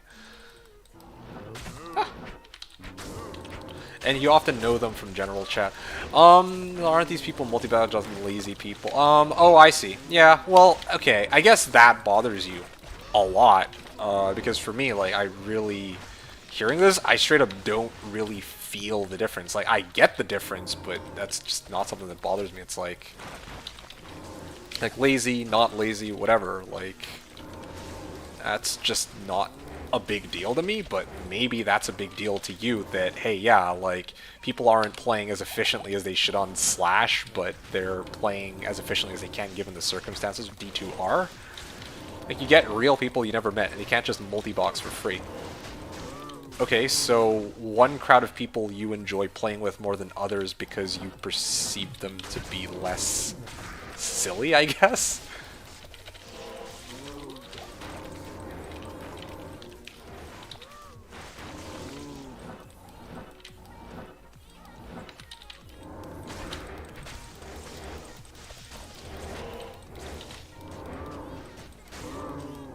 What the hell? Conviction aura? Interesting. It just real makes no sense to play Slash and try to get XP without multi-boxing.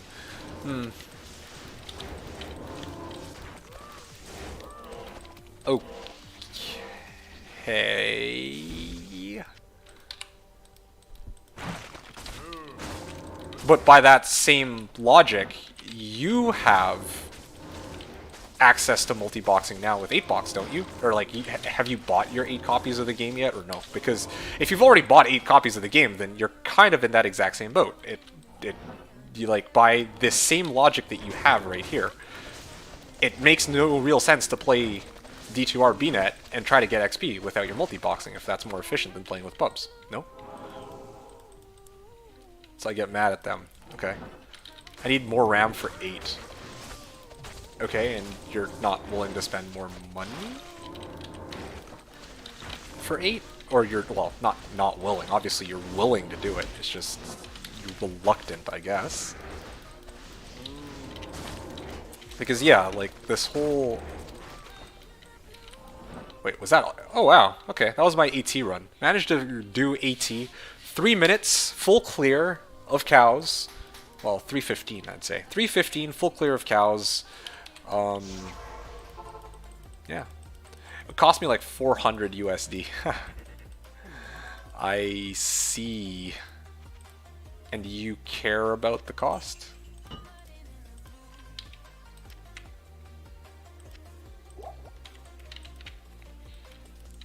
Or it would... Okay.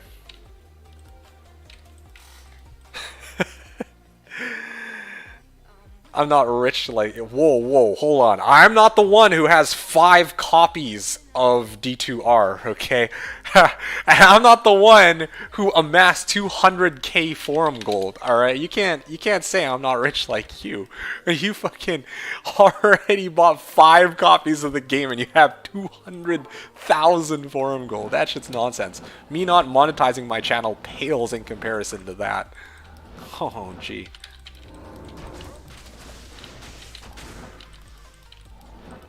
Okay.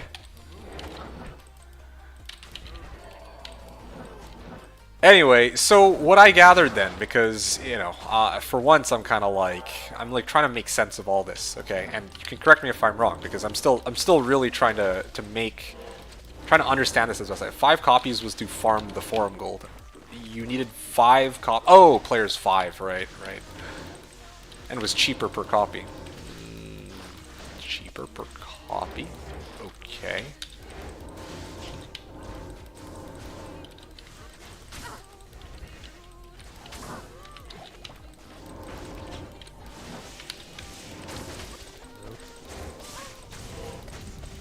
I tried single box singer like you, but gave up. Yeah, fair enough. Okay, well, single box singer is kind of, you know, I wouldn't have expected you to stick around with that one, especially because I know that your goal's XP, and that's probably not gonna, well, I don't even.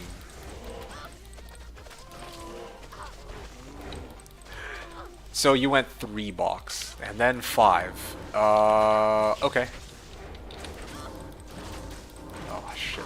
Yo, aren't I have Trang Belt. I'm supposed to be, cannot be frozen. Why the hell is he still able to freeze me? Is he Holy Freeze? Has to be it. Oh, this shit makes no sense. Ah. Now I'm trying to decide on 8 before reset. Okay, so again, maybe I'm the crazy one, but from what I've gathered now, your issue has nothing to do with enjoyment of playing with others, but it's more to do with whether or not you want to get more RAM? Which is why I pose my dilemma to you, D2D2 Sensei. Okay, and I'm more than happy to try and help you come to a decision. However, I just feel like there's, part of the issue is I'm not you, so I can't, I'm trying to, make sense of what you value the most. Oh, Kraken Shell, 3 sockets. Maybe I'll hold on to this in case I ever want to make, Enigma or whatever. It is more fun to play with other people, that is for sure. Okay, so we can kind of get that done in,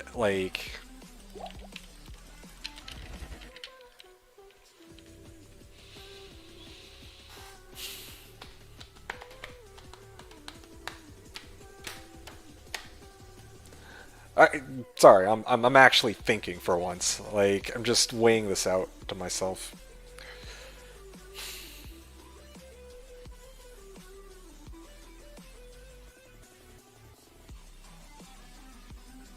Okay. Honest opinion, if you ask me,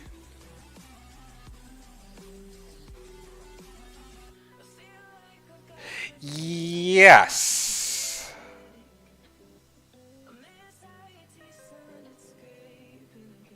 Yeah, that is exactly what I was thinking about. The part which I want to put the most emphasis on is, but still not #1 rank.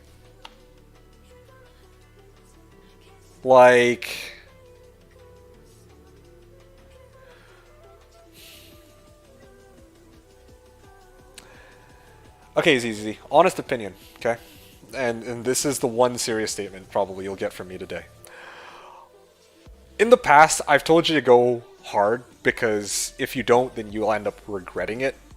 That's what I said previously, okay? Based on, you were like, oh yeah, I really want to, go hard, and you also mentioned that this might be your only ladder. I don't, at least from from what my memory recalls anyway. I don't know how true that is. But here's the thing, right? You're telling me right now, in order to secure a higher spawn in the ladder, you need to pay more money, right?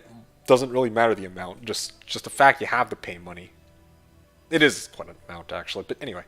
So you have to pay more money, and you have to have less fun, and it's more effort, just to get slightly more XP than if you were to... Slightly more XP than if you were to play with pubs. And... no matter what you do, you're never going to be number one. Hell, I doubt you're even going to be top 10. Like, maybe I'm mistaken. Maybe I'm drastically underestimating the number of... maybe I'm underestimating your level of tryhard, or overestimating the level of tryhard that other people are. But I'm like thinking to myself, you know, you're going to spend all this money, all this effort, all this time trying to 8-box. Fucking 8-box, okay?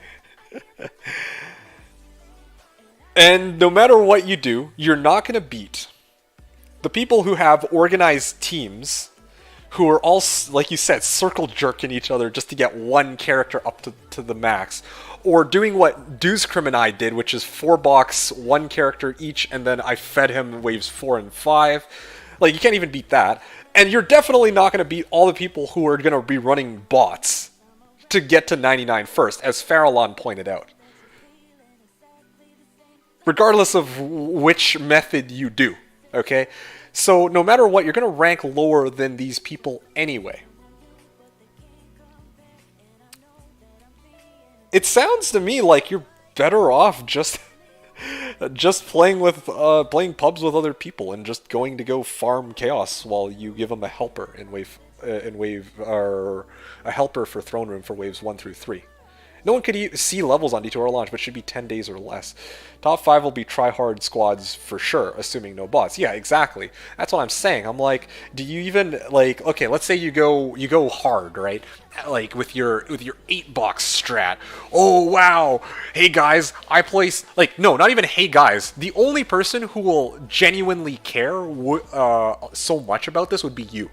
So you have to ask yourself, man, if you look at yourself and say, oh, shit, I placed 17th. You know, I was 17th character to get to level 99.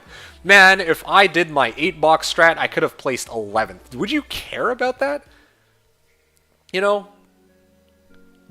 Like, I guess you might care about that, but, like, is there a specific number that you, like, even care about? Like, especially when you're competing with, like you said, people who are going to be playing 24/7, or people who... you know, grind out like 12-hour shifts and then pass it on to the next group of people, or, you know, all that kind of stuff, right? Like at the end of the day, it's you. What do you want to achieve? For me, it sounds like if I were in your shoes, I would just maximize for fun. We already know that there's bots on D2, or sorry, on D2R, and you know, you've already expressed your how much. Your dislike of bots. And like back when D2R had first been launched, like a month into the game, it wasn't like, you know, well, maybe not a month into the game, like a week or two into the game, it's not like bots were rampant. Like, it definitely took some time for them to have the bots and then make them publicly available. But now 6 months in, I imagine that there's going to be more people who are going to be using this to get to the top. So I do care about my gaming achievements I did years ago that no one knows or remembers. You write about the ranking 17th versus 11th. So you care about that then, right? Like if you care about that so much, then yeah, go for like your 8-box strat. But otherwise, it's like you know, if you care about... It's like, imagine if I wanted to be like, oh yeah, I want to get like the first Enigma out of every streamer available. Well, I mean, problem with, like, and then I want to be the one to, like, solo, or get it by myself. It's like, okay, well, that's kind of impossible, because I already know, going into this whole thing, that, not DJ Waters, freaking, not Dobrunsky, what the hell is his name? Llama. How did I even get, okay, anyway, like, I already know that going into a ladder season, Llama is going to have free items thrown at him left, right, front, and center. Same way with the Brunsky. Same way with, like, other content creators. And even if they didn't have free items thrown at them, they're going to use things like forum gold, or they're gonna like maybe run a bot on the side without people knowing, blah blah blah, right? So it's not feasible for me to expect to make it to the top 5, top 10, top 20 people who are first at Enigma. And it's the same way for you, right? Like, it's not realistic to expect that you're gonna be top 10 or whatever. So I'm like, so at that point you're really just competing against yourself. I don't know. Do you care more about being able to place as high as possible and then being able to look back at that and be like, yes, I went super hard and I placed 11th? Or does it matter more to you that you enjoy the amount of time that you spent on this first ever ladder, right? Maybe, I don't know, maybe you can go hard for this first ever ladder season, and then the next ladder season you could try playing with others. That's another option too. Or maybe there's the option of, how does it go? You could try to go hard all the way to, like, let's say, I don't know, 90, like level 95, or play with pubs until 95 and then go solo after that, right? Because, I mean, if you're going like levels 1 through 90, I mean, you were the one who helped teach me this in the first place. Levels 1 through 95, like, XP is pretty easy to come by no matter what you do. It's level 96 onwards that really matters. So what if you, like, played with pubs all the way until 95, and then once you reach 96 onward, then you just go 8-boxing by yourself? That's also another available option. So I'm just laying out some potential ideas for you. I like that last one a lot, actually, because then you get the best of both worlds in a way. You get to play with people, not lose out on too much XP, but gain a lot of enjoyment out of it. And then when it's crunch time and you got to go super hard in 99, you can do that without having to share your Bale XP with a bunch of pubs, you know? So there you go. That's kind of my. So that is me trying to break it down for you. That's what I got. Yes, DJ Waters, lol. Exactly. This is why you gotta play hardcore classic Amazon #1 as possible on that ladder. Yeah. So yeah, one thing at a time. That is how I see it, ZZZ. Okay, like, from what it sounds like, that's the best option that comes to mind right off the top of my head. Play with others until 95, and then after that split off, because yeah, imagine trying to go 96 to 99 playing in pubs. Oh, imagine. It just sounds horrible. DJ Waters, yeah. I don't know, man. I kind of missed the mark on DJ Waters. I remember when he played on Slash. Ah, mother. Okay, hold on a second.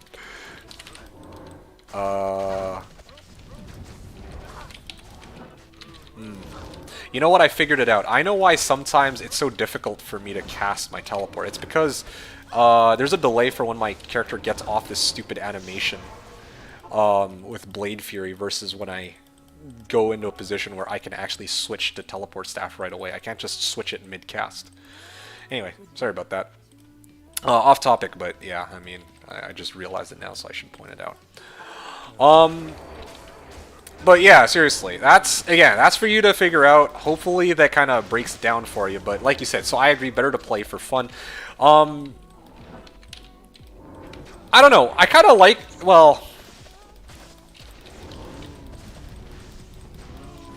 I feel like if it weren't for the fact that there's going to be lots of other people who are going to utilize different methods to get ahead, which you're not willing to kind of do, then yeah, like here's the thing: if you're gonna go all, or if you're gonna do something and go all the way with it, right? Like the season I went my Nova Baller, I went all out, right? I did everything. Like I went Seal Glitch Chaos. I freaking to get rich, spam Seal Glitch Chaos non-stop. Freaking did Quest Bug D, all that shit, right? Like.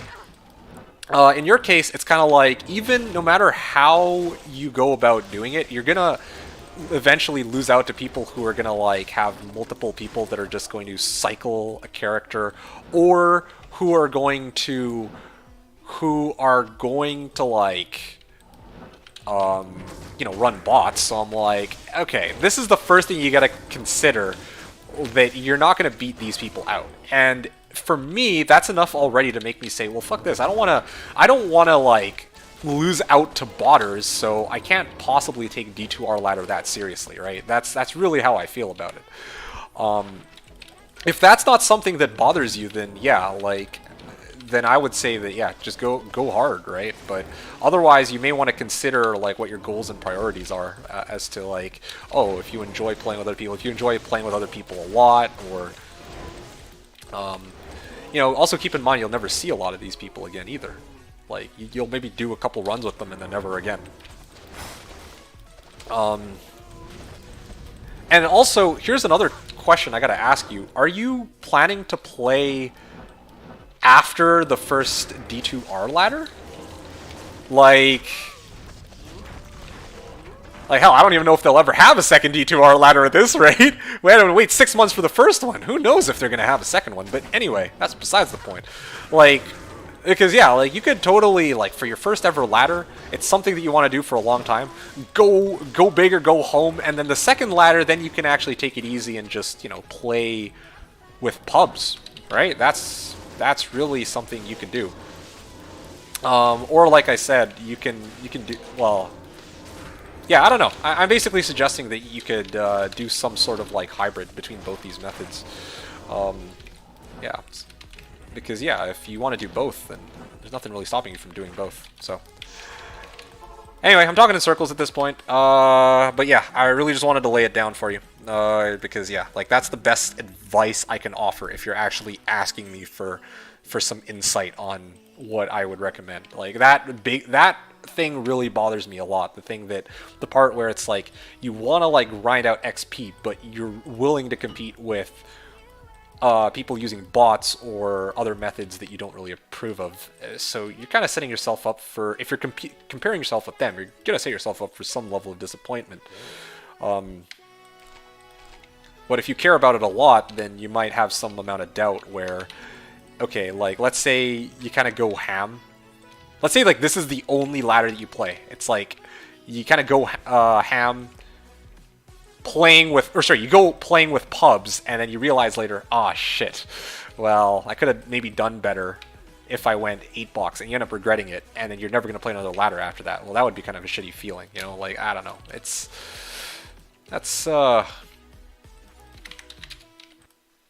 Yeah, I don't know where you sit on that. I really don't know, right? Like, I know what I value. I value just making my Enigma ASAP and being quicker than most people, and that already would be enough for me. And also just hanging out with you guys. I enjoy that, right? So I kind of have my priorities sort of straightened out, especially now that, like, ever since Farallon and other people kind of like asked me, you know, like D2D2, what's your goal exactly? Like, are you willing to trade with other people? Or are you gonna go self-found? And I had to get all that ironed out. So yeah, I mean, I'll decide what I decide. I don't think I'll regret it. Yeah, I guess not. Then if you got nothing to regret, if you don't think you'll regret it, then just play with others. Like, no big deal. I still like that idea though. Like, personally, like what comes to mind as the thing I think you'll enjoy the most is, if you're not going to lose out on that much XP playing with pubs going to 95, might as well just join them to 95, and then after that, you know, play 8-box, because that's where the XP will really start to slow down if you play with others, from my understanding, anyway. So that's kind of what I would go with. But obviously up to you. And then, of course, this is all assuming you're playing in one ladder. There's always the option that if you know, play with pubs and just do that all the way to 99, and then realize later, oh man, I wonder how much quicker it would have been if I just 8-boxed it all the way through, then you're totally free to do that in a future season if you decide to do that. But again, I don't know how many seasons you're going to play or whatever. Anyway, so that's my take on it. I've said enough. That's actually everything. As for softcore versus, it's more fun to do pubs after 96 actually when it gets grindy. Seriously? That is surprising. That's surprising because I thought that you get a lot more XP out of having multiple people, well, sorry, from having all that XP for yourself. Oh, and see, keep in mind, like, I didn't even say anything about costs, right? Like, this is strictly from, like, one to, like, I'm not even factoring in any of that, like, oh, yeah, I gotta actually pay for, like, you know, extra copies of the game. I'm not even looking at that. I'm just straight up looking at what you've about how much enjoyment you've gotten out of this. This isn't even looking at like the cost of having 8 bucks either, because yeah, like 400 bucks, bro. Like 400 bucks is a whole ass hooker. Okay, like hot damn. That's some priorities over here. I can't tell you. Okay, well, whatever. Later in ladder, pubs get faster because people aren't so bad. Yeah, I mean, I guess, but knowing you, you're gonna reach 95 pretty quickly. What's the quickest you've reached 95, ZZZ? Explain this to me. And I'll tell you the quickest that pubs get geared up. Because, like, seriously, I've seen pubs get, like, week 1, week 2 pubs. Actually, no. Like, most of the pubs, no matter what point in the ladder, no, that's a lie. Yeah, usually at some point they can start doing stuff. But week 1, week 2, bail runs are awful, bro. Yeah, yeah, I knew it. 95 could be 2 to 3 days. I knew it. I know that within 24 hours you got 88. So within 3 days, I'm sure you could get 95. I've seen even, like I've seen Goose hit 95, like, stupid fast.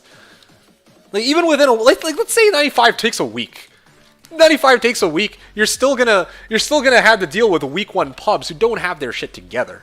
So when you say, like, later in ladder pubs get faster because people aren't so bad, you want to grind to 99 as quickly as possible. How later in ladder do you really want to wait before the pubs aren't as bad? You know, like, by that point you're already level 97 or possibly 98, and you're just chilling there like, man, these guys are slow. They don't even have, like, and some people just mooch. They don't even contribute. They don't do shit. Like, it's like, okay, you know, anyway. Day two pubs is going to be the worst, though, and you telling me to go 1 to 95 in pubs. So this is terrible advice. Each day is significant improvement. All right, fine. Sure. Terrible advice. Take that off the table then.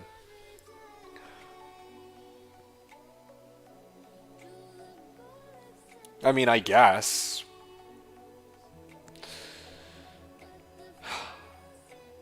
The reason I was saying,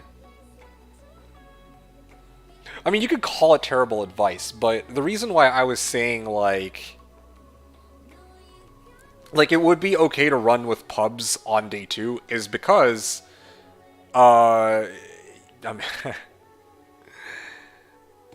I mean, technically, you're still running with them. Some of them might do nothing, but you're still running with them while you're gaining XP from running Chaos anyway, while your helper does most of the work in Throne Room. That's what I was thinking, okay? This is actually why I was asking about bailing with me day 2, because that is going to be the hardest day to find people. Well, again, I mean, I'll do some runs with you where I'll run I'll run my Singer Barb with my, my battle orders, I guess. But aside from that, start private, then go pub for entertainment when you get bored. Yeah, that's true, actually. Okay, well, looks like you have your work cut out for you. I'm not going to give you anything more then. Yeah, there you go, solid. Just do that then. What I was thinking is just, okay, like, early on, if you want to run with people, you could just have your character kind of do some runs with and for them, and then you could actually do your own thing, Players 8 Chaos, or wherever else you want to go. And then by the time you reach 95, then you can actually split off from everybody else and start doing your Players 8. Because that's where the grind gets most difficult. That's what I thought, anyway. But if you have a different way of looking at it, hey, all the power to you. Like, that's for you to decide. As for this other comment you were saying, SC versus HC. Okay, HC versus HC. Heh, heh, heh. I mean, are there even any pub games in hardcore?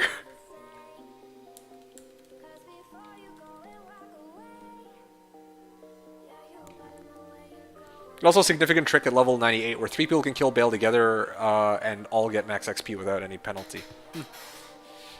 Yeah, okay. At level 98 specifically.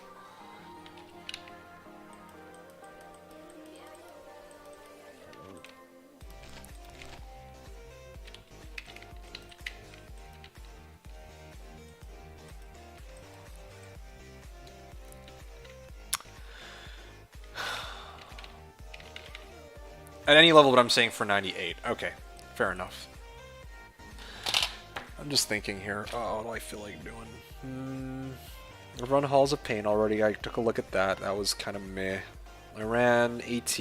Still feeling kind of meh about AT. I have about an hour left. Okay, you know what? I think now's the time. Just thinking, Halls of Vought. Is that any good? Probably not any better. I gotta take a look at Halls of Vought just for fun. And then after that, I think I've pretty much cleared out every area that I kind of wanted to do or show. Trav, Endurance, City of the Damned. Yeah, probably the rest of the stream, I'm just gonna finish it off on 100 Shank runs. Because, again, like I said, I really enjoyed Shank, so I'll probably just do that until the end of the stream.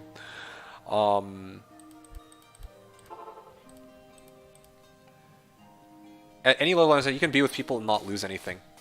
Before 97, you don't even kill Bill. Seriously? Damn, okay. HC has no pub. Trade-off is, again, the accomplishment of doing it HC instead of SC. This might be ladder 2 plans. Oh, okay, so you're open to other ladder plans. So, yeah.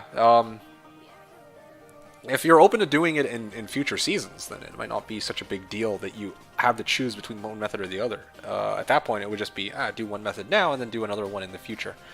Probably the one that you want to do the most first, of course, but anyway. I realized that I never actually checked what Halls of Vought look like, so I'm going to do that quickly, and then I'm going to do something. You don't know about future, just saying. Okay. Well, has no pub. Trade-off is the accomplishment of doing it in hardcore.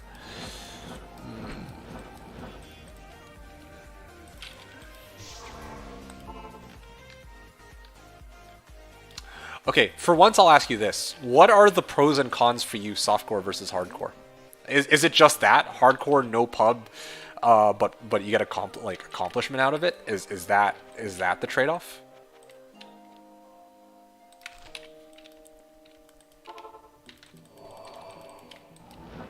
Wow, that is a lot of cows. Shit. That's it? Okay.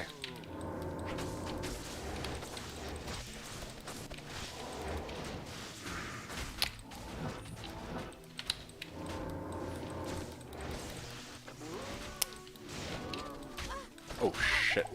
Ah, what the... Flex on people with your hardcore 99. Yeah.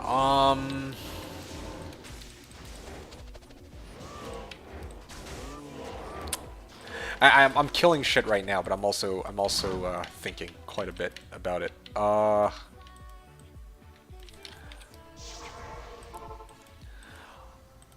honestly feel like you'd really prefer hardcore to softcore. That's my take on it.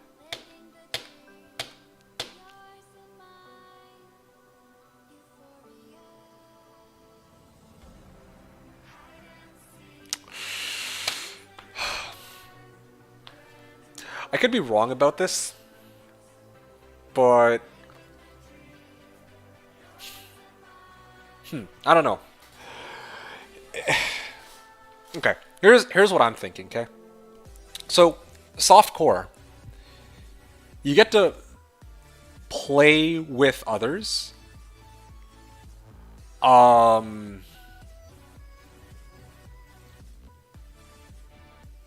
Do you care about how many people you're competing against? Because I'm like thinking about it, right?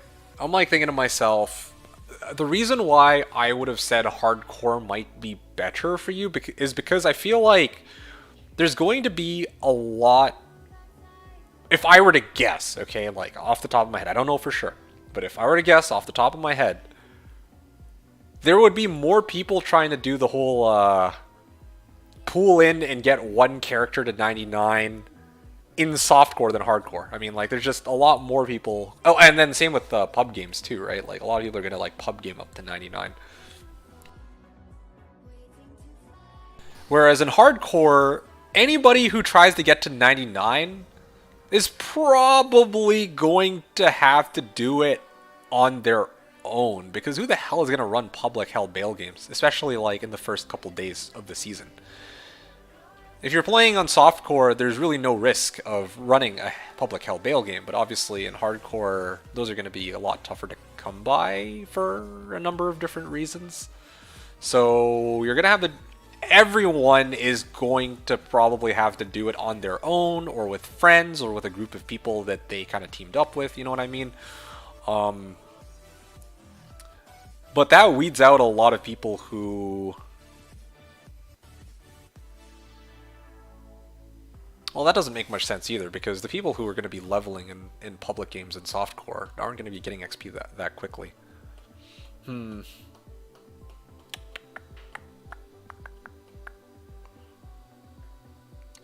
I don't know. I guess just the main thing that I would get at here is like...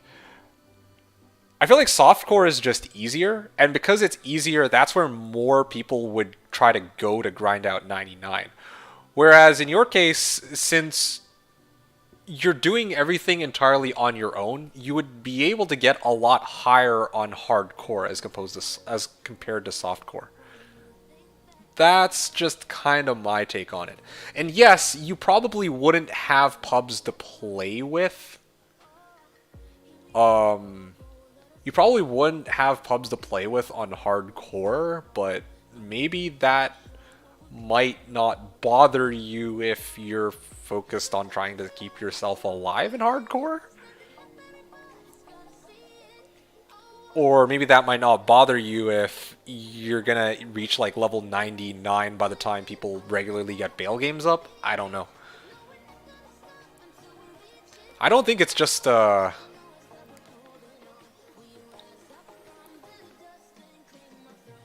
Oh, hey, Dino. It's good to see you. Yeah, appreciate you stopping by to say hello. Hope you're doing well, and stay hydrated and good luck in your games. Now, speaking of which, yeah, thanks for the reminder. I'm gonna have some water right now. One sec. I gotta mute myself. One sec, guys. Ah, that's good. Thanks, Dino. Now back to my game, which is going okay right now, but we're just chatting. Like, yeah, I'll definitely be higher ranked if I'm on hardcore, but not number 1 again. Yeah, which is why I was earlier saying, like, I don't know if you care about being, like, number 1 or top 10 or that kind of thing, or if you just want to hit as high a rank as you can. Because imagine, you know, your accomplishment is, man, I was rank 8th on hardcore versus, oh, I was ranked 15 on softcore. I don't know. Just... I don't know which one sounds better to you, which one you'd prefer. Oh, I mean, those are just made up numbers, though.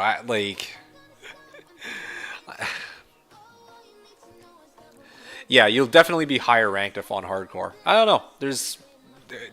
I feel like if you say like, oh, ranked 7 on hardcore, that just has a nicer ring to it, and that's something you would care about. But 21 7MF SEs, shit.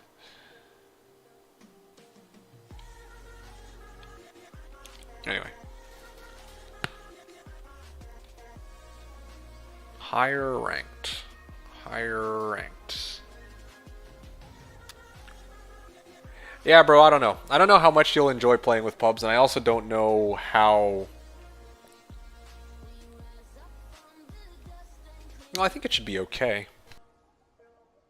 Well, I'm like thinking about how those pub games would go. When I ran the pub game, or not, well... When I joined pub games, random pub games, they were a complete shit show. I didn't enjoy those one bit. But in your case, you can actually run the pub games, so that's, I don't know, man. Softcore or hardcore?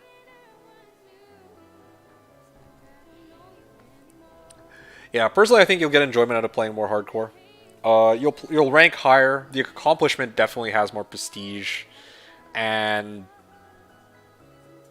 I mean, then you have a really good excuse to just 8-box it, because then you're probably not going to have any pub bail games available. Whereas softcore, it's just like, you know, you have a few different options you can do, I guess. But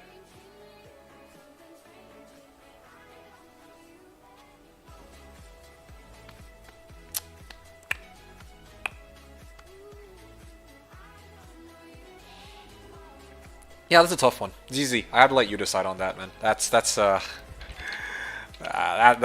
for you to figure out for sure. There's a lot of things I feel like that kind of matter here. Yeah. Well, that's the most I can do, man. Like I got nothing more than that. Like it's easy enough for me to say, yeah, like hardcore is more prestigious, but hey, who knows? Maybe you really want to have a chance to play with other people.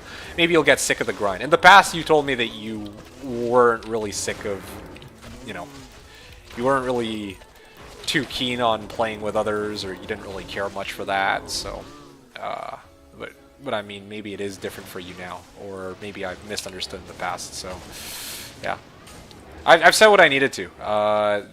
That's the best I could do. I leave the rest for you to decide, man.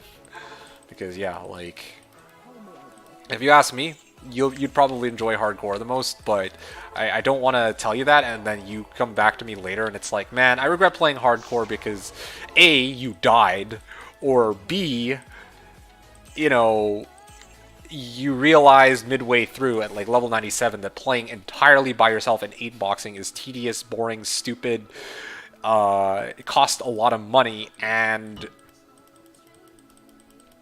it just was a waste of your time, and you would have preferred to play with pubs. So, yeah, again, I've just thrown at you some, I guess, things to consider, but ultimately, like you said, like you would have to make that decision. Okay, cool. And that's basically it. You let me know if there's anything else you want me to try to like. You want me to try to like analyze, but I don't even know if that was any help. Frankly, I doubt it was, but I mean, yeah. You still have like what, 3 weeks to decide? So at the end of the day, you'll get to you'll get to figure that out. Another thing to consider too is, I think now that this new patch is coming out,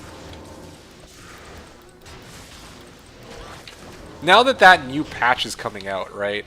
They're gonna be reworking like a bunch of the characters. Wait, 21 max damage jewel? That's a thing? The fuck? Never even knew. Okay. Huh. All right. Anyway, but yeah, now that a new patch is coming out, I don't know if there's gonna be some build out there that's gonna be so strong that it'll crush everything on players 8 and just be like way more efficient than everything else. You know what I mean? Like, I feel like if there's gonna be some kind of weird build that's stupid strong, super OP, super fun, then it might be worth playing that build and just grinding it out to 99. And maybe you might not mind playing by yourself either. Carnage Jewel of Carnage. Well, it's Carmine Jewel of Carnage, but yeah. So yeah, like,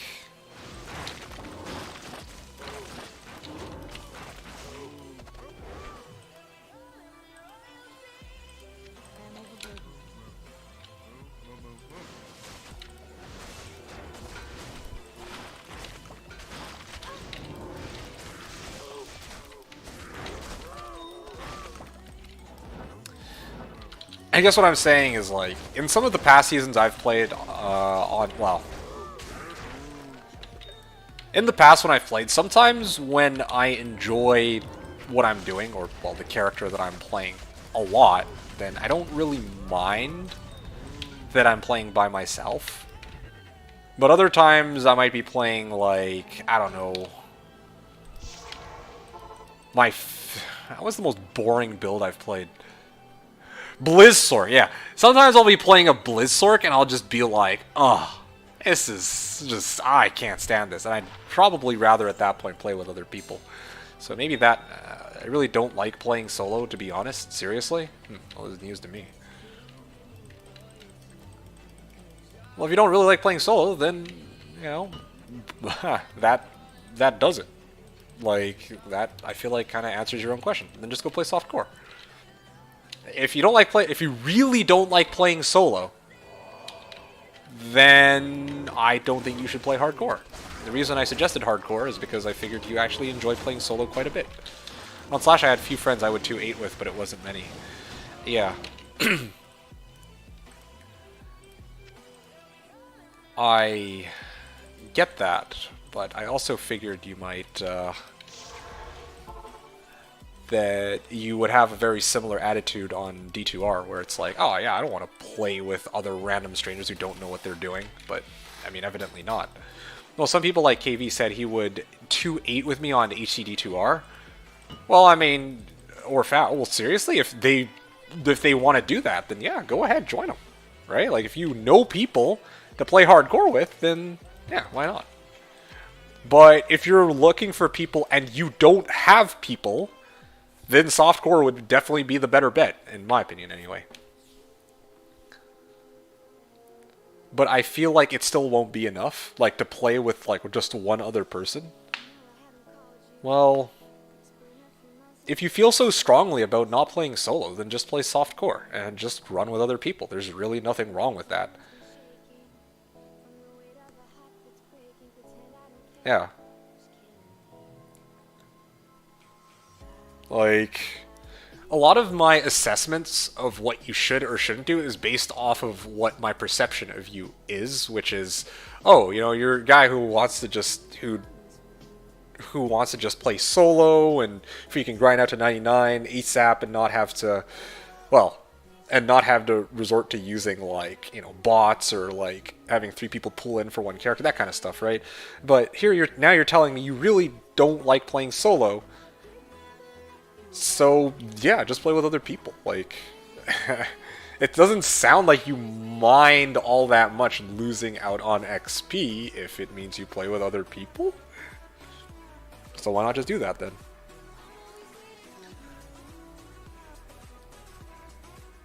And straight up, you could do that thing where you just do players...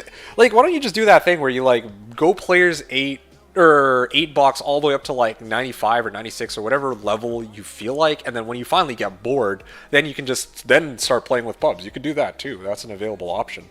Like 2 days of playing solo definitely won't kill you, and then the rest of the grind from 96 to 99 or 95 to 99, you could just be like, yeah, now I'll actually play with pubs, right? So Merge is saying it's almost time. Almost time for what? For me to go?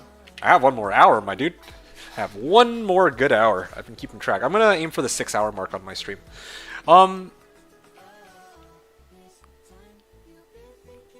Better to just talk for yourself, not what you think I would want, since you don't know how I think. Yeah, probably that would be better, I guess. And from here on out, I will talk for myself then, if that's the case. But I've also said everything I wanted to, because based off of what you're telling me, you're like, you don't really like playing solo, so that gets me thinking. It's like, okay, well, shit. Like, well, then just play with others then. I mean, lose out on a bit of XP, but why not? But yeah, for myself, I wouldn't have this dilemma because I straight up wouldn't even ever try to grind for 99. But if I were to try to grind out for 99, I would play hardcore, plain and simple. I would play hardcore. I would I 8 box? Sounds like such a hassle. I would 8 box or do 2-4 with, or sorry, 2-8 with KV or FAP or whoever else wants to join me. I'd actually try to make more, well, I was gonna say make more friends, but see, here's the thing. Even in my case, like, I have no reservations about doing things like, oh, well, I'll take waves 4, 5, all the mummies in WSK2, and I'll also take Diablo as well, right? Like, you have a problem with that. I don't. So even for me, that aspect's different. But if I were in your shoes, I would gladly play hardcore, because funny enough, you want to play with other people, or you really don't want to do things solo. But all I know at this point is really doing things solo. From all my time on Slash and all the time I've played the game, like, yeah, I make trades here and there. I'll do runs with other people, and it's fun.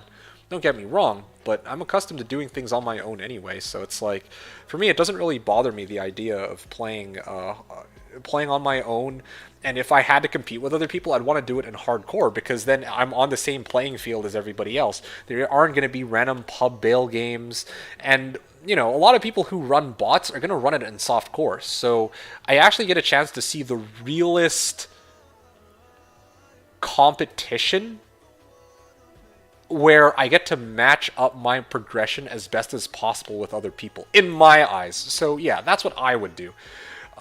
if I'm talking for myself, hardcore versus softcore, and also playing with other people versus not playing with other people.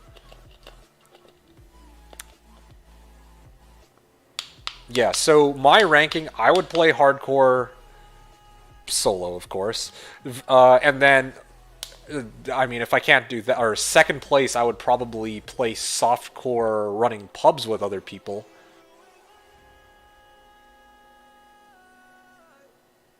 After I 8-box to 95. And then third up would probably be just playing with other people.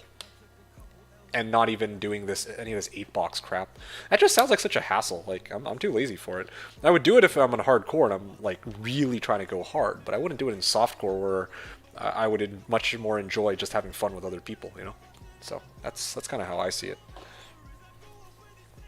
Merge is saying, do you recommend me playing hardcore D2R Werebear Mall? Because I like solo. I don't know.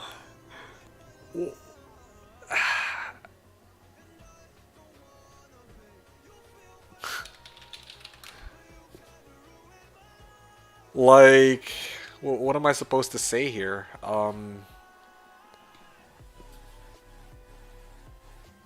You like solo, but like, what's your... I mean, like, why not? It's like, yes? I don't know what I'm supposed to say here, because like, what's the dilemma? It's like, do I recommend you playing hardcore D2R Werebear Mall as compared to what? Like, what are the alternatives? And what are your goals? Like, are you trying to go decide between like Werebear Mall versus Blizzork? Are you trying to farm for wealth? Are you trying to play for fun? Like, I don't know. Like, you like solo, but there's a lot of ways you can go solo through something.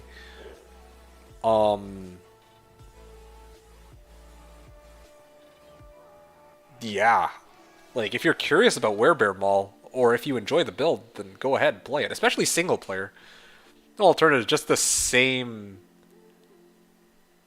No alternative is just the same, and so it makes no sense. I do not understand what you're saying. Sorry. But yeah, for me, ladder reset is a good time for everyone to start off on the same playing field. I mean, minus the people who carry over Forum Gold from the previous season. And for people to like... For people to just try to like... I guess, get a new character from the ground up and play with other people. Those are the main things. Like, or at least for me, that's kind of what I prioritize, right? Like, if you're asking me about playing a hardcore D2R Werebear Mall because you like solo, solo to me sounds like single player. And if you're thinking about playing single player, then yeah, there's no reason I would say, oh no, you shouldn't play a Werebear with Mall. Although, definitely Werebear with Maul is going to be a lot more challenging than other builds, right? It's going to be a struggle. It's going to be tough. Some people like tough. Some people like challenging. Other people don't. A lot of people want to just be able to blitz through the game. You're probably not going to do that with a Werebear Maul. So, yeah, like, you got to weigh out what things you prioritize the most and then go from there. Really. So, yeah, that's kind of where I stand on that.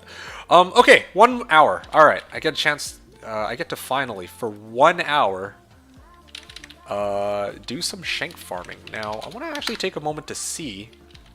Okay, thanks. Yeah, no problem. Hopefully that didn't... hopefully that was of some value to you. I can't even freaking...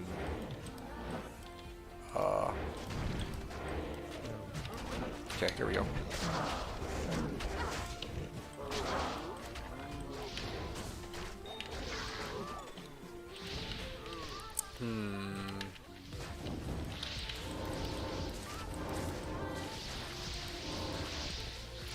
Ah, you know what? I think I figured it out. What if I put a tract in the middle? I put trap here, trap... Or, yeah, one trap in each direction. There, here, here, here. Okay, you know what? Let's try that. I think I've got it. Yeah, no worries. Oh yeah, I already answered you, Merge.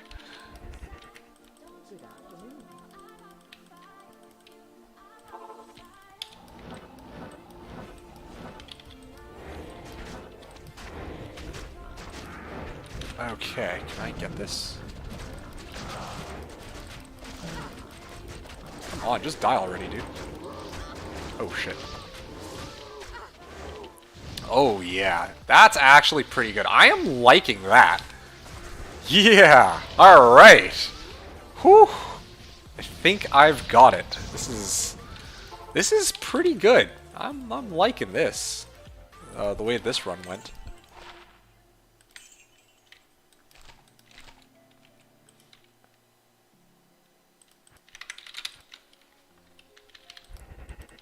Alright, run number 3. I'm gonna aim for run 100, and then probably just mule and chill for the rest of the stream after that. Oh man, am I dead? Oh yeah, that was death. Or very close to it anyway.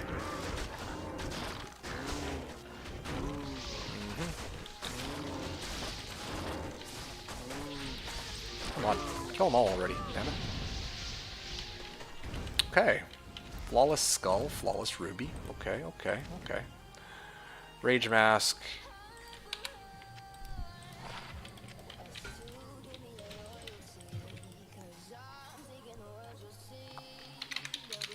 I didn't know you could abuse Shink that way. Haha. Yeah, man. I mean, you can also do this with Izzy too. I'm sure you knew that though. Yeah, his death animation causes everything around him to die, but there's like a certain radius, so I'm trying to use a track to pull the monsters in to die, but they don't, so it's kind of weird. So you replace Pindle with Shank. No! No, I didn't replace anybody with anybody. At the end of the day, I still do Pindle, but, I mean, it's all Cows Day, so I gotta take this opportunity. Yeah, I don't need this. I gotta take this opportunity to, like, you know, use Shank to pop all of the monsters for me. Speaking of which, yeah, Merge. I mean, I can also do the same with Izzy too, in case you didn't know. Let's see. Here we go. Okay, I think I fucked up. Oh man, this shit takes forever to kill him. Okay, well, never mind, he died pretty quick there. Yeah, I mean, this works too, but it does take a while to teleport from there to here, and I feel like, depending on the map layout, sometimes I actually don't kill that many cows even. Anyway, it's all good. I'm just experimenting, having some fun with this silly guy, but anyway. What the hell? D5 already exists? Why would D5 already exist?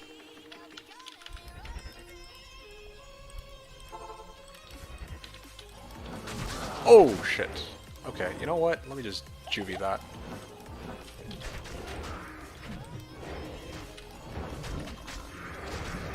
Okay, there we go.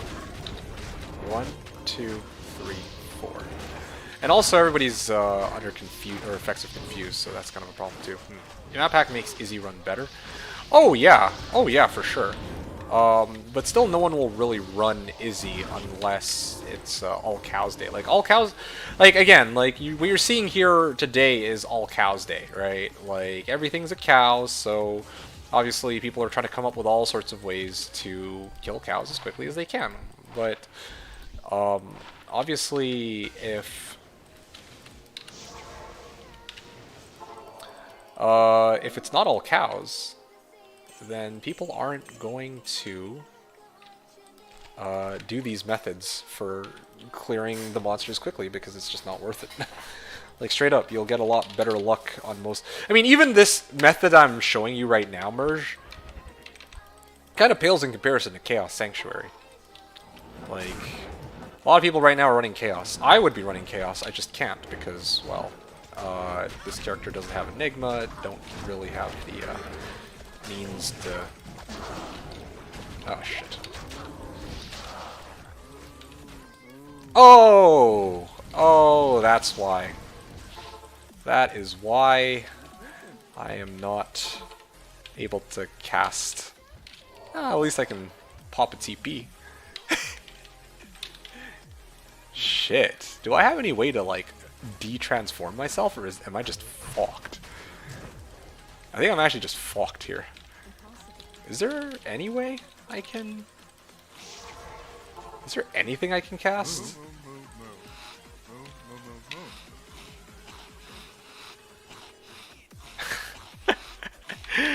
Oh man, that is the one downside of this. You have to get hit to change back. No, dude.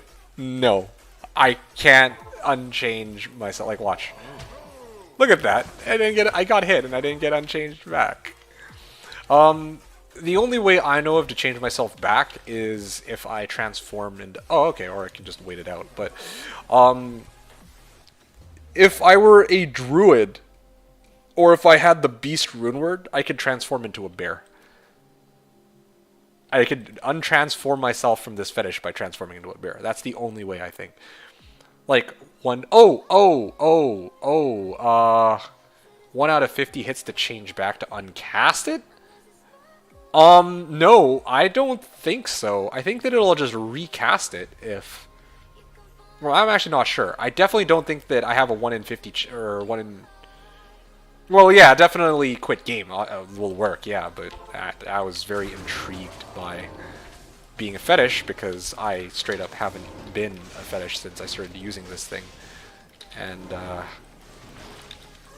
yeah, no, straight up, this is... Well, I mean, I guess I didn't use it all that much, but I did get hit quite a bit, so this is the first run where... Yeah, well, you guys know. I think it uncasts it if... Oh, seriously? Oh, interesting. Huh. Like when you cast Werebear twice. Oh! Interesting. Never thought about that. Well, I mean, either way, I guess we're not going to be finding out this time. Who knows, maybe later we might see evidence of that, but... Anyway. At your service. Oh, okay. Well, my stash is full, but... Alright, next run. I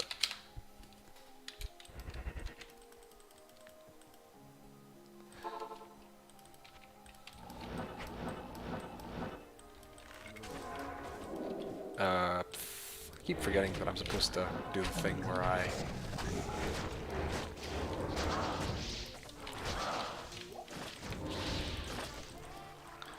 actually attract monsters over so that they can die too. I also need to know what range his death animation reaches. I feel like it's just this platform, now that I think about it. Nothing else that are, like, on the lower floors. Ah, fuck. Yeah, this is a little bit of a problem when I'm constantly getting hit, I suppose. As for SE versus HC, this is kind of age-old debate. Okay. What is the age-old debate? I've always been on SC until recently on Slash. It was too easy with map hack. Yeah, I mean, understandable. I mean, it's rich coming from me who only plays softcore, but again, different reasons for playing the game.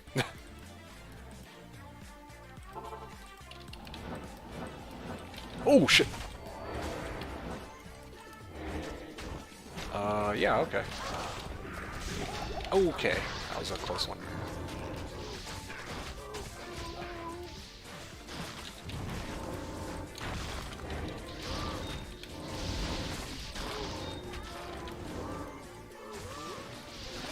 Okay, a little bit more. Dusk Shroud. You know, I was hoping to at least get one high rune from today's streams, or today's stream, but I'm starting to lose hope.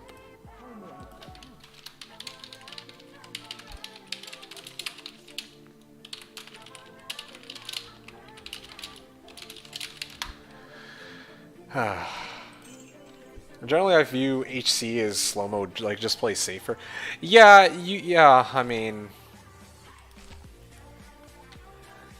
so what do you mean by this is kind of age-old debate? At first, I thought you meant like the debate of which of the two should you play on, but I guess you're talking about which one.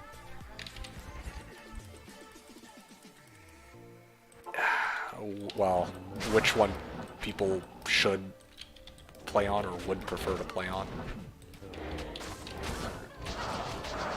Like, which is better? I mean, why? why does it matter to people so much? Just play whichever one you enjoy the most. Like, some people, like myself, just want to fucking dick around with weird builds. Like, which we could do in hardcore, but like, come on, I don't want to have to lose my whole character just because, oh, well, shit, you know, like, I can't, I'm running a martial arts assassin, and I came across a monster that is, conviction, or like amped, you know, cursed with like extra strong or some stupid shit like that. Which one do you enjoy the most? Do I enjoy the most? I mean, again, like, this is, you said age-old debate. It's like, well, we'll debate it, but it's like some people are going to prefer hardcore and some people are going to prefer softcore. Hardcore feels like it has more stakes. Like, yeah, you could say, oh, well, yeah, just play safer, but, you know, for some people, that's difficult to do, especially if they're stoned out of their mind. It's just like, you know what? Might as well just go all in and try and, you know, dive in with my hammer and, oh, oops, I teleported into Lord to save pack and I died. Shit. You know, like some people enjoy that kind of thing. Like, okay, cool, fine. Nothing wrong with that. But also, you know, like in my case, like I can't imagine ever playing these non-meta builds in hardcore because, yeah, like I die a lot. Like, even if I played really careful. I mean, I guess, like you said, what I could do is I could play super slow mode where it's like, okay, I'm going to just farm, like, I don't know, Nightmare Andy until I get all of my core equipment. I'll farm Nightmare Eldritch to get a bunch of levels.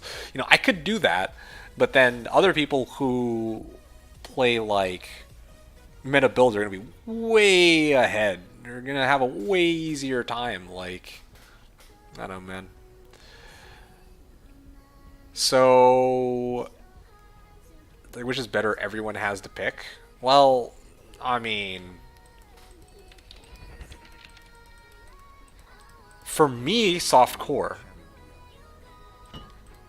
For a lot of other people, probably still softcore, but then there's some people who are going to play hardcore. Like, you want me to pick one. Of course, for myself, I'm going to say softcore.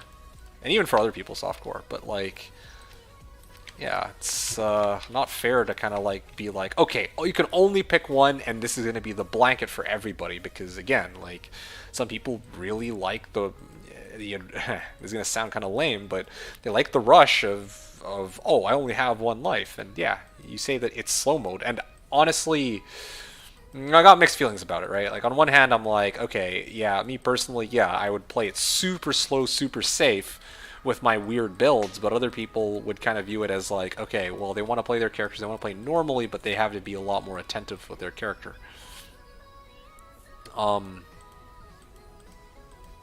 Yeah, so it is kind of an odd debate. At the end of the day, like, people just play whatever they feel like playing. I don't think it matters.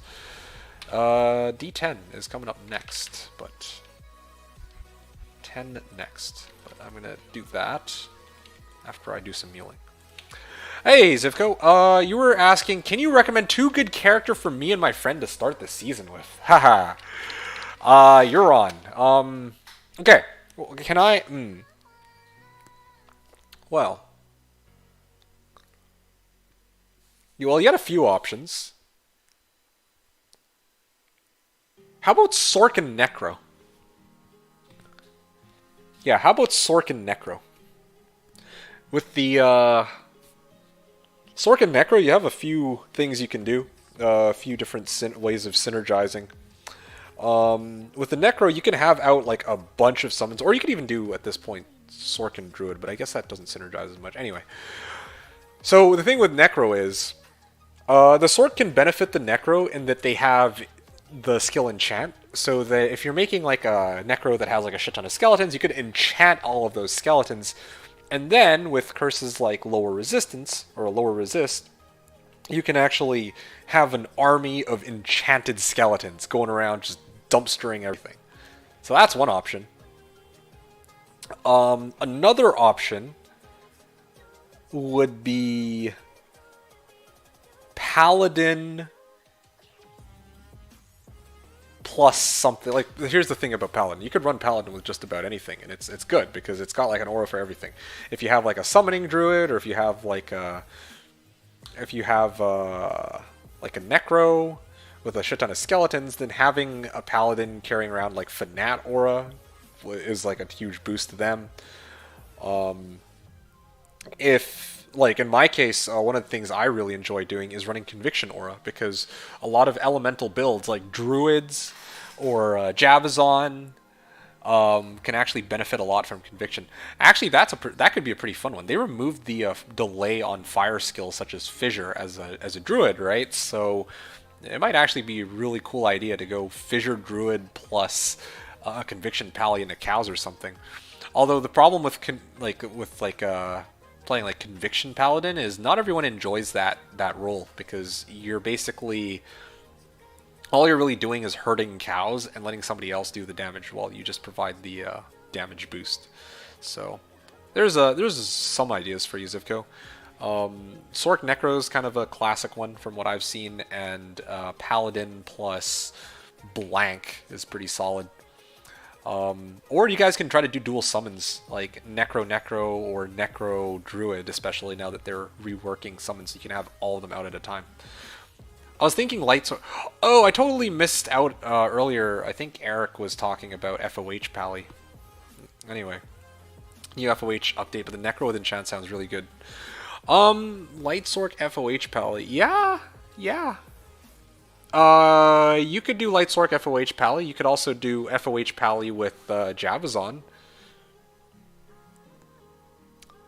Or maybe you don't even need to go Light Sork plus FOH Pally. Why does it have to be two lightning type characters? You could even go like FOH Pally with Fireball.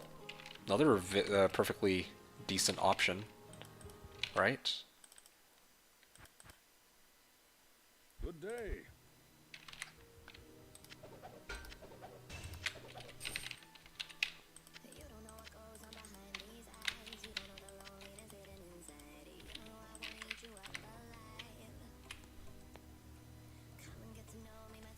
I mean, with Sork and Summoner, we can do Chaos and Ubers too. Sork and Summoner, can you?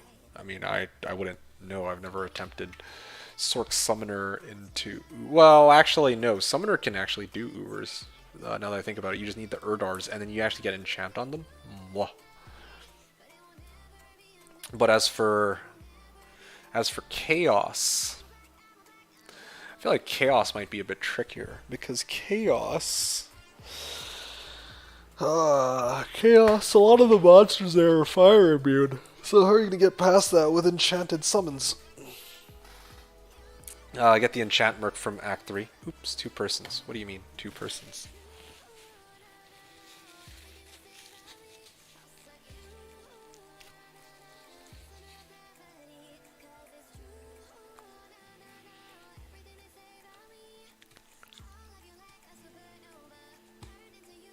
Okay, I'm confused with D3. Okay.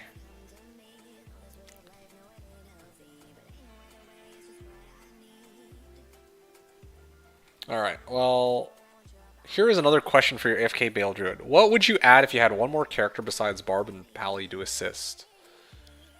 I mean, I don't really think it needs another one, but, well, that's easy enough.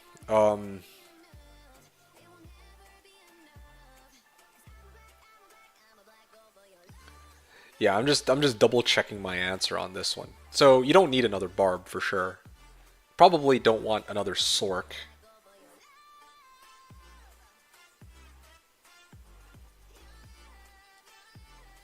Yeah, it's got to be another Paladin. Like, plain and simple. I don't know. There's no contest. You're either gonna want another Paladin or you're gonna want an Assassin. Another Assassin could open up with Cloak of Shadow. Well, actually, no.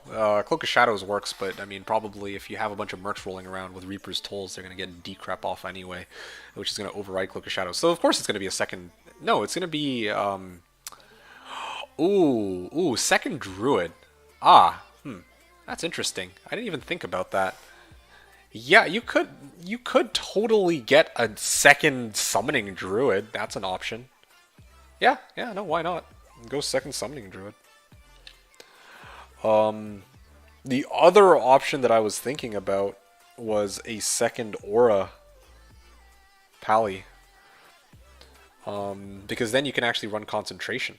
You can have Spirit of Barbs, Might Aura from your Merc, Fanat naturally, and then concentration.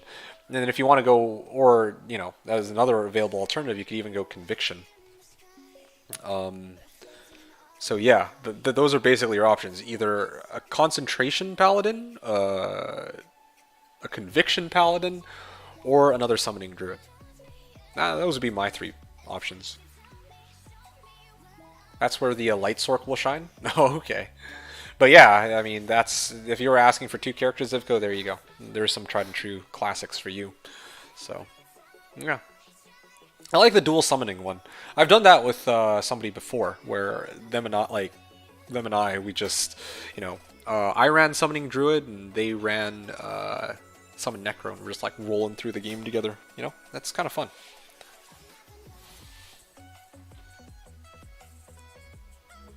Just, yeah, running around, having summons kill everything. I feel like it'll be a lot cooler now that you can actually get out all of your summons at once. You know. Because then, previously it's like, okay, a Necro can have like 20 skeletons, or well, 12 plus skeletons at a time. And meanwhile, it's like Chad Necro, 12 summons at a time, curses, everything. Meanwhile, Virgin Druid is like, oh, I can only summon 5 wolves, or 3 dire wolves, or 1 bear. Now it's like, oh, well, you can always have 10 summons, so yeah, dual summon sounds pretty cool.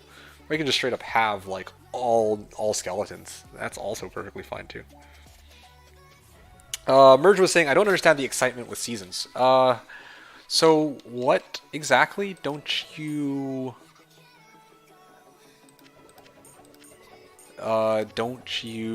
understand about it exactly?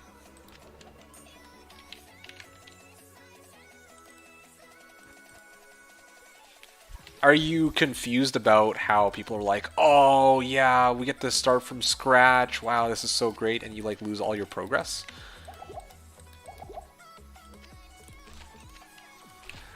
Because I could try to explain it like from kind of how I see things if you'd like, and then maybe that might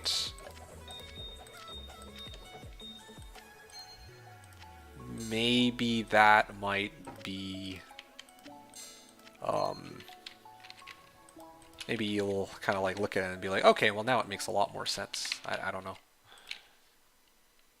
Oh, damn it. D2 JJs. Yeah, starting over costs time, and the ladder is just how fast you level. Yeah, I mean exactly. It's a race. Like if not ladder, then what else is there to play the game for? Nah. But I mean, obviously, that's an oversimplification. Like, there are other reasons why people play the game, but I mean...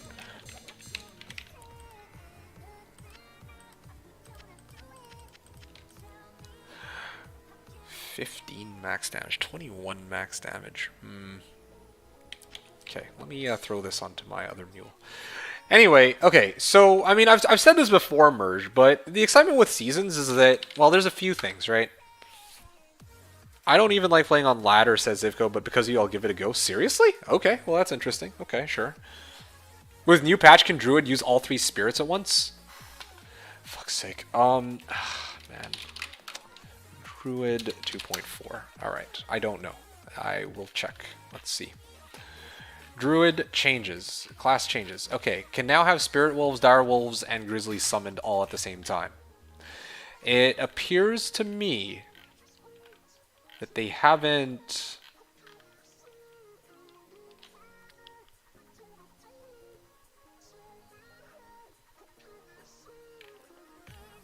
Wow, they actually made it so that Ravens also gain damage from the others, wolves, but...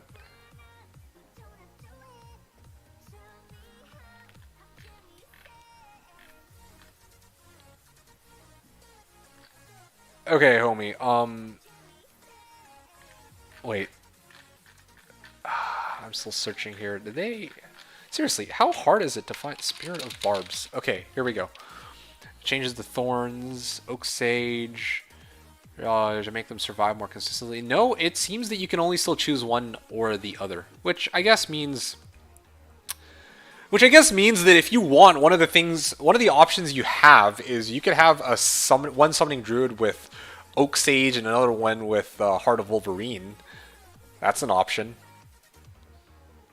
But like, I just feel like you would get a lot more out of. I mean, especially if you already have battle orders, you're probably better off just getting more damage in the form of either Conviction to reduce defense or Concentration for, well, more damage. But yeah, ZZZ, a druid can use all three, like, animals at once, but they can't use 3 spirits at once, it seems, because they didn't say anything about updating that, as far as I can tell.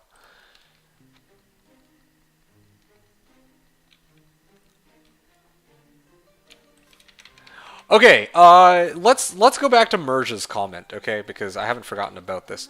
Alright, so the excitement for seasons is that at some point you're kind of done. I convince you to play D2R forever? Why? How? What? More reason for 2 Druid then? Thank you. Okay, sure. No worries. Glad I was able to help you out with that.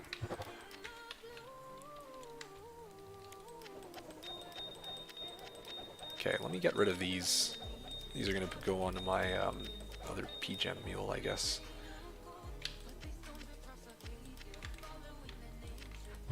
Okay, one more.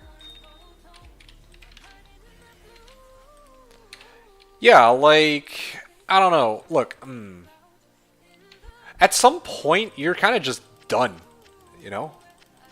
Like, you play a ladder season, you get your character up to maxed out, and then what? You're just kind of left there twiddling your thumbs, and it's like, ah, shit. Starting over is not that bad, and testing new things is cool too. Okay, so what's the issue then?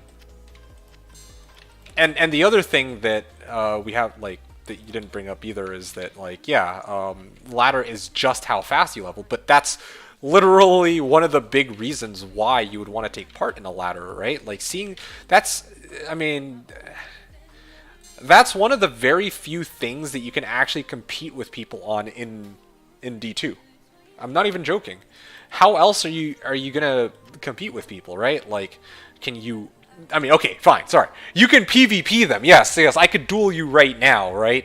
That's true, but I mean, like, in terms of, like, progress, like, in terms of progression, there's very little else to kind of, like, dictate what sets me aside from you. Like, I can show you, like, my fully finished character, I can show you how much wealth I have, but a lot of the time it's apples to oranges, right? It's like, okay, like, I have a burr, you have a jaw, does, you know, are we like, is that, anyway, you can't, what I'm getting at here is, XP is one of the very few things in this game you can really look at and be like, okay, somebody is actually beating me in something.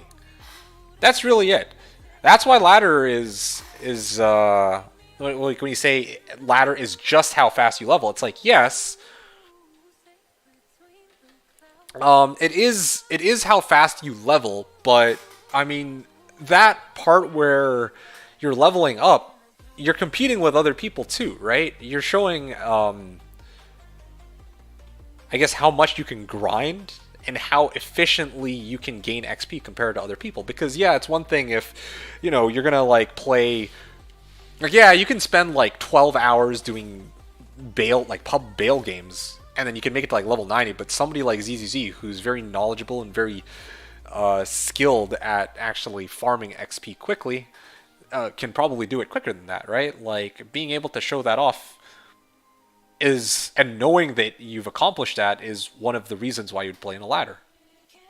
It's like taking part in any other leaderboard. Like, why, yeah. Speedrunning is for showing how efficiently you can gain XP. Well, yeah, okay, so they needed to make a committee to determine the best gear. Well, that's easy enough to say, but, I mean, the best, in quotes, best gear has been widely agreed upon for many builds for many years. Like, obviously for like a Hammerdin, you're gonna go like Hodo with the Spirit, with the Shaco, and so on, right? And obviously the vast majority of builds are gonna use Enigma. Now, it's like, okay, wow. Like, if you really want, you could sub out your shield for, like, as a Hammerdin, you could sub out your Spirit Shield for, like, Phoenix, maybe, if you want to go extra rad. But my point is, like, is that, yeah, what exactly is best gear, right? Like, most people already know what your gear is going to look like at its best. They need to revert back to Diablo Classic for best rares. Okay, well, you know what? I mean, look, if they... This is why, you know, POD... They have this, like, crafting ladder, which actually sounds pretty cool, because it's like, oh, we only have access to magics and rares. You know something? I actually might have taken part in that. If they had done it any week other than this week, I might have actually wanted to take part in that, because that actually sounds really cool. That's something that I feel like... people have brought up as an idea for a while, but, you know, never got around to that. But, yeah, no, it'd actually be really cool to see if LOD had, like, no rune words, no runes, no uniques, no sets, and it's just magic and rare items, what people would end up with. Yeah, but best rares, I mean, yeah, that's one way to do it, but... Fancy to play Detour forever. Anyway, but seriously, like, going back to what you were originally saying, though, like, some people don't like ladder because it's like, oh, all my progress gets reset, and I gotta start from scratch and grind it all out again. But, I mean, that very reason is why people enjoy it so much. Like, I enjoy, like, okay, you know how, like, when World of Warcraft came out, it was like a really big fucking deal. Everyone was like, oh, yo, not World of Warcraft, like World of Warcraft Classic. Everyone was like, oh shit, yo guys, World of Warcraft Classic is coming out. It's huge. Bring all your friends. Bring all your friends' friends. Bring all your friends' wives. And, you know, this is like a once-in-a-lifetime opportunity to kind of like get back in the nostalgia and the hype and the... Okay, look. That feeling is kind of what a D2 ladder reset emulates every season. Now, it's not exactly a one-to-one comparison, but it is quite similar. Convinced you to play Eldering? What the hell? Okay, now how did this come about? And I feel like at this point you're just trolling me, but just I'm gonna humor you just in case you aren't, and I'm gonna keep going here. So. Like, yeah, there's some people who... What the hell is this? Why... There you go. I don't know why it's so hard to just attract one monster across. Okay, there we go.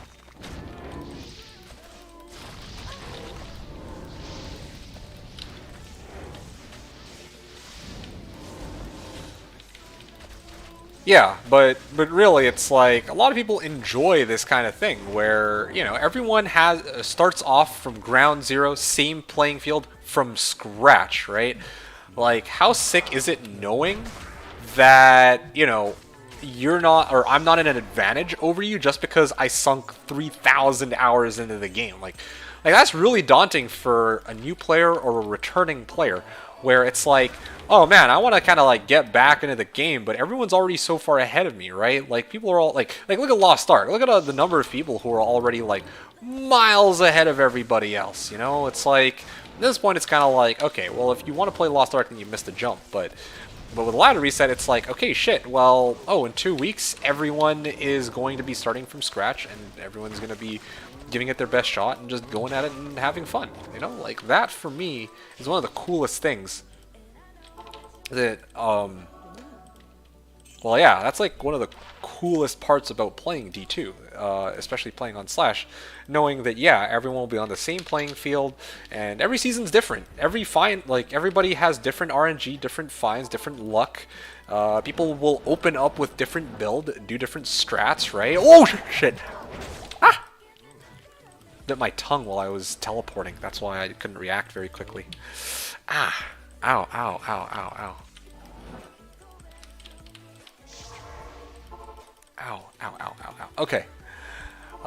Oops, my bad. Had to gather myself, or collect myself there. I'm convinced that I have no political power. Now that's the spirit. That's the one thing we can agree on today. I mean, it's just so random though. Why Elden Ring? I mean, I'm not saying that I'm not opposed to Elden Ring. I mean, it's a game that I've been eyeing for quite some time. I've heard quite a bit about it, but it's just so random.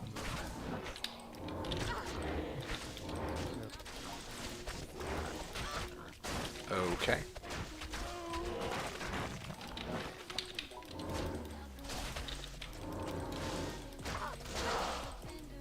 Okay, you know what? I'm out. Fuck this. This is annoying.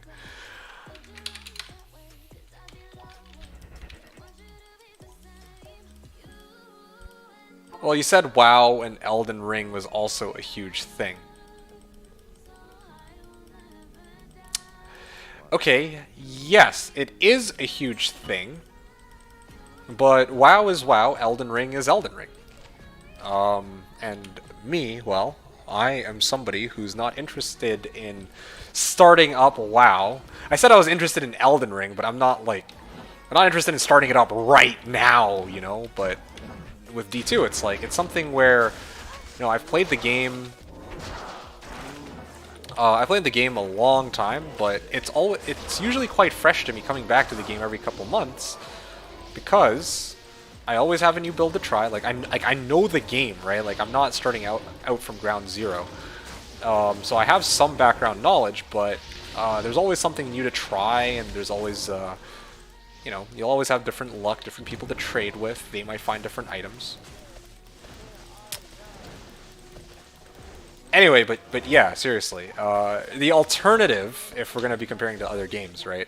The alternative is that D2, your progress is static, and then it's just like, okay, well, you know, you start off as a Sork, you get your Infinity, you get your, you know, the rest of your items. Let's say full Tal set, just as an example. And then you're done with the game, or done with that specific character. And then, you know, you either make another character, or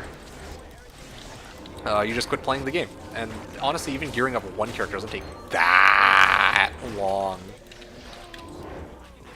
Like, fully gearing it up with like 45 lifers is a different story. That's its own challenge, right? But obviously, if you're playing the game and it's like you finish your character, it's like, okay, well, at that point, it's like,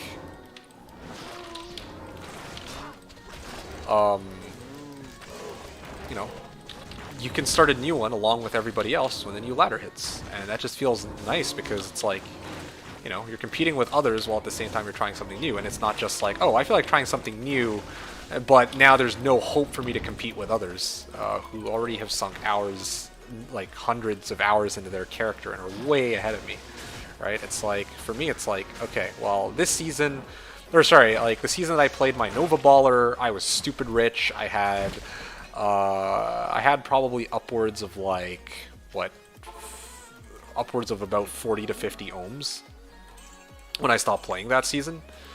Like, now imagine it's like, okay, you start playing Slashdiablo tomorrow, and it's just like, oh, well shit, now I have to compete with a guy who has 50 ohms. Don't you ever feel that when you play like World of Warcraft, where like that meta has already been established, where that wealth has already been established at all?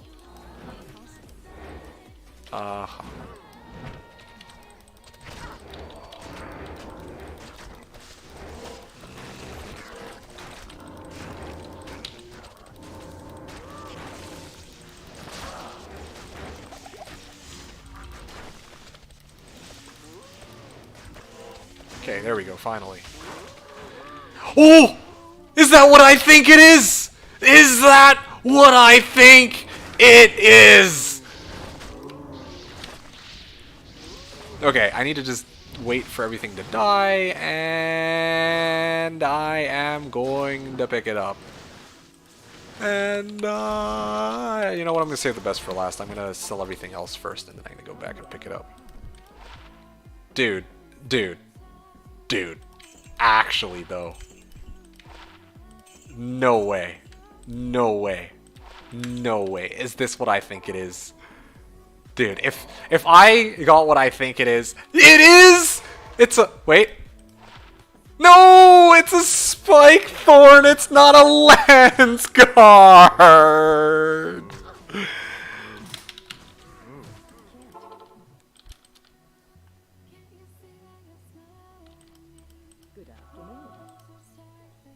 April Fools! Damn it! This game sucks.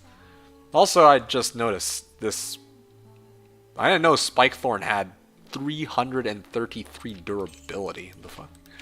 Never seen an item with that much durability in my life.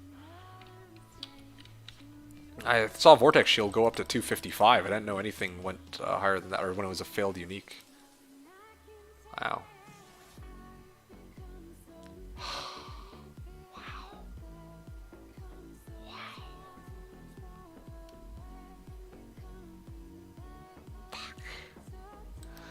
Alright, well, you know what?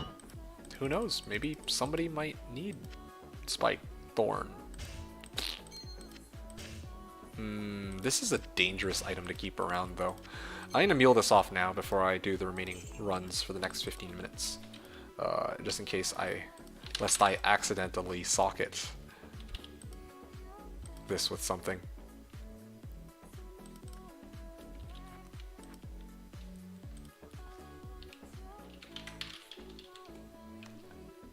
Damn you, enjoy.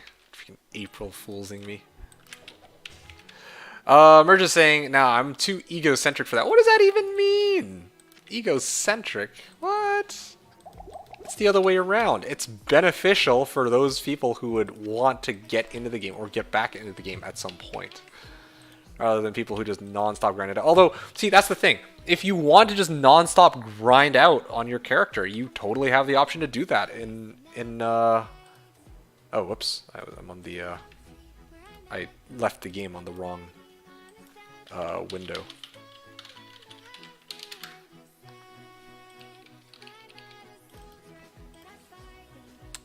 Okay, there we go. Unbelievable. Okay. Wow, that was depressing. Alright, well, what run number was I on? At this point, I don't think it matters. Maybe I'll check. Maybe I'll check it if, you know, I actually find something good, but otherwise, basically, on the tail end. Anyways, guys, it's been fun. I really appreciate you all tuning in today's stream for All Cows Day, aka April Fool's Day. So, guys, I hope you have a fantastic weekend. Oh, yeah, well, I guess it's a little early for me to be saying this. I should say this when we're, you know, close to actually ending the stream. City, why Izzy? Izzy pops all nearby monsters.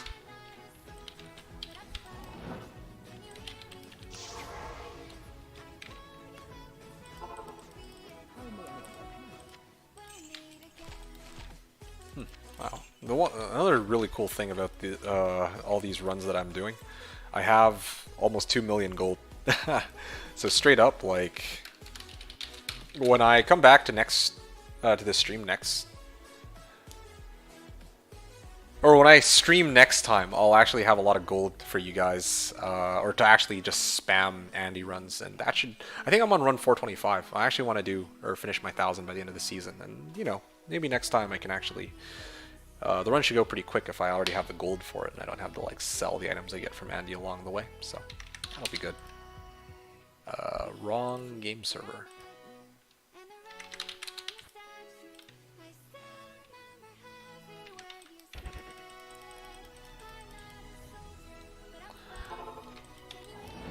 Okay.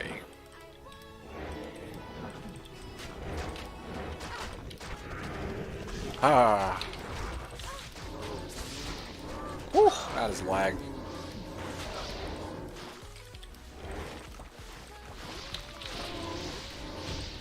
Well, you said people would be far ahead in non-ladder, for example, but I do not care about that. Okay. Well then, ladder might not be for you.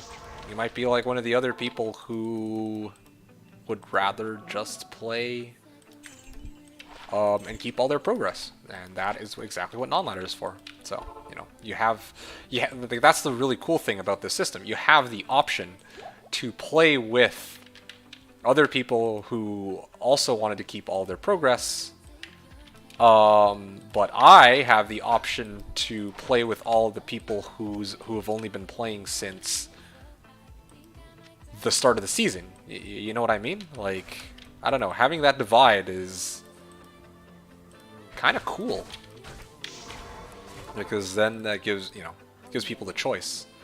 Do they want to take part in and play in something that has been around for like a really long time, since the very beginning of whatever, or do they want to take part in a ladder which is more like restricted to, you know, the people who only started like a couple months ago, for example, right? Like on Slashdiablo, there are people who played a lot of non-ladder back then. I don't think they play now, but there have been people who play like non-ladder on Slash, and they're like, does anybody do non-ladder trading?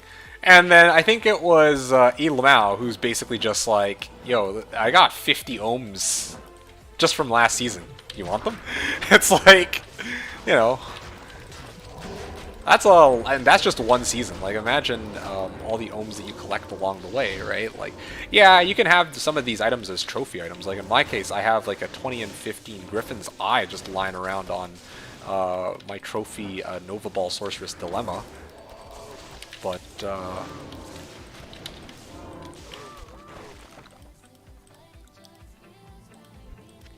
obviously, at the end of the day, like if I'm gonna make like a brand new character, let's say like this Bfury Assassin, for me, it's really comforting knowing that everybody else is in the exact same boat. Like, yes, other people might just be rolling like CE Necro or Poison Necro or Sork and getting really rich quick, but there's also, you know, I have a chance to kind of see my progress relative to other people who started around the same time, rather than people who started many, many, many months earlier. So, yeah, again, if you don't care, that's, you know, all the power to you. But for me, that kind of thing matters to me. And also regarding the race, like, again, you don't care about chasing XP relative to others and competing with them for the grind. That's fine, but you also got to understand that other people actually care about the grind, like DZZ. ZZZ wants to know how quickly he can get XP to everybody else. In my case, I want to know how quickly I can get Enigma compared to everybody else when D2R ladder rolls around, right? And again, obviously there's going to be some people who are going to do things like, you know, use Forum Gold, use botting, or just pull in to get the items that they need. So there's always going to be that, like, okay, there's always going to be people who are ahead, but also it's kind of nice to know that at least some people will be in the same even playing field. I enjoy the replay ability, and D2R changes lots of things in their public test realm. Yeah, so D2R, I mean, when it comes to the changes and their test realm, D2R changes. Yeah, I mean, like, I'm sure you do, and a lot of other people do too. And even I have to admit, like, I'd be pretty excited to kind of see, like, oh yeah, well now you can have multiple summons, or, you know, multiple wolves and a bear at the same time, right? Like, that's cool. I'll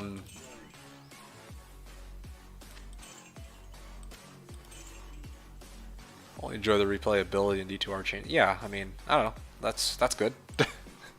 Not sure what more to say than that. D2R changes lots of things in their public test room. Yeah. What do you mean? The replayability. Well, I mean, ladder does help with replayability too, though, because at any point when you play, you can kind of be like, you know, like, let's say you go through all of the characters in D2, right? Like, let's say you've made every meta build in existence, just hypothetically. It's kind of like, alright, well, a new ladder kind of gives you an excuse to start over from scratch. Like, you wouldn't just make a brand new light sort for, like, no reason. But if everyone's starting off from a new ladder, maybe you might feel compelled to kind of join in and kind of make whatever character you feel like. Or, again, for me, if I want to, like, if I start a new ladder, and if I wanted to play seriously, I'd have to kind of decide how to play it seriously. Now, in my case, I know that I can, you know, make a Hammerdin, or I can make a Blizzard, but you know, maybe I'm not like super familiar with Javazon, so I want to try out making a Javazon for the first time and seeing how quickly I can farm runes relative to everybody else, or how efficient I can be compared to everybody else on day 1 of the season. Or same thing goes with Whirlwind Barb. Maybe I've never tried a Whirlwind Barb, and I'd like to know kind of how well that fares compared to my past seasons or other people in the current season, right? Like, again, if competing with other people isn't your shtick, then ladder probably isn't for you, which is why it's a good thing that non-ladder is an available option. But for those of us who do kind of care about that sort of thing, it is a blessing to have ladder for, you know, multiple different reasons, as I've kind of outlined. Anyway, okay, I'm almost done, I think. Yeah, 5 more minutes, and we are donezos. Okay, so here's what I'm going to do. I'm going to finish off this WSK. I'm going to try to do a full clear WSK too. I did a bunch of shank, no cigar there. Now I'm going to try and do...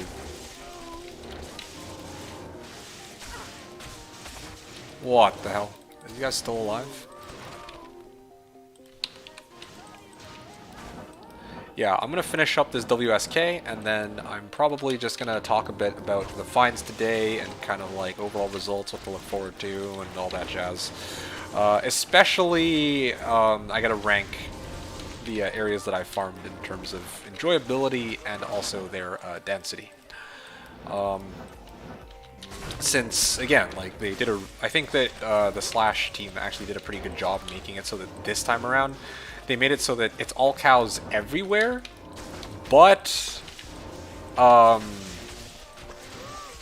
yeah, it's all cows day everywhere, but it's only on specific game servers. That way, like, if you don't want to farm cows, or if you're trying to, like, go through the game, you know, you have the option to do that, but now we're not limited to just, you know, Acts 4 and 5 having this.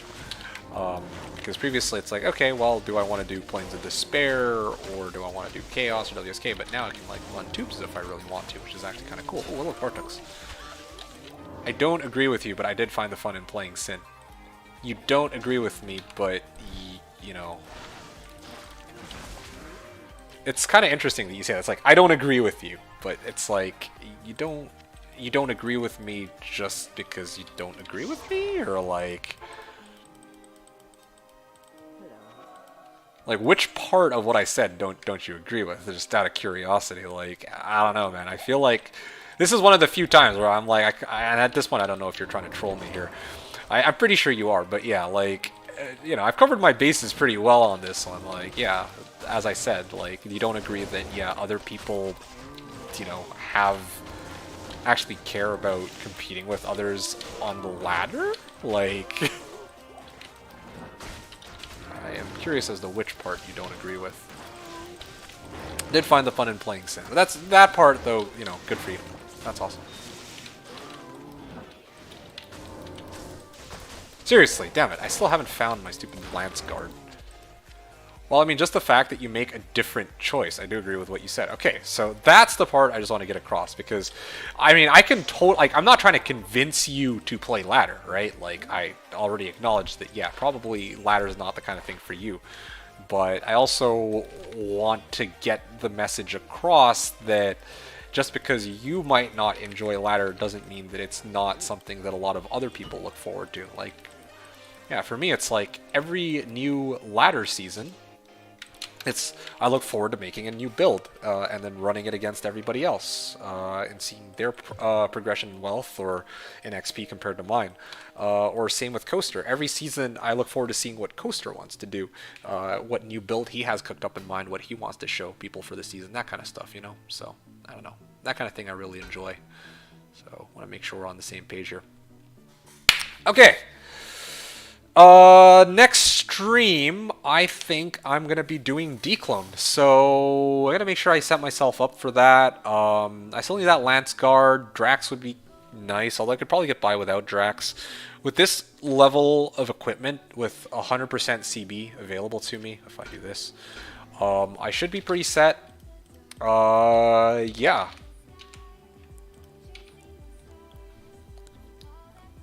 Gotta get that Annihilus, you guys, at last. And then after that, depending on how long how much time I have, I might just end it after I kill Declone, or more likely than not, I'm gonna run some.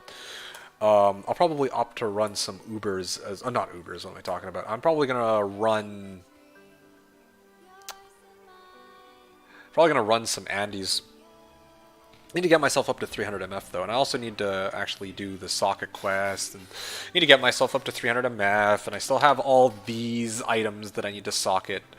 I'll probably do that off stream though. I don't want to bore you guys with rushing another character and all that. Well, maybe I will. Yeah, that sounds like a good day. Do a day where I open up the stream by rushing a bunch of characters, burning their socket quests, socketing my Merc's equipment and my equipment with all the things I need, and then I can actually go kill Declone to end off the stream. That sounds like fun. I'll think about it. Alright, awesome. Yay. Yay, what? Alright. Okay, cool. We're 6 hours in. Okay, so for the remaining minutes of today's stream, I'm going to take a moment to... oh, I should probably also chart this down as a drop too. 9LL, and wow, what an empty drops list, you guys. This is actually kind of insane. 9LL 174 ED bar tux. Okay, well, maybe I should put this in a different row even.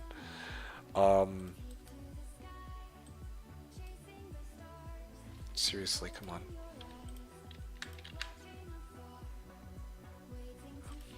Uh, 174 ED, no, 176 ED. 9LL Bartux. And then I'm gonna say Shank. It was Shank, right? No, WSK actually. WSK 2 cows. Okay, cool.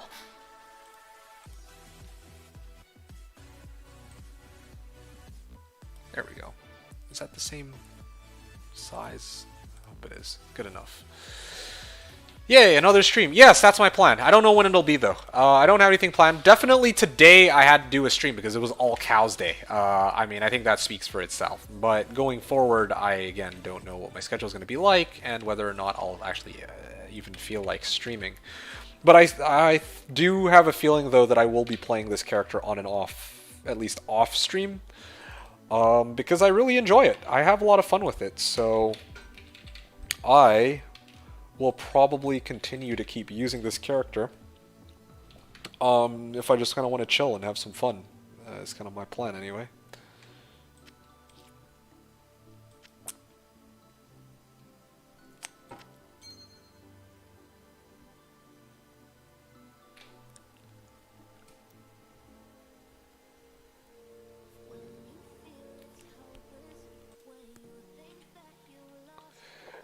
Alright. Anyway, Merge, thanks again for hanging out, man. And same to everybody else who's still around. Appreciate you keeping me company all the way to the end, buddy. So, yeah, really fun chat talking about the joys of ladder versus non-ladder. And, yeah, it was a pleasure. Hope you had fun, dude. Thanks for stopping by. But I'm almost done here. I just need to do a little bit of muling, and I'm going to be hopping off. So, while I do this, I kind of wanted to take a moment to kind of talk about one other thing. Well, two other things, I guess. Good night, and thanks. Yeah, thanks again for hanging out, man. Ranking cows based off of cow areas from enjoyment and efficiency. Okay, so... I don't even know where to start on this. Overall, of all the places that I farmed, like, honestly, I feel like a tier list would be better. For me, S tier would probably be Plains of Despair. For me personally, enjoyment-wise, okay? Enjoyment-wise, I'd say that for me, Plains of Despair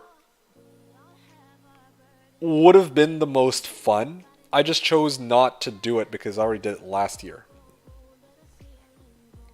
Probably just like I'd still put it S or Shank was also for me S tier fun because I also get to pop monsters. A little bit less enjoyable than Plains of Despair, but still very fun and nice change of scenery.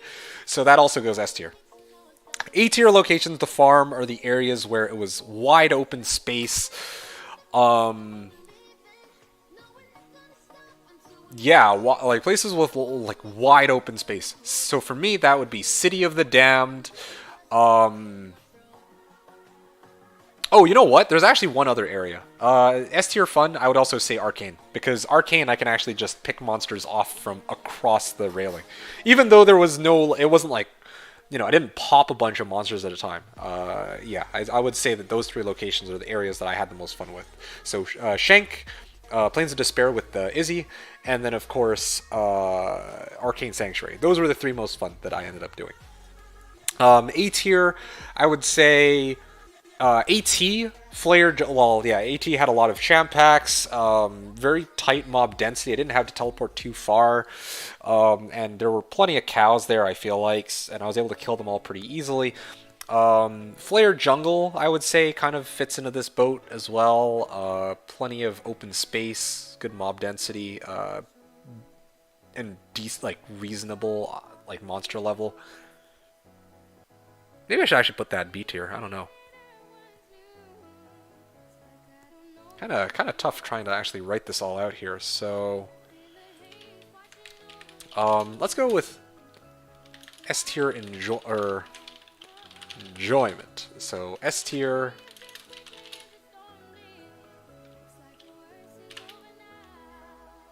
Izzy, Shank. What's that place called? Oh yeah, Arcane. A tier for me was AT and... Well, yeah, AT for sure. WSK. WSK too I really like. Level 85 area and also pretty big mob density there. And these are going to be only the areas I farmed. Chaos would probably be like S plus tier. Plain and simple, but obviously we're not counting that. Let's see. ET, WSK2...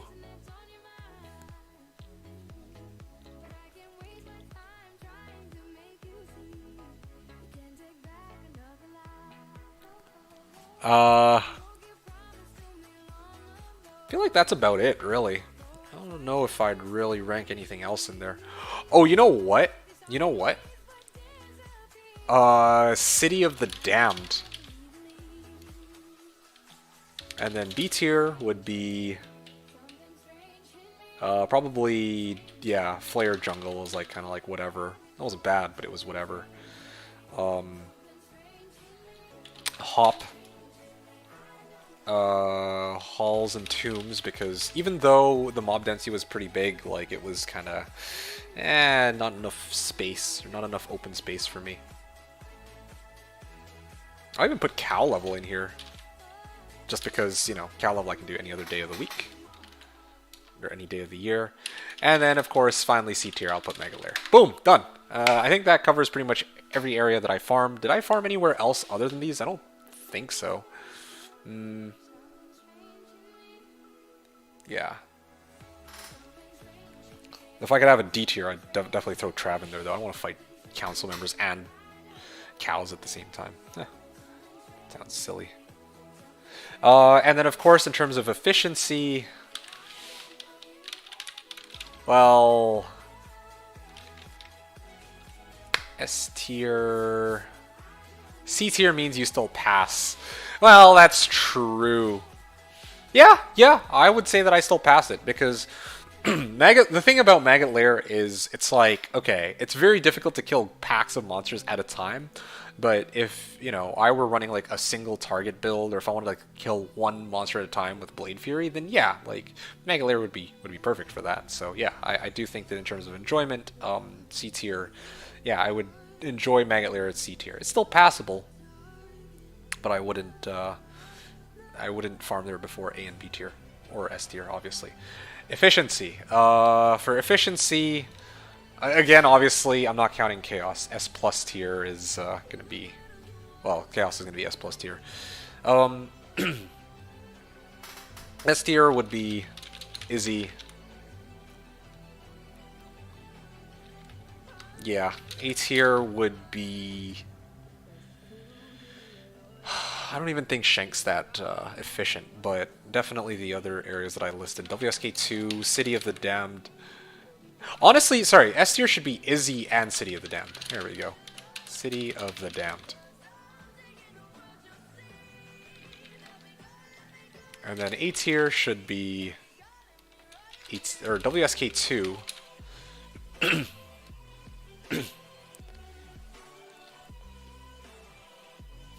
Yeah, it's got a lot of mob density and a good chunk of open space, but not enough. And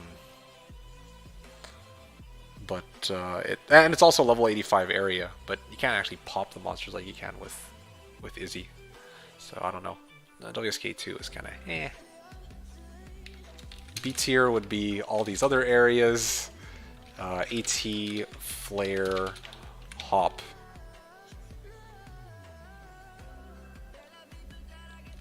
Halls, Tombs, Cal level.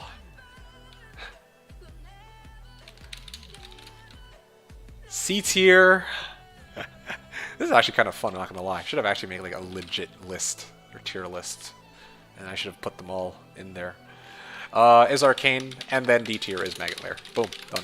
Because straight up, you're never gonna clear out Maggot Lair for efficiency if you're killing one monster at a time, and if they spawn like 4 or 5 cows for every pack as compared to all these other areas. There we go.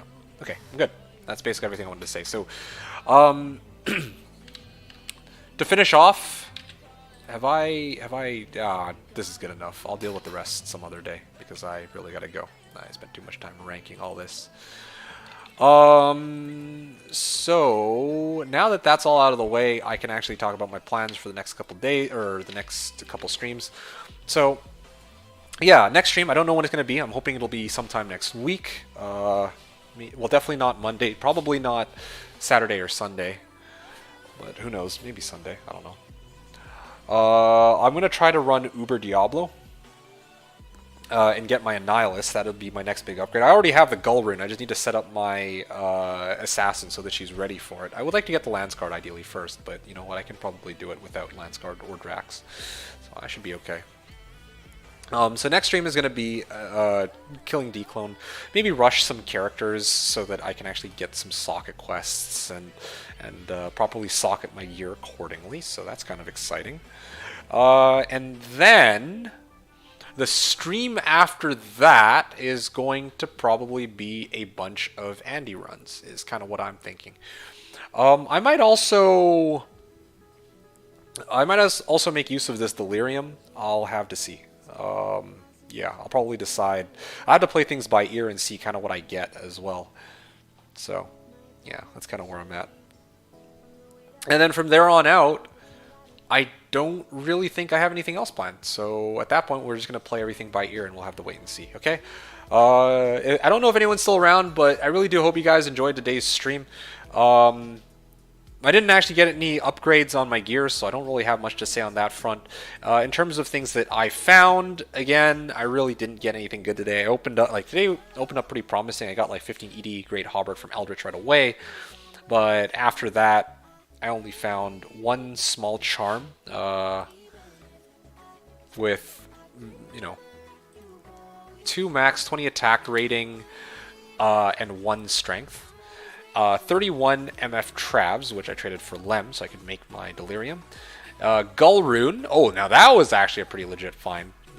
Almost a purple box, not quite there, but, already that was one good rune. Unfortunately, it was the only one good rune I found in 6 hours, but...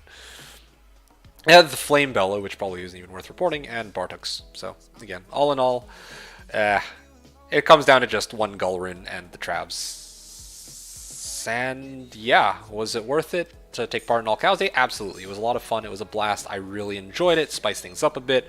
All in all, really glad that I spent today doing this. But in terms of the overall haul, I am actually sorely disappointed. But judging by what I see in chat channel, I don't feel as bad because a number of other people seem to be in the same boat, running 250. I think Kohler said he ran 250 Chaos, and he found nada. So, I mean, the fact that I found a Gull is the one up over that, I think. Anyway. Or maybe he actually found runes before these 250 he's referring to. 250 dry spell, but before that maybe found Jaw, who knows. Okay. Guys, that's it for me, though. I've said everything I need to, but now I gotta go. So, yeah. Appreciate all y'all hanging out. Hope you guys had fun as always. Looking forward to seeing you guys next stream. Appreciate all of you guys' support. Because cows are healthy, yeah. Guys, have a good weekend. Hope you guys enjoyed the stream, and I'll see you next time. So, yeah, that's pretty much everything. I'm gonna sign off now. So, yeah. Here's the All Cows Day. Kind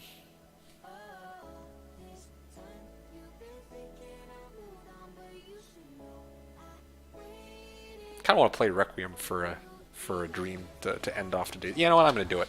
Requiem for a Dream before I get copyrighted.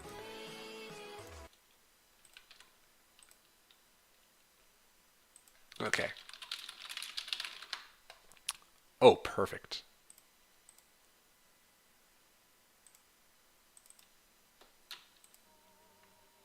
Huh.